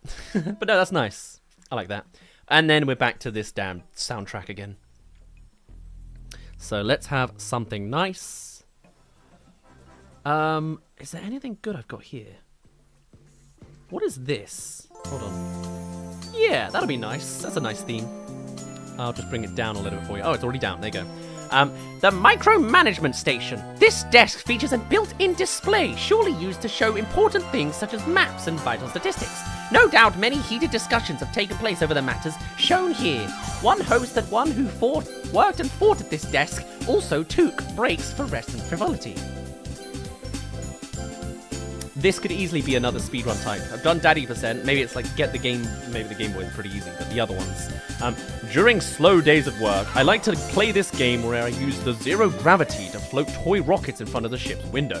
Then I act out scenes from my favorite childhood show and pretend there's a galactic war going on in the distance. I should probably edit these notes before the president asks to review them. I jumped out of my skin the first time the display lit up. Nice. I have not got a fade on that. Let me just do that now. Fade in and out. Why not? Hello. You're the good one. Bye-bye. Oh, it's still on. It's the Game Boy Advanced SP. Now this right here is what we waited for. The good old Game Boy Advance. I liked, yeah, the one that was this way round. I need to buy it again. They only cost like £60 now. I could get one again. I just never got around to it. Oh well. Note the Stone of Advancement. Notice how... oh, oops. Did not mean to do that. Notice how resplendent the blue of this slab is. It's called cobalt blue. The pigment is extracted from an ore renowned for honing one's intuition, intelligence, and reflexes. Yes, the more I gaze upon it, the more advanced I feel myself become. I had a red Game Boy Color, but my mum sold it. Ah, fair enough. Space is a funny place. You can be using the latest technology in galaxy navigation technology and still find yourself lost in a sea of space trash. But that's life, isn't it? If you want to advance, you've got to be flexible. This also applies to settling marital disagreements, I see. Yeah, don't worry. If your mum sold it, you can always get another one. The life opens up after a little bit of time. Don't stress. It opens, and then it closes. That's pretty fun. Thank you. Thank you, Louis, as always. I shouldn't have paused. I knew this wouldn't have anything new on it. The Wave Bird. I didn't actually have a controller like this. I didn't like the clunkiness, but, you know, the classic, best controller, beautiful. Winged Freedom Sculpture. I guess they wanted it to be winged. Beauty soars to new heights here. This magnificent sculpture captures the form of a white bird gliding through the air. But what does it mean? I say, this isn't just about a bird. This is about freedom. Just look at it. It is freedom itself. The GameCube, the iconic GameCube, the one that started it all. Oh, yes. I sort of see the winged aspect, but mostly this reminds me of a model spaceship I played with as a kid. I like that it's like he's talking to Schnauz, or like he's responding. The overall design is perfect for transcending all kinds of atmospheric barriers. Plus, it looks so cool. I guess Schnauz writes them, Oliver reads them, and then writes his own. And then Louis responds to Oliver's? I'm not sure. I think Louis does his own thing. I see it as 2 rotating knobs, but it's unclear which one I should play with. Technically, this really does replace Pikmin 2, because you could find the control stick in Pikmin 2. Different scale. Completely different. Turn off and on the Game Boy Micro when it's not in the full series. Oh, is it different there? Okay, we'll do that in a bit. Also, this proves that nearly all gaming consoles are now canonically existing in the Pikmin universe. Well, same with Splatoon. The Wii U is in the ground in Splatoon, so I think it's just kind of the logic of any of these Nintendo consoles. It's the copyrighted branding they were allowed to keep compared to Pikmin 2, so... This came from Germany, so some of it's... That's cool. This is a German controller. The Game Boy was like Japanese. Oh, that's really sweet. That's a really cool way of doing things. It's a console for everyone across the globe. And also maybe implies that the Doppelganger's Den is in Germany? It's got more accents over its lines. I don't know. The Life Controller. The cross-shaped structure on this device is not only satisfying to press up, down, and side to side, and up, down, left, right, BA, start, all that goodness, but also clearly moves something. Strange to say, but I almost feel as though it's controlling me. But who would be controlling me? I must know who it is. Wow, really getting existential now. I like pressing the different directions of the mathematical symbol, but there's something captivating about the 2 round buttons. I can't help but want to push them over and over as fast as I can. I don't want to break them, but I don't want to stop either. Nothing and no one tells me what to eat. Because it's the Life Controller. Ah, I see.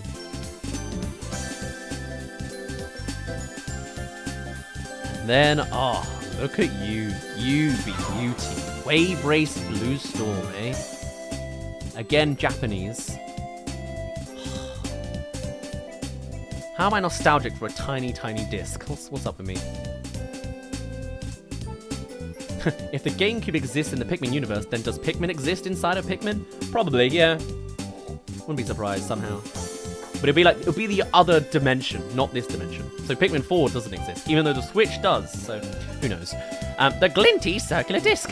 This disc vests me greatly. I've analyzed it, meditated over it, and even given it a good whack or two, and still can't decipher its purpose. But drawing upon my rather prodigious treasure knowledge, I surmise it is either a piece of equipment used for gathering solar energy, or it's a weapon capable of reflecting light to troublesome beasts to scare them off.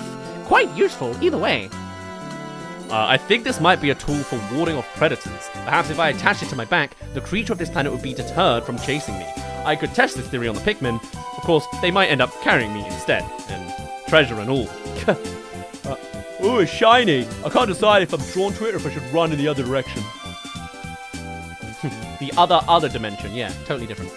Right, are these separate? Oh, they are. Look at you. The telekinesis detector. Do you believe in psychic powers? You will once you observe this device's uncanny behavior. That is, it vibrates all on its own. Surely this is proof that telekinesis, yes, or yes, even psychokinesis exists. Gah, did it just vibrate again? God, this music's so loud. Yeah, and then it went quiet again, typical.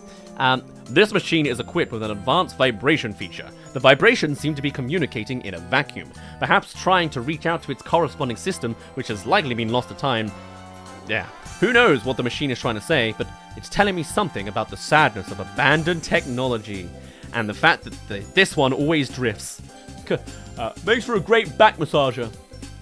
And then the connection detector. They're looking for each other. Ugh. This enigmatic object seems designed to connect to something, or maybe to make a connection between two things? But what does it connect to, or whom does it connect? Well, we can all argue that everything is better with connection than without. And maybe if it didn't drift, it'd be better too. Sharing is one of civilization's most important virtues. We share food, shelter, stories, and sometimes even checks. I can only hope this belief is also held by the president of our company. I'd like him to share in the form of a holiday bonus this year. Look at all those buttons and a rotating nub thing. I'm not letting anyone touch this. It's mine. Should have called it the Drift Master. Yeah, right? Should have called it the Drift King. If I ever heard of it. Oh well. And then, final things then, I was told to specifically look at this separately to see some symbols, huh? Okay, I can't do it manually, huh? Also, hey, I didn't see this before. They're separate. Oh, wait, so I can... That's strange. Well, okay, we'll do that as well. I just missed some stuff. Great. I'm sick of this song. Anything nicer? Yeah. The spinning memories plank. Spinning, spinning, spinning. These memories are spinning in my head. Or are they memories of spinning itself? Wait, what is happening? I'm starting to believe this mysterious black plank actually contains someone else's memories. Dizzyingly strange. How interesting that the artist used a black plank as a canvas and how they chose to depict the pilot. They also look like the type that works hard for their beloved family, though the design of the spaceship is all wrong. Good luck flying that thing through narrow meteor crevices.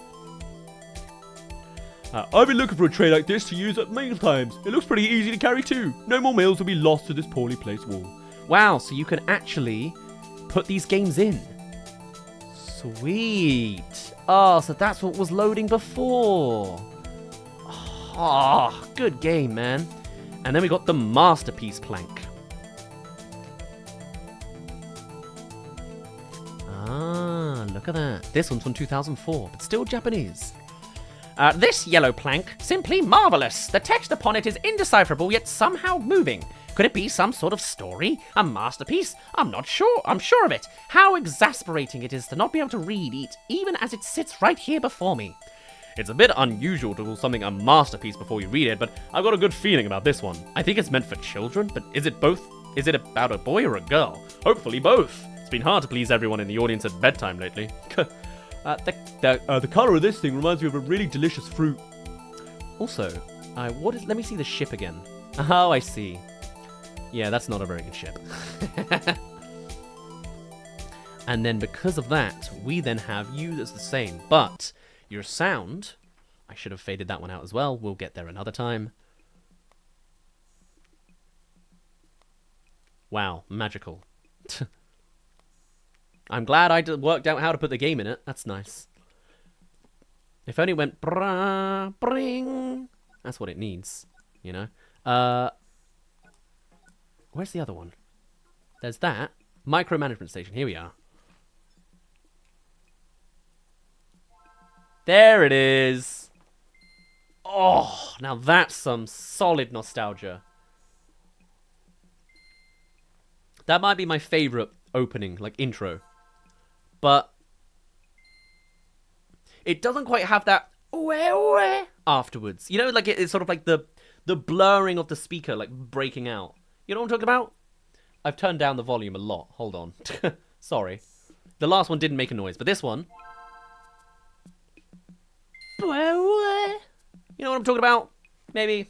No, maybe I just had a bad speaker on mine. it overblow... Anyway. Whatever. Shush. Super neat that some of these are from different regions, like the NES controller. Yeah, that's so nice. That's really good. No, says Callie. Doesn't understand. Never mind. Maybe I hear sounds differently to everyone else as well. Anyway, it's time for the Ultra Hyper Technology series. Ugh. Wow, look at that. It's the Dimension Converter. This technology built into these specs is incredible. To begin, there's a filter in each lens that alters the light at the quantum level. Dimensions are converted in the process, and things you couldn't see that were right in front of you are revealed. Eye-opening. Whatever your eyes might see is not an exact representation of reality. We can only see one part of the world within a narrow range of visible light. This magnificent device proves that theory. I would love to show it to my kids one day. It would boggle their minds. These would enhance any video game experience. They certainly would. They tried it. Didn't quite work with the old, whatever that thing was called. Game Boy Man, I don't know. Don't see it specs. An incredible invention. These glasses block out things you don't want to see while letting... you see things you do want to see. Is this a healthy way to view the world? I'm not sure it is, but I'm also not here to judge. These shutters make it difficult to see clearly ahead, so I'm not sure why they'd be found in a dark cave. And it's not as if they can't be used as a proper hiding place. They remind me of playing hide and seek with my kids and pretending not to see them. Oddly difficult to see through. I have no idea what's in front of me. No, so the Sovereign Bulblax dropped these. He was very cool dude. Very cool grandpa. Didn't want to see anything. The distortion electricity thing. Ooh. Hello. It's in English. For longer battery life, always keep the cord disconnected from input jack when in use. The soul reverberator. The implications of this technology are quite frightening. Not only does it broadcast music played by a musician, but pieces of the musician's own soul. We always knew they put their hearts and souls into their songs, but this takes it to a whole new level. I'm picky when it comes to music, but I'm fascinated by how a melody can perfectly capture a person's soul, or even a specific feeling. I wonder what my song would be. I'd like to think it would sound bold and romantic and reflect my adventurous career. Maybe I should write it myself. I climbed on top of the knobs. The middle one was the most comfortable. And then this one apparently has an interesting note.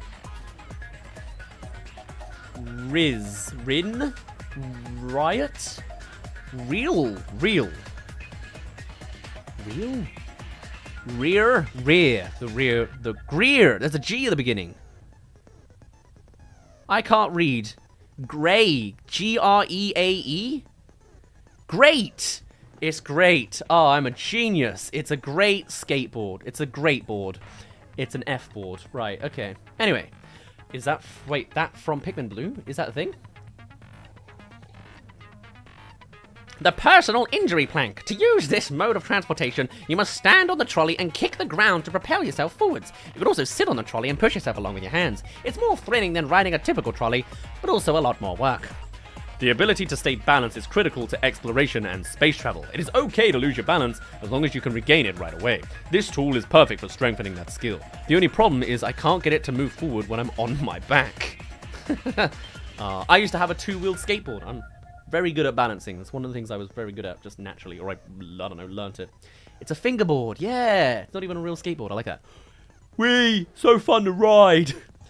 Give me fan art work of him doing a kickflip on a fingerboard. I need it. But alright. That's the hyper technology section done. More veg. And then 4 more series. Okay, let's dig through this. I know we can get this done in time. Nature's Candy. Oh, and quite a fitting song. The snack bean. I love how this stylish bean comes with its very own hard wrapper. It's as if it is made to be carried around and snacked on at a convenient time. It smells quite yummy too. Funnily enough, even thinking about having a bite makes me get quite thirsty. I don't need any special tools to break open the shell, and the fruit inside is inedible. Cracking these open is so satisfying that I find myself getting carried away and opening more than I could possibly eat. Note to self, work on moderation. Crack open the shell to snack on the crunchy nuts inside. Don't forget a drink. These make you thirsty. We need the art of Olimar riding and falling off the skateboard, I say. Child of the Earth. That's the same as before. This plant sucks the good things out of the ground it grows in to get its lumpy round shape. No, it doesn't look all that exciting, but I suspect the nutritional value is quite high. During my explorations, I found vegetables like this. I've never seen anything like them. This dark-dwelling vegetable stores all of its nutritious energy in its roots. I think the name that it's been given, Child of the Earth, is very fitting. When left unattended, its leftovers will begin to sprout. I might try burying it underground to see if it takes root. Good idea, Louis. Make your own farm. That sounds lovely. Better than trying to kill people with semi-sentient creatures. I don't love nugget. I don't know what it is about this fruit, vegetable, whatever it is, but take one bite and your heart is sure to heat up. Well, it's in Nature's Candy series, so I guess it could be both, yeah. I know mine does. Is it love at first bite, or am I just imagining things? This tasty red snack isn't quite a fruit, but it doesn't seem like a vegetable either. I've analysed it extensively, and whenever I think I've settled the matter, I discover something new that calls it all into question. This is why I'm not a scientist by trade. Exquisite balance of sweet and sour. The umami flavor almost doubles when cooked with meat. Always with umami. How do they know it's earth? That's true. Child of the earth. I guess earth could mean soil in this context. Yep, just check the app. Definitely the same design the yellow Pikmin is holding. Ah, interesting. Okay. It's the crew cut gourd. This gourd's selling point is the diversity of ways it can be eaten. Boil it, bake it, or fry it. Stick it in a stew. It all works. Added bonus, when you stand it on end with the stem up, it looks like a fellow with a crew cut. Ha ha! I once saw a prototype of a spaceship shaped a lot like this. Unfortunately, it didn't fly straight. It just spun around in place. Examples like that are why I prefer a more traditional approach. Being original for the sake of originality is usually a waste of time. Stir fry over medium heat to get that melty inside and crunchy exterior. Thanks, Louis. I always wanted to know how to cook a gourd. Asparagus.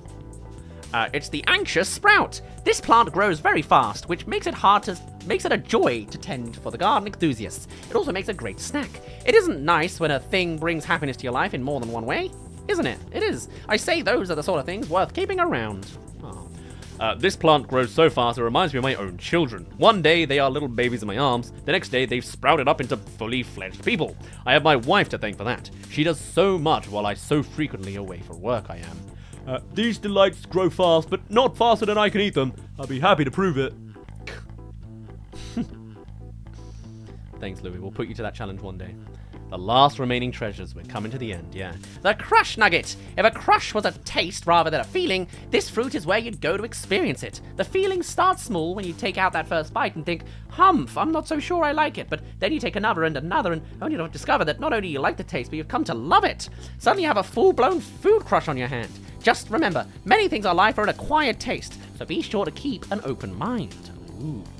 When I was a student, a girl in my class asked me to go shopping with her. It would have been rude to refuse, so I went.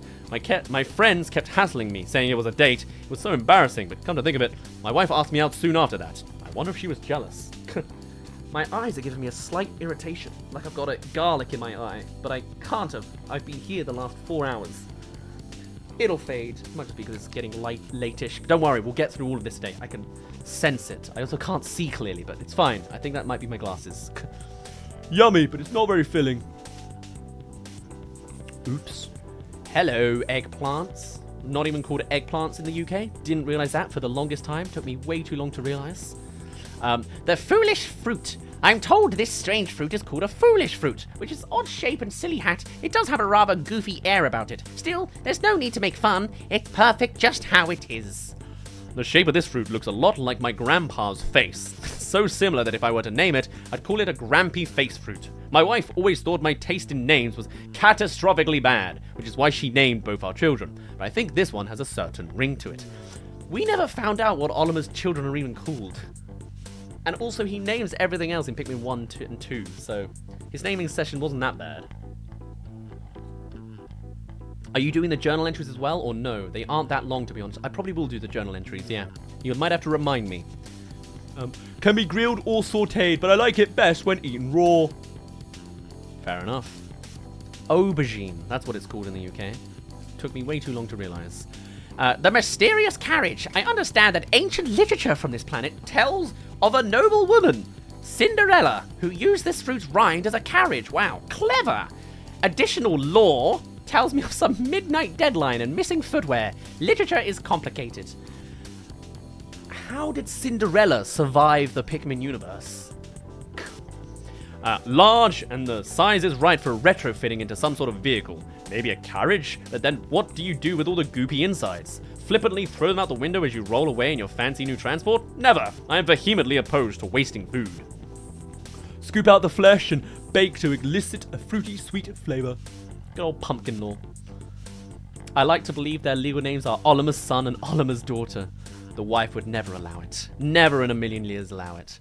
Right, the Sword and Shield series. I would play Pokemon music, but I don't have that as a favorite, so no.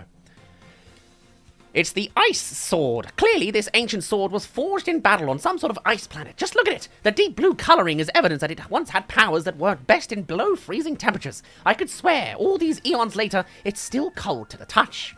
I visited a few icebound planets while delivering cargo throughout space. Based on my experience, I find it hard to believe this material could withstand such a severe environment. I think it's likely this object was used for another purpose. It's fun to stab fruits with this thing. Louis. I mean, accurate, but Louis. The Spirit Sword. This sword is known for bestowing on its owner the power to make allies of forest spirits. Clearly, it was given this odd green hue in anticipation of forest combat. The colour does seem rather bright for a forest we know of, but maybe forests here are very vibrant? It must have been pretty hard to see through this sword in the forest, as it would blend in with the foliage. Applying a pathetic coloration to a weapon is more than just practical, it's brilliant. I'm always amazed at the creative solutions that float around in the minds of others. Looks a lot like grass. What a brilliant mind Louis has. It's the Bright Sword! This sword's sunny sparkle is sure to catch the eye of your opponent during battle, and that's your chance! As they blink away the brightness, thrust the pointy end at their weak spot and finish them! Cowardly? That's up to you. History is written by the victor. Wow, thanks, Schnauz. Thank you for war submissions. After learning about, my wife thought I was cheating on her, and, take life slowly and as it comes. As long as you reach your dreams, you should be happy. Kill people with inhumane, immoral ways. It doesn't matter. History's written by the winner, blah, blah, blah, blah. With all these different colored swords, I assume the armies on this planet color-coded their troops. An entire unit with matching weapons and uniforms would have been a sight to behold. I'm sure this color especially stood out. When a shaft of sunlight hits the handle just so, its beauty overwhelms me. It's like I've been transported into a painting. Wow, Louis can appreciate beauty? That's lovely. I think it's neat the sword colors and names align with the Pikmin and their own colors, yeah. The Heroic Sword. This sword was once wielded by a hero who stood on the battlefield, cutting down their enemies. It's said the sword's bold color drew the enemies in and distracted them. The hero made easy work of them as they stared, transfixed by his blade. What a wimp. My son used to have a toy sword in a similar color. He was obsessed with it and brought that sword everywhere he went, including the dinner table. That is, until I explained that it was dishonorable for a hero to attack a weaker citizen wielding only a fork. Oh, that's such a great log. That's so perfect. That's just great Pikmin comedy. I love the writing is still the same as the old years. Interesting color. I'll never have to use a fork again. And finally, only 2 pink ones? What happened there? The Heart Sword. It's said that with this sword in hand, one can triumph over any enemy. It's also said the blade was given this hue to inflame the warrior heart within. I must say, my heart is beating faster, and yes, my blood has begun to boil. Yes, yes, let's begin the battle! Stabs Olimar. Even though it's awkward to handle, I assume it's a weight of some kind. I like how lightweight and user-friendly it is, but I'm not sure how effective it would be against most threats. Either way, it's a lot of fun to play with. I like the way it looks when it's plunged into a fruit. Oh, I love the badges. This is brilliant. This is some of my favorite treasures, actually. Yeah, definitely. The Satellite Shield. Did you know that satellites are highly vulnerable to meteors and other space debris? This shield was specifically made for space workers who protected these vital pieces of tech from damage. If this shield could withstand a blow from a meteor, it can withstand anything. Someone told me that when a satellite is decommissioned, some of its lights will start to blink spontaneously as it falls through the atmosphere. It's likely a glitch, but I like to believe the satellite's sending one last message before burning up into nothingness. Wow, that's profound, and I bet that's real. A comfortable spot for a quick nap. All these badges are very well detailed. I like it, yeah. And then there's Louis' notes on them. Space travel with a human astronaut. Look at that. Oh. The Heroic Shield. Emblazoned across this shield is the image of a hero, beloved for leading this civilization into the stars. No, it wasn't Elon Musk. Give up on that dream. He has made a right embarrassment of himself. Soldiers who fought enemy life forms revere this figure the most. Needless to say, the shield is strong enough to be worthy of heroes, new and old. Hey, at least aliens are real. I prefer the fancy ones. The figure on this shield is wearing something quite similar to our spacesuits. That would mean these living beings must have looked something like us. I wonder who they were and what their faces looked like. Could they have been our ancestors who migrated to space, to our planet long ago? It's practically confirmed, mate. The mouth is huge and trying to eat something. Floating cookies, I think. It's cold and my battery is low. Oh, that is quite the quote, Cody. And I know what it's from and everything. Space is cool sometimes, man, but the stories we can tell, eh? Blast Shield! Even the blast from a rocket leaving a planet can't penetrate this shield. Its protective powers are so robust that after years of use by a battle-worn soldier, there's but one small scratch on the surface. A fine piece of vintage armor, to be sure. There's a scratch on this? I don't see it. I don't see the scratch. But okay. God, that was bright. My eyes are a bit too sleepy for this. The first time I rode in a spaceship, I was a student working part-time for an intra-space transportation company. The excitement I felt during that first launch was unforgettable. The iconic rocket engraved on the shield reminds me of that moment. Shimmers sparkle in the sunlight. It's bewitching. Yeah, it does. Oh, Saturn. Ooh. Saturn on what? The Ring of Return shield. See how this shield is engraved with the image of a massive ringed planet? In ancient times, the ring was thought to be a curse that caused space travelers to forever end up right back where they began. But nowadays, the ring has come to represent a joyful return home after a long journey. It was also customary to give this shield to someone you love in hopes it would bring them home to you safely. Doesn't Hocketate have a ring? Oh, I wish I could see the days of intraplanetary travel, but I don't think we will. The times when individuals have rocket ships, I hope I can spectate in some form. When I was little, I'd look at pictures of the planets and imagine that the rings around them were roads you could travel on. Of course, once I got to space, I learned that those rings are usually made up of dust particles. I've never been so disappointed. A jelly donut on the verge of exploding. Yeah. Yeah, Louis. Totally. I want to take Louis around to a museum and see what he thinks. It's a comet. You could totally, like, dissect the English language with the amount of treasure you have. The Shooting Star shield. Also, is it in English in the Japanese version? How does that model change? Does it? To be a great warrior, one must be able to withstand not just one attack, but attack after attack. This small but powerful shield is designed to protect its owner from an onslaught of blows that lands like a shower of shooting stars. Endurance is key. I often encounter comets and meteors on the job, and collisions are bound to happen. I once had to make a crash landing for that very reason. I like to look back at those events as unexpected adventures, but at the time, they're pretty harrowing. Could be easily mistaken for some kind of jewel and sold for a hefty sum. I like to find more of these. Welcome back, Amanda. You're here for the final treasures. Well, I mean, you were always here, but welcome back anyway. The Toys of Giants series. With the poorly named fidget spinner not being a distraction. The distraction distractor. Oh well. You can see through it. Look at that. Wow. It's the Divine Balloon, made from paper so impossibly thin it appears to be the handiwork of higher beings. Beware, or be careful not to lose sight of this balloon. Despite its size, it can float along the faintest breeze. Just one gust of wind might help it above the clouds beyond your carry it above the clouds before your grasp. Don't worry too much if it deflates. Simply pump more air into the top hole and the original shape is restored. The material, though paper thin, seems to repel water. Such an inspiring creation. Only the most advanced civilization could conceive of such a work of art. It's like a metaphor for both the fragility and durability of life itself. The sound of it getting crumpled up sends shivers up my spine. In a good way. Ah, Louis likes ASMR. Confirmed. Hocketate has 2 rings. Intercepting. Interesting.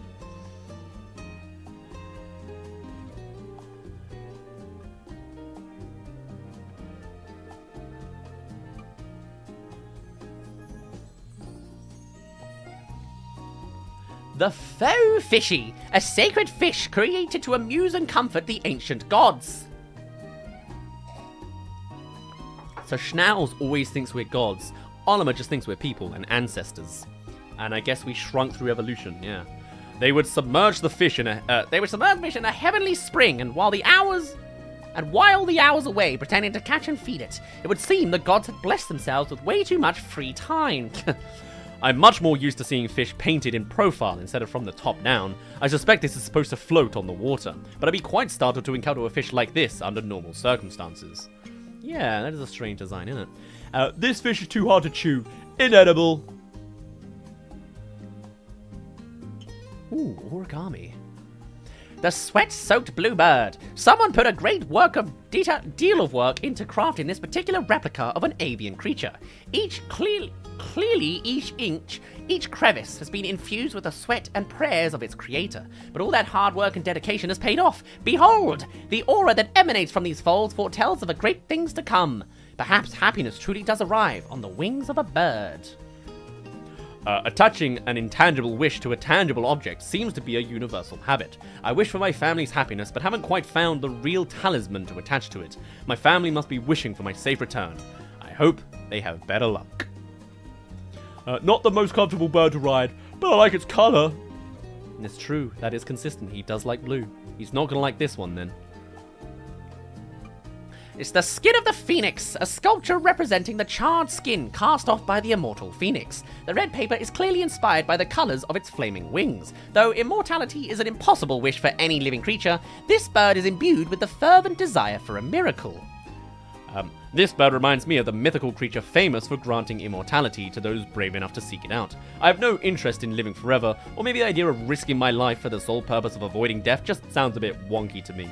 Why not enjoy the time you have while you have it? Anyway, this is a nice shade of red. Oh dear. I was disappointed to learn it can't fly. Shame. And I hate its color. Then there's the boat. Early on treasure, eh?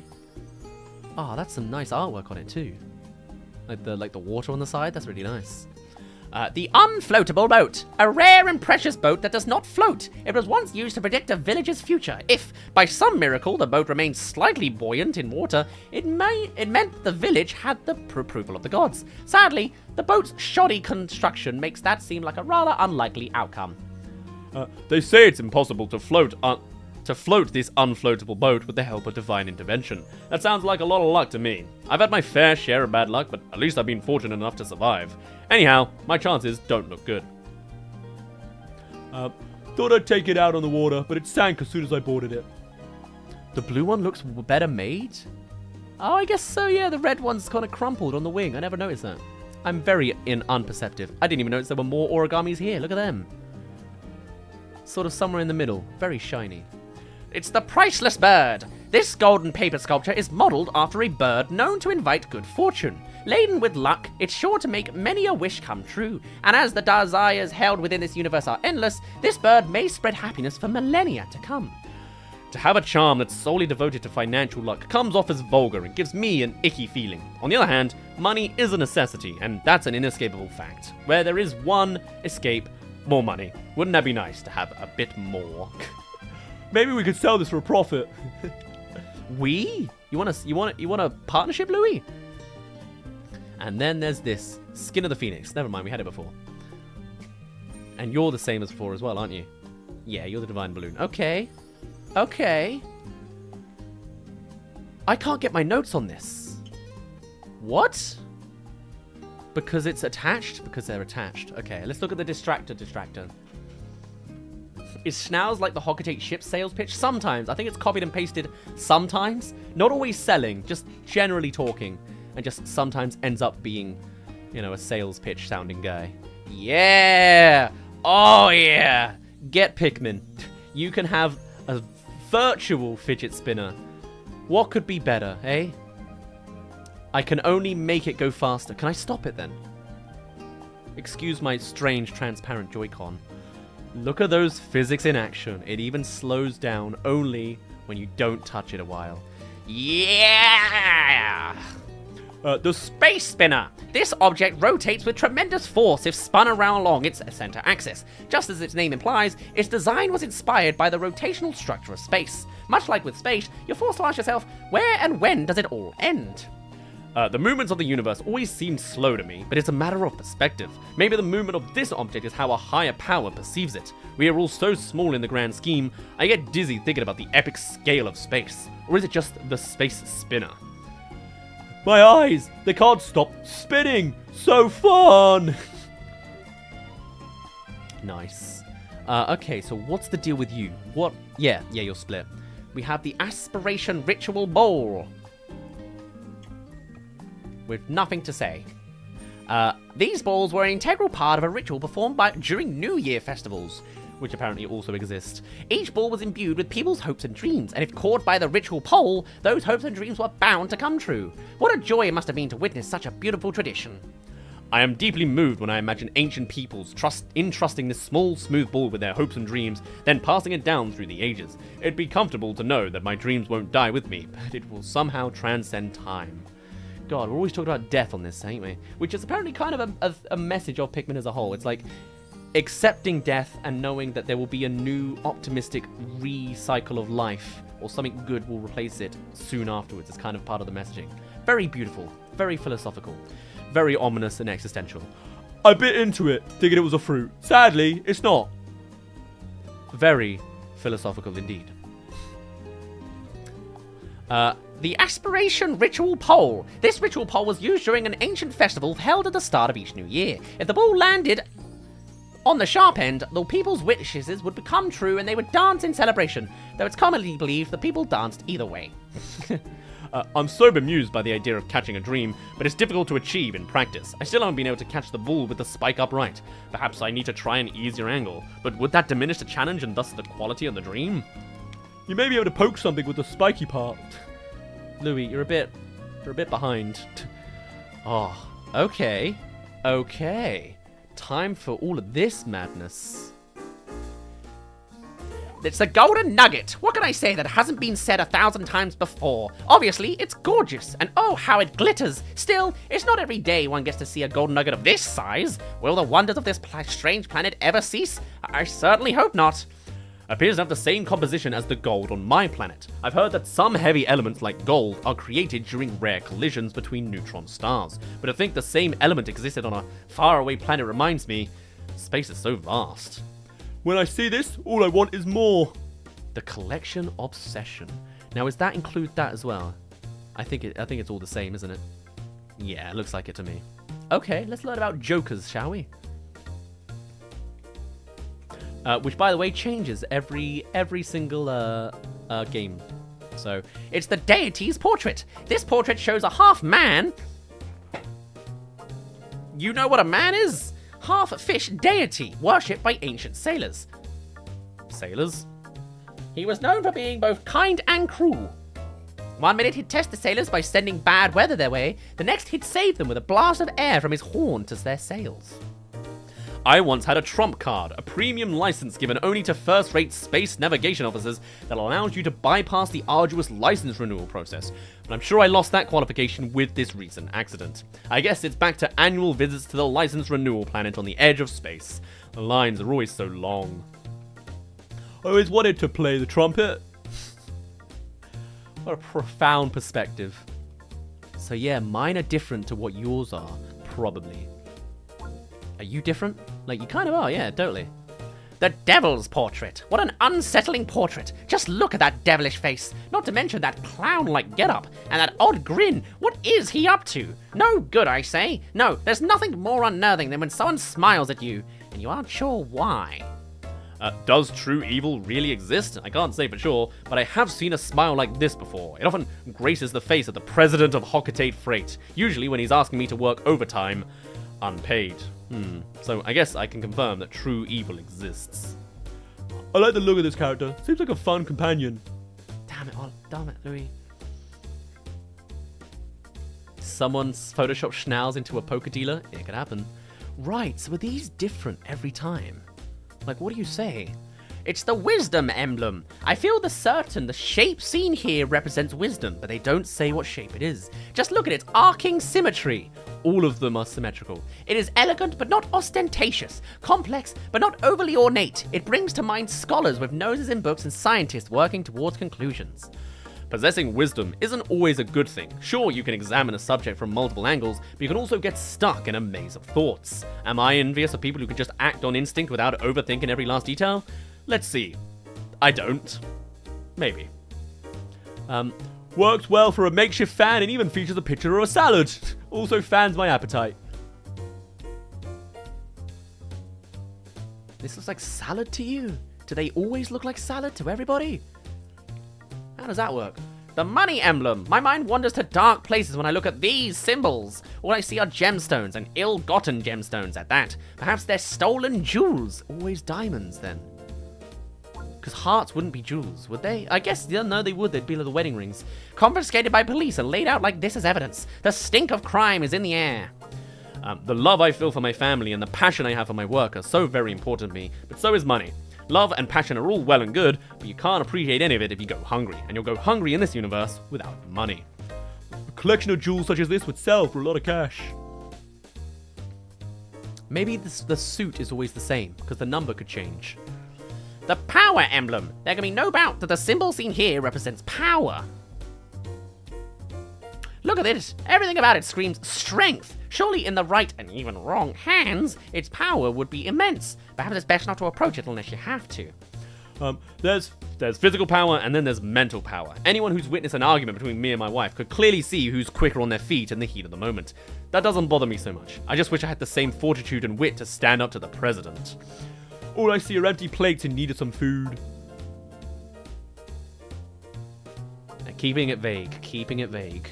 There can be no doubt that the symbol here represents power. Look at it. Oh, I skipped one. Or where am I?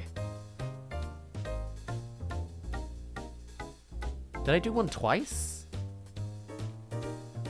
The love emblem. Look at these symbols all lined up. I feel my heartbeat quicken, and yes, I feel this rush of warmth that must be love. This kind of love says, cherish all things, love yourself, love your enemies, love everything. It's a tall order, but I will try. If my travels through space and my time spent observing various life forms have taught me anything, it's that love can take many forms. Some creatures get the nutrition they need to grow their eggs by eating their mates. But that's an extreme example. I've had a lot of sweet fruits that look like the one shown here. That must always be a heart then? Because, like, come on. The courage emblem. The courage emblem. This symbol looks like a container of some sort. Perhaps one that contains life itself. I get a sense of vitality from it. Almost as if the more of these you have, the more power you have to overcome adversity. But be careful. I'm not sure they're easy to obtain. Some might look at this and see a symbol for life, but this treasure better represents courage. The two are closely related, of course. Power and wisdom. Whoa, they're going proper Zelda here. Courage, power, and wisdom also have roles to play, but without the courage to take that first step, your journey cannot begin. It's power, courage, wisdom, and love. Yeah, you know, that's Cass on the side or something, or Sidon. The symbol reminds me of mock bottoms. I'm hungry again. I guess it must be the suits are similar, right? It's the work emblem. I don't know what it is about these symbols that put me at ease, but they do. Might be a good idea to hang this sheet up at the workplace when the stress starts kicking in. Of course, without stress, how will I get my work done? Quite the conundrum, no? In my line of work, it's crucial to stay on top of your to-do list. When things are busy, it's easy to get sloppy and let things slide, but that's when consistency matters most. There's nothing like that rush of joyful relief you feel when crossing off a task. Looks like a veritable garden of crunchy sandwich fillings. Yeah. Okay, I think that's all of them. Yeah, looks like it to me. Okay, we got through it. Slightly confused, but we got there. Okay, and now it's time for the final one. Oh, I didn't think I'd make it here today, but I did. With 9 minutes to spare. I mean, actually, that kind of would have fitted, but I already got rid of it. The Hands of Fate series. Will you do the voyage logs after this? Yes, and then I've got a video to show you of some sort. Oh, beautiful. Let's see the end of the treasure catalog, everybody. It's the difficult choice totem. This tool can be helpful when 1 finds oneself faced with an especially hard choice. Simply roll this dice and leave the decision to fate. But when the roll ends abruptly, will you like the decision fate picked for you, or will you wish you decided for yourself? D&D. While exploring, I'm often faced with a difficult question. Which way do I go? North, south, east, or west? A tool that specifically only works on our planet, right? Anyway, a tool like this could be useful in those moments. Of course, one roll would be too random. It'd be best to roll it 100 times and take the average result. Oh, of course. Climb at your own risk. That's not right. That's not right, baby. Now we have... Ooh, that's not a... Well, it is a dice, but it's a different symbol. Interesting.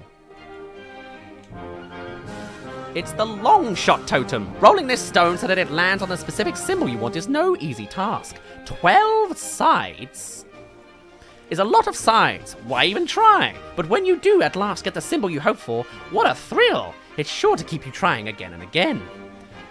I've lived through some harrowing events, and the trick to surviving in space is to prepare for every possible situation. But this is technically, literally impossible. Sometimes you just need to roll the dice, hope for the best, and let the universe do its thing. Only useful when deciding between 12 or less options for your next meal. Normal dice. Other planets have a north too? Yeah, but not in space. Maneuvering, you know. I don't know. Anyway, Chance Totem. This mysterious stone is quite heavy, but once it's rolled, it's relentless in its pursuit of fate. 6 sides and 6 paths await you. Where the roll lands, so goes your life. Now, can you muster the work of art that is your fate? When I gaze at this stone, I can feel my fate being forecasted. It must know what's happening to me. I'm sure it sees that I'll be hailed as a brilliant visionary and brave explorer when I return to Hockatate. No chance I will just randomly be in debt and I won't even get to see my family. That could never happen. I'm not sure which is luckier, 1 or 6. Look at that, full-on D&D. Go with the flow, Totem. With this many sides, how is this totem not just a sphere? Give it a roll and it seems like it might never stop. And when it does, well... There are so very many numbers it could land on. Does it really matter which one? Best to just go with the flow. Having to choose 1 out of 20 possible scenarios during a voyage through space would be an object lesson in randomness, and very unfortunate. On the minuscule chance it should ever occur, the only solution would be to throw up your hands and laugh. Fun to watch because it rolls so well. And then we have these last things. Ah, the talisman that describe exactly what it is.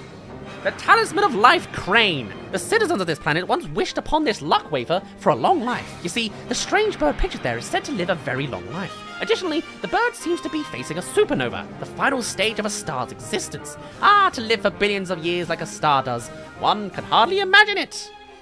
I hope to one day celebrate a high-numbered birthday, but I don't think there will be any large birds in attendance at the party. Just think of how much trouble that would cause. If space has taught me anything, it's best to plan for the worst-case scenario. I will die next week. Ah, Nintendo invented Hanafuda cards. Oh, of course. What a good ender. This bird looks like it has a lot of meat on its bones. So what, is this the cards? Those cards? Oh, that's cool. It's a different type of branding.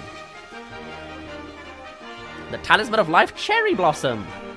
Starting school, getting a new job, people in ancient times prayed to this luck wafer at times of big change in their lives. Flowers do bring to mind new beginnings, so it makes sense. We all want to blossom, don't we?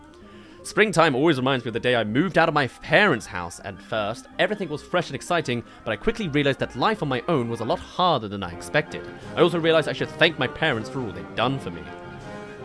Puts me in the mood for snacking. Are they really that thick? They seem like metal. Could be, yeah, I don't know. It's quality stuff. The Talisman of Life Moon. The ancient people of this planet used this luck wafer during wedding ceremonies. They did so because the moon is the object one stares at when one thinks about someone they love. Or at least, that's what I stare at when I have my love of mine lined. Alas, at this very moment, I have no one to think about. Because she drowned in my swimming pool. Confirmed lore. Don't forget, an obvious Pikmin moment there. When my son was little, he thought the moon was just a powdered donut in the sky. He would cry and cry, "I want to eat the moon!" Apparently, I was the same way. These days, he loves to look at the moon through a telescope. Guess the apple doesn't fall far. Waiting round. I'd eat it. Louis is Olimer's son, confirmed. The Talisman of Life Rain. The ancient people turned to this luck wafer when things weren't going well for them. It served as a reminder that no matter how much it rained, there are storms have eventually passed, always. And the same goes for bad times. These two always blow away on the breeze. I love rainy days. We don't get them in my other gameplay elements, but hey, you know, whatever. They're the perfect time to catch up on paperwork, relax a bit, and dream about my next big adventure. That is, if I have any energy left after entertaining my kids who can't go outside to play when it's wet. I'll take what I can get. Reminds me of the time I lost my lunch after drinking some rainwater.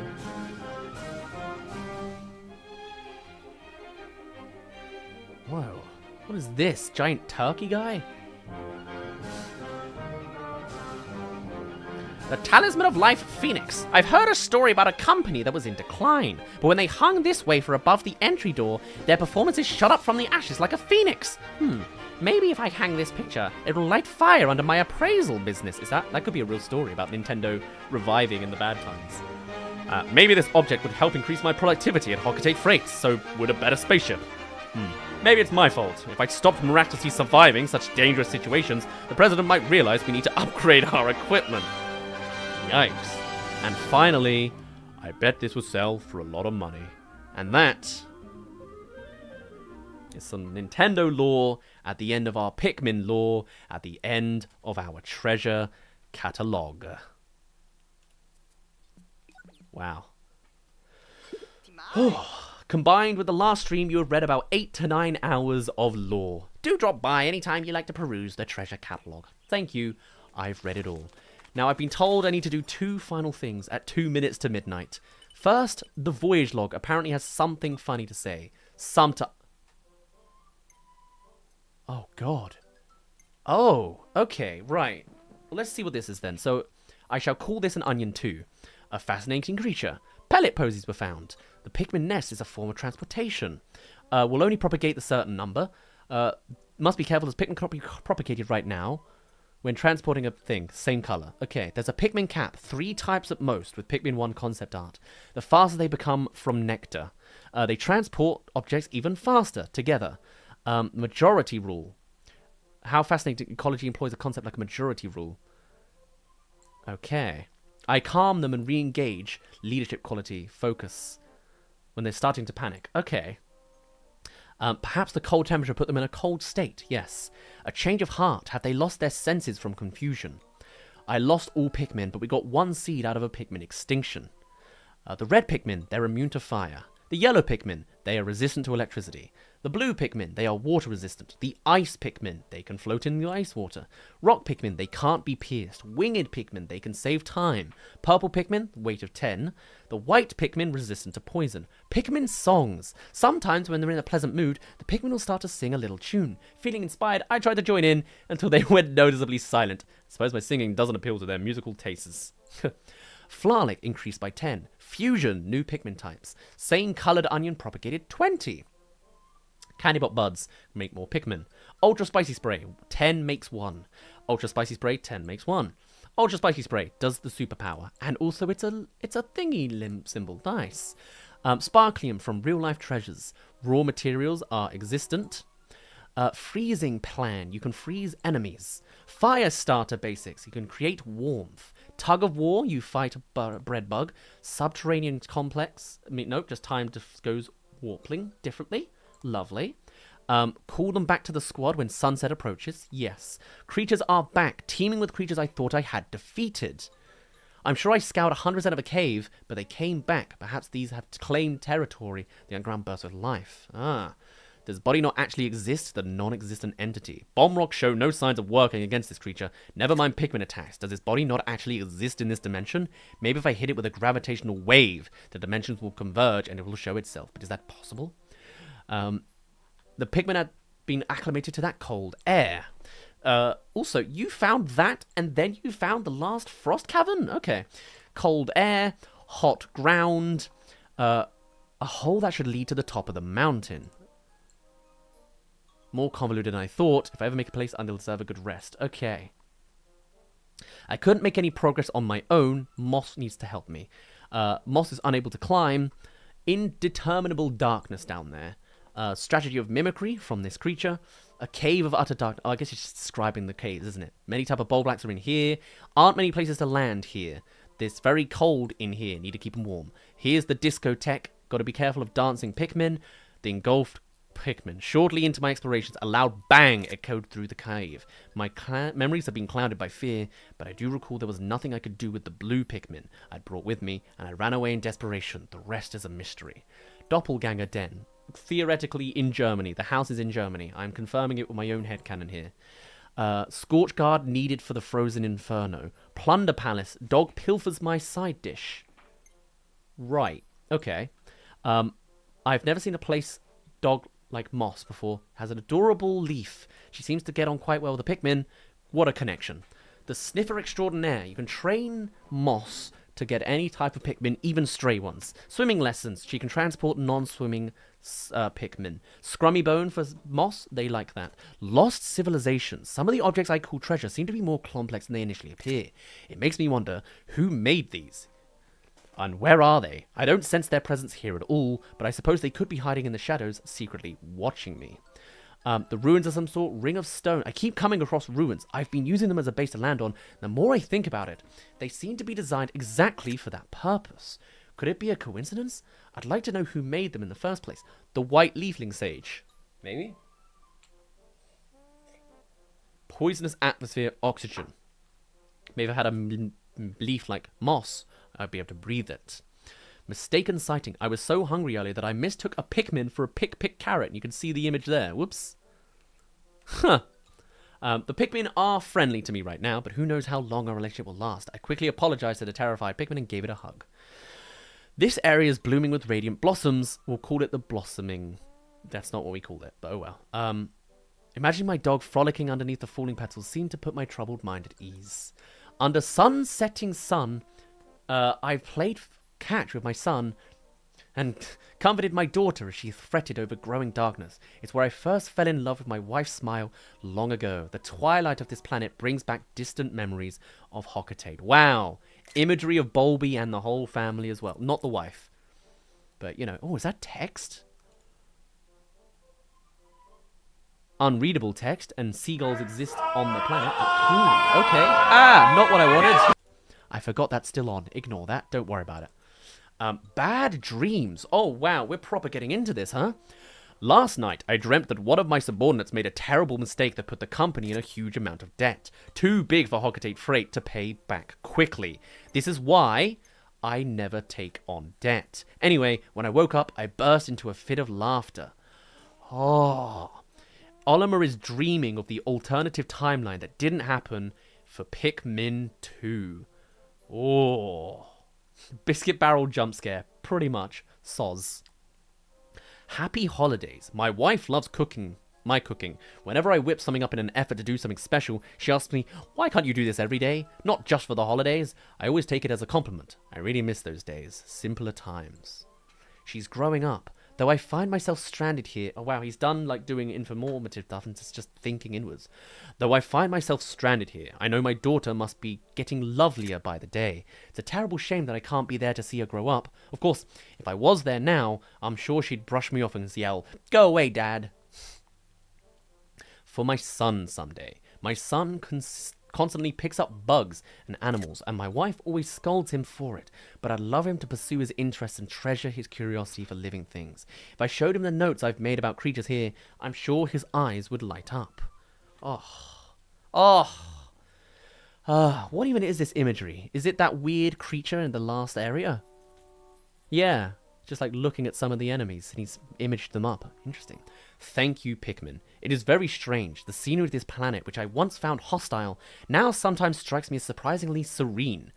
Perhaps I owe this feeling of peace to the Pikmin and our friendship. The Pikmin's purpose. I wonder if these Pikmin were waiting for me to arrive. On this planet, they are a weak species, but if they're trying to use the power of an alien brain to climb to the top of the natural order, I have to wonder if it isn't me who is being used by them. Another nightmare. I had a horrible dream last night. After I met my doom facing off against a creature, the Pikmin carried me back to their onion. I've always thought that we might share a powerful bond, but perhaps that was only my wistful thinking. Oh, Pikmin 1 bad ending reference, which also did happen, yes. Untitled. I am so very tired. The last push. At long last, my goal to collect all lost SS Dolphin parts is nearly complete. Is these unlocking from me doing the side quest? According to the ship's radar, the remaining pieces are inside a giant structure. My life support system is reaching its limits. One last push now. Aren't all three endings bad endings? Yeah, technically, yeah. Unknown area. I'm so close to fully repairing the SS Dolphin, the rules of logic I come to understand may not apply. Strange Pikmin behavior. I need to call them back because they immediately hid. An intriguing code. I've noticed that there are several items labeled with a strange code strewn about this area. Not quite sure what they are for, but I should take through a thorough note in case it becomes obvious later. Bunker discovered. I found a bunker inside the building. Thankfully the entrance has a lock, so unwanted creatures won't be able to get in. I can rest easy now, knowing that I have a safe place to go if I get stranded here on this planet. Moss has been guarding the outside, gathering Pikmin. SOS, this is Captain Olimer. I'm stranded on an unknown planet. Ho. Ho ho ho ho ho ho. I like that. I like that a lot. Unused log from Pikmin 1? Is this like this? Are this like meant to actually be from Pikmin 1 logs? Anyway, then there's Louis's notes as well. Look at this. So, looking for Olimar. I'm supposed to find Olimar. Boss's orders. I don't really remember what he looks like. Walking Pikmin carrots. These thingies reminded me a lot of Pikmin carrots. I'd eat them, but then who'd carry my snacks? Wish I had a golden Pikmin carrot right now to eat. See, this is intrusive of Pikmin 2 as well. Like, this is the Pikmin 2 experience. Louis came to this planet by himself, which obviously didn't happen in the original timeline. Got sick of Nana's cookies, so I tried eating some of the creatures around here. They're pretty yummy. Oh, and he put them on the grill and everything, and they're dead. Oh, God, Louis. If you don't hurry up and eat these, they turn hard in the ground. As soon as I spot one, I dig it up and grill it. Snacks that grow. The stories Olimar told were always boring, but he never got too angry when I messed up. Still drawing a blank on his face. Olimar sighting? Saw something of Olimar shaped. It was pretty shaggy and seemed happy enough. I'll leave it alone for now. I'd like to ride that green dog that it had with it, though. Oh, so he sees them in the distance and leaves them alone. Full report. Mostly been focusing on snacks lately. Guess I'll try and make something up when I report it to the boss. Oh, look at that. I mean, that's basically a screenshot from Pikmin 2, but look at that 3D-ish model of good old Satcho. Wow. A green dog thing came up to me. It could be the one I saw with the Olimar-ish creature. Must have been abandoned. Guess I'll keep it. I tried some of that green juice the things by the hearth were drinking. Tastes really yummy. Makes my head and tummy feel all warm and cozy. Does that mean something? It just means he can't become a leafling. Is that what that's about? Today's snack menu. Marinated lip steak, claw croquets with cream sauce, roasted leg and miso shells, soy pickled eyeballs. Thinking of Nana. I can pick all the fresh mushrooms I want here. I'll save some for Nana to try once I get home. He just consumed the puff stool. Okay. In the ultimate testing range. I fill my belly with all kind of snacks. The strongest creatures are the tastiest, except that ultimate weapon-like one. It was barely edible. Then in the dream home. I see a lot of places to mess around down here. Wouldn't be a bad place to live. I hid all my snacks in a box, but forgot the code. I need to open it. Louis was so close. Yeah. Cradle of beasts. So many creatures came toward me at once. It was like an all-you-can-eat buffet. My belly's so full I couldn't eat another bite. It's sub-level 7 in the damn Dandori cave. The mud pit. Got stuck in the bottomless swamp. Some part of it was pitch black, and now I'm covered in mud. Remind me of the mountain behind Nana's house. I love how sticky it is down here in the subterranean swarm. Plus, I had snacks walking over to me non-stop. 2 of them were really big. What were the 2? Was it the Crawmads? A huge dog thing. Oh, I didn't see that before. Look at that silhouette. Oh my god. Is Louis on top again? Yeah, he is. Look at him. There he is. Huge dog thing. Spotted a huge dog thing in the mushroom forest. I like the one I have now, but that one looks more fun. Guess I'll follow it. Huh. The dog thing's den. Found the huge dog thing near the large rock at the back of the swamp. It had something in its mouth. It was that pink person who had the yummy juice. She's getting in the way. I'll just drop her somewhere. And then finally tame that huge dog thing. I'm gonna lie low for a while in its den. It's really deep, and there are plenty of snacks. The others will give up and go home. Oh, I see that last log entry. Do you see it? Oh boy, here we go. Golden pick carrots. There they are. My favourite thing in all of space to eat, but hard to come by. If I did find some, I'd devour them all to my heart's content. I'm just waiting for the right delivery job. Oh, a reference to Louis' dark secret. Will it actually happen? I wouldn't be surprised, to be honest. Do I get anything for reading all of those? No, of course I don't. There is one final thing. This would have been the usual end. I have been given something during the stream, for which I can apparently consume. So I'm going to make that happen. Someone sent me like an asset, basically, to look at. It's called loredrop.mp4. So we'll see how this turns out, shall we? Give me a second while I set it up. But there you are. That's the entire voyage log, with several references to Olimar's fates as stuff happens, apparently, and was what Louis was up to, which is great. More lore, ironically, than practically all of that treasure log and experience. Anyway, this was a file I was sent by the one, the only Davo Gato. Is this going to show What is this going to show? It does show my screen. Okay, good. This is something that good old Darbagato sent me. Let's have a discovery on this thing, shall we? You should be able to hear it on this screen. Everything should be fine. What was it that they described it as? Lore drop from looking like another castaway for stream. So just one of them. Each customizable, recreatable castaway has a unique dialogue tree for looking like them. My footage, so feel free to stream. Okay. So if you look like Petunia, this is what she says. No, sir. Are you an organism created from a biocrafter like me? That's an organic factory that creates other life. No, I don't suppose you would be. 교수님, There's a member of the task force I often discuss science with. You may have met him. The environmental ecologist Sai. He entered university at a very young age. Quite an impressive individual. He's also the youngest member of the research task force. 니 뭐? The onion is a truly fascinating organism. Ah, you must want to ask about my research. Good, very good. I'm currently working on my hypothesis that the onion is a biocrafter. The biocrafter intentionally propagates safety of the Pikmin. To verify this, I've dedicated my life to the onion. 왜야? Do you think my hypothesis that the onion is a biocrafter is pretty wild? If you'll humor me for a moment, let's consider it together. Its symbiotic relationship with Pikmin doesn't appear coincidental. Durability and flight capability allow it to travel far. Its ejections and produce adjustments of Pikmin can seem calculated, all mechanics that fit the idea of intentional crafting.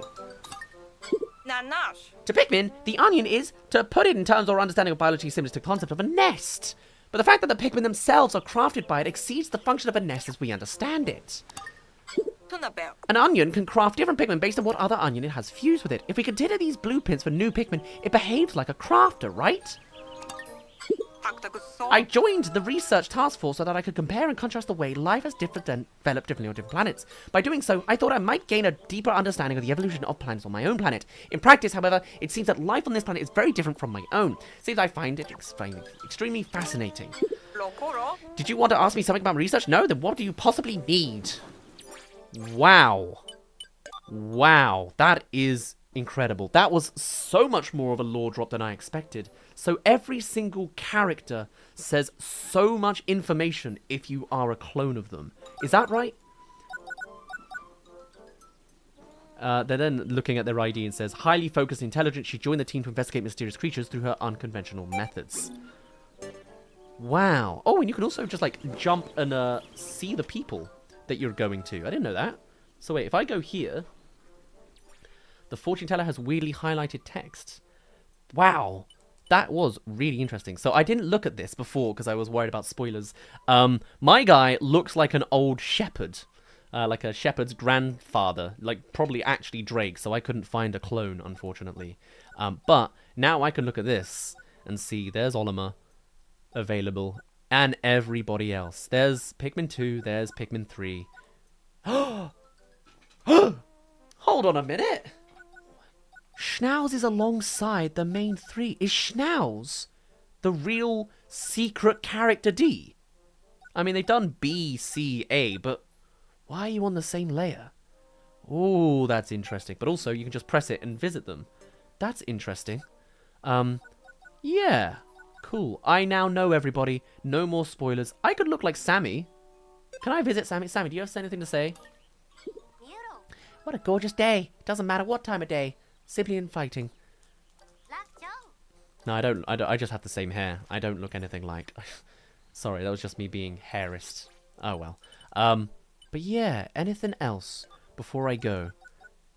I don't think so. We've got all these people. We got just about everybody. Lovely stuff.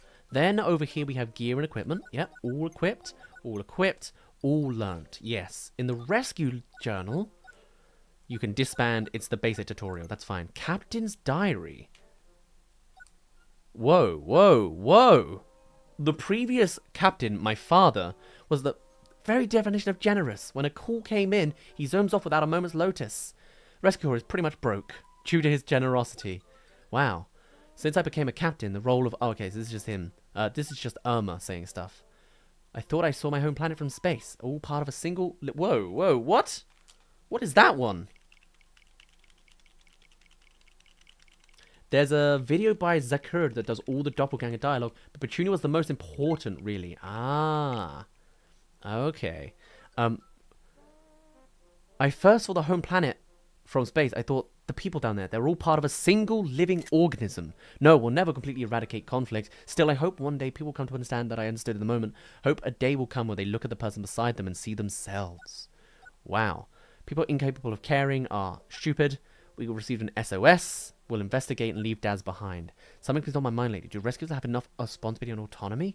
Can't stop worrying. Should I be as a captain? Now that so many castaways have been rescued and cured, now they can shower us with words of gratitude. I finally feel like I'm starting to live up to my father's legacy, to the legacy of all my ancestors, and what a reward that is. I am finally happy to be me. All of that worrying is in the past. As it fades away, I feel so much lighter. Wow, that's very sweet. People incapable of caring are stupid. The heroic rescue of every last castaway on an unknown planet. Surely the tales of this incredible undertaker will be told for all eternity. How can I possibly thank Dazz and Ochi? They should be proud of what they achieved. And then, notes from everyone else. Thanks to technologies that come from space exploration are grown so much easier. To announce we're extending our rescue services to the frontiers of space. We've done it at last. We've flown to space. In space too, there are things waiting to be rescued. My father told me this. We'll soon welcome new rescue officers. Officially decided to add rescue pups to the team. I'm certain the history books will remember their acute sense of smell as revolutionizing rescue work. We aren't very good at reading emotions. Dogs, on the other hand, are. The shepherds have lived with dogs from the very beginning. We truly understand one another. Beyond the sky itself, there lies a beautiful blue planet. Those words have been passed down from captain to captain, calling to each of us. Can't imagine what sort of place this blue planet might be. But it's said to be a home of even more dogs, and folks that we have here. One day I hope to fly to the sky and into space. Many years have passed since we first began to make this land our home. Still, we need more time to complete our environmental adaptations. In the meantime, we must survive so that one day we can pass down this new history to our children and pass down the ways we've learnt to rescue and protect everybody. One day we will live here in peace. Arrol Shepherd, first captain. The surface, we made it at last. Finally, we can begin to make a fresh start here on this planet. Of course, it'll take many long months and years before we've built here anything. What we've built here will be anything like what we once had, but we won't be alone. Our beloved dogs will be by our side as we walk this long, difficult road. They're humans leaving the tiny blue planet. They go up into sky, into space. We've lived with dogs. Their observations are great. We aren't good at reading emotions. Dogs are better. We will soon bring in rescue officers. I'm certain the history books will remember their acute sense of smell. In space too, there's those waiting. We've done it at last. We've flown to space. Out in this great, limitless expanse, and not a sound can be heard. And yet, I can still clearly hear the sound of my own heartbeat. Space, how it overflows with possibilities. There can be no hope. No doubt, there is one giant leap for our kind. Not for mankind, for our kind, but it's the same. Thanks to our technology that has come from space exploration, our lives have grown so much easier and far safer, and on-planet, rescue requests have decreased dramatically. But as migration into space continues to grow, our services continue to be needed. So I'm happy to announce we are extending our rescue services to the frontiers of space. Wow. Ancient shepherds were humans. They left, they arrived on their planet, and then finally, 65 generations later, they leave and they find home again. Wow. Wow.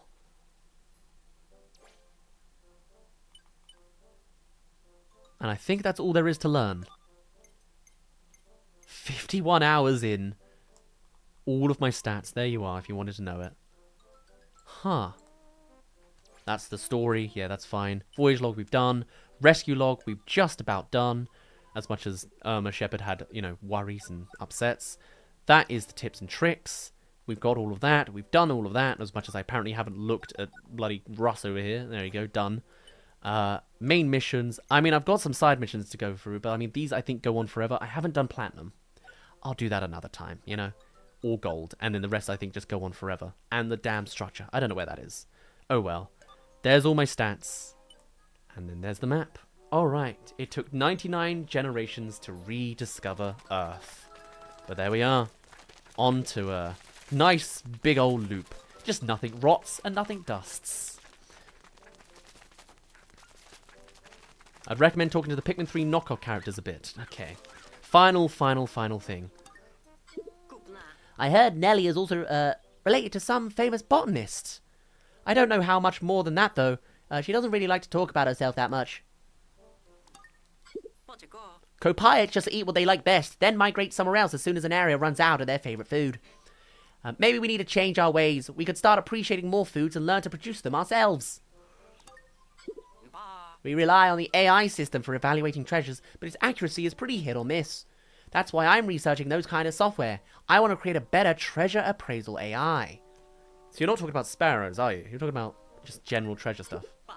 As soon as we found out about Olimer's voyage log, we started packing up our things for a journey to this planet. But I still don't know why our ship crashed. I keep it in tip-top shape.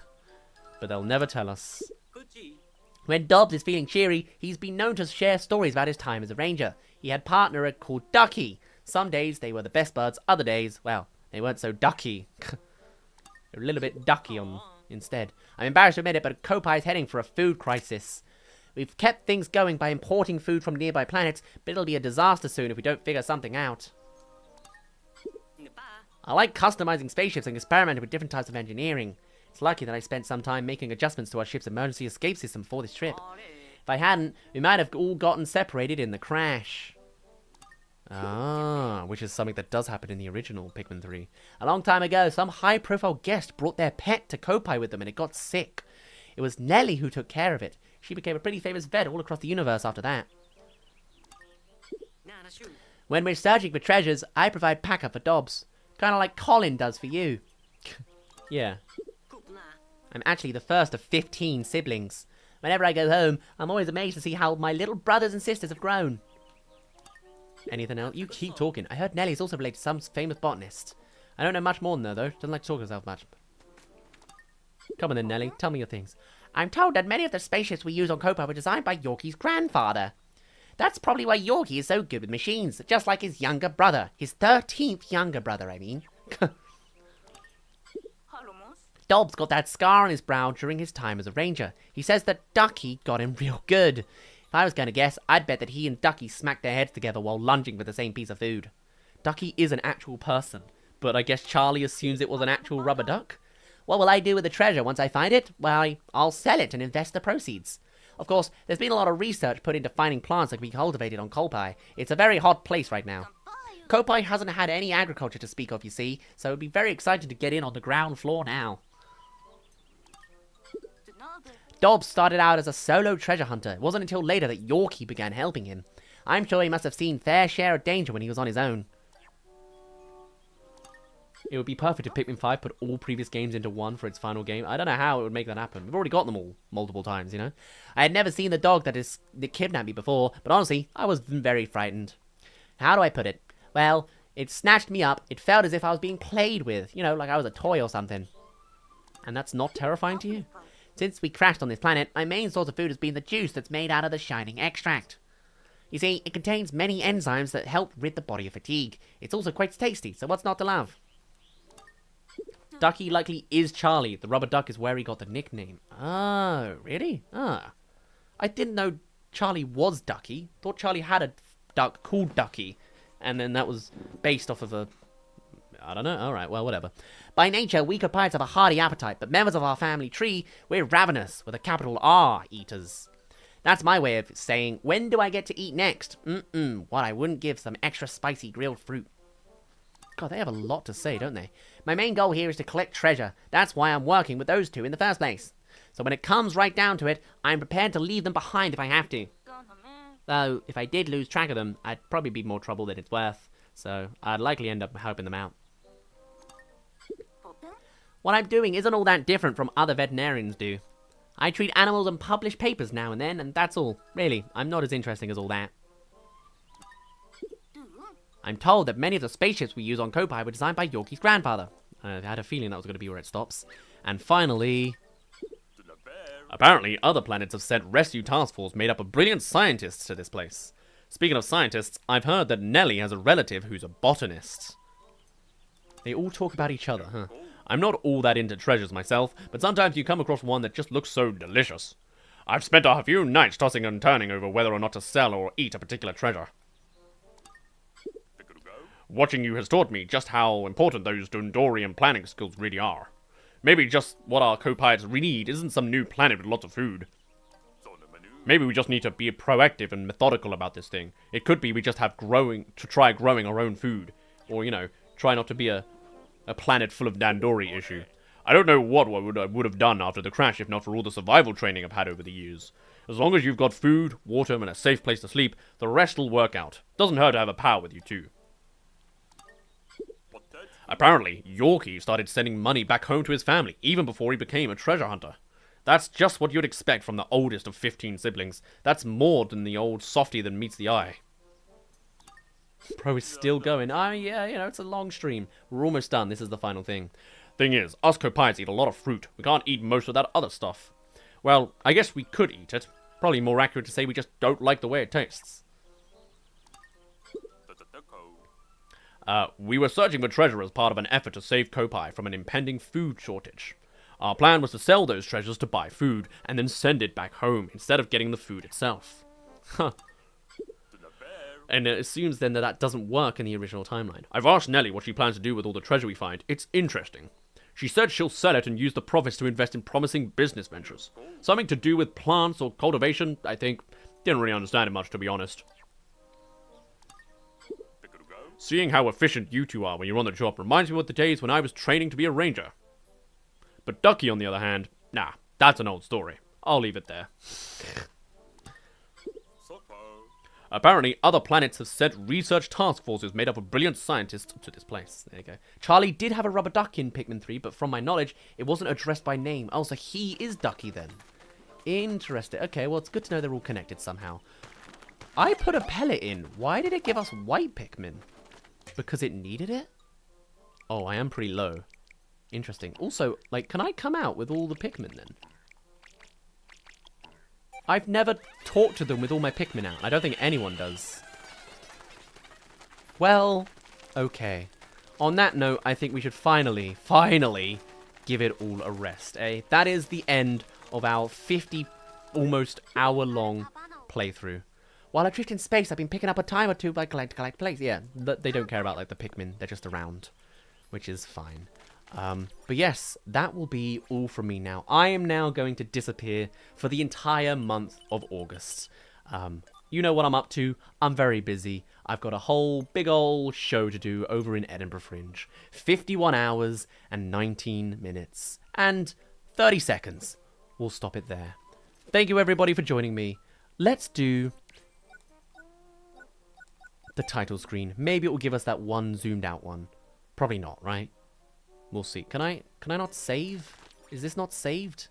Well, it's saved to me, okay? Thank you for everything.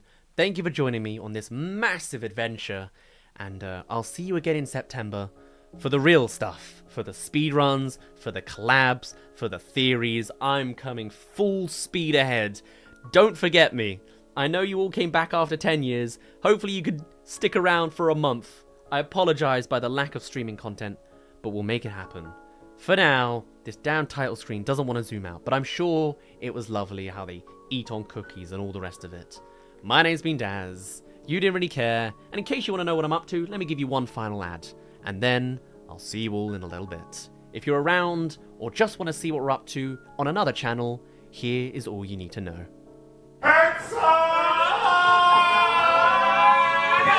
This video is sponsored by the Biscuit Barrel. It's August again, so we're sponsored by Biscuit Barrel. Here's how it works. I'm away for the entire month of August. I'm at the Edinburgh Fringe Festival with a comedy sketch group called, what do you know, the Biscuit Barrel. Uploads will still be going on.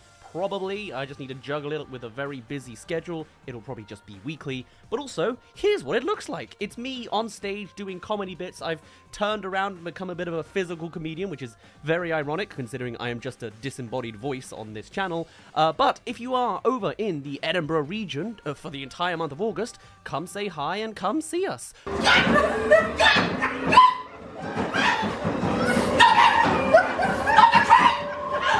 we have made our way through the ranks that we are at the largest venue at the festival, the Gilded Balloon. At a very good spot in the middle of the afternoon, we have a massive crew compared to what we had in the past, a million branding changes and all sorts of stuff. It's me passionately doing this little side hustle that could accidentally become a genuine, real mainstream career rather than the weird internet career. I'll still do both, but this is another one of my passions that I will be working on for the entire month of August. It'll explain why uploads are a bit choppy, but also it's an opportunity for you to see me in person. Or at least, if not, then check the link in the description to find a link tree for Biscuit Barrel. There you can find access to all of the different social media pages to find out what I'm up to. Instagram's best for general graphics and good looking things, but also I've put together a massive TikTok campaign that I plan to roll out through the entirety of December. So if you want to see me doing other content that's not actually Dazz Reviews content on TikTok, although that does also exist, you can see the Biscuit Barrel on TikTok to see all the other creative things that I am outputting. I'm a very busy boy, and this is why. Don't be a baby! Give me your socks! And so that is why I had to plug it in that this video is sponsored by the Biscuit Barrel. On to Ruby Gilman. Thank you once again, and I'll see you in a bit. Ignore that Ruby Gilman comment. That's meant to go on a Ruby Gilman video. Check the Linktree link down in the description if you want to see it, but that's all from me. Bye-bye, everybody. Let me get the right song. There it is. Bye-bye.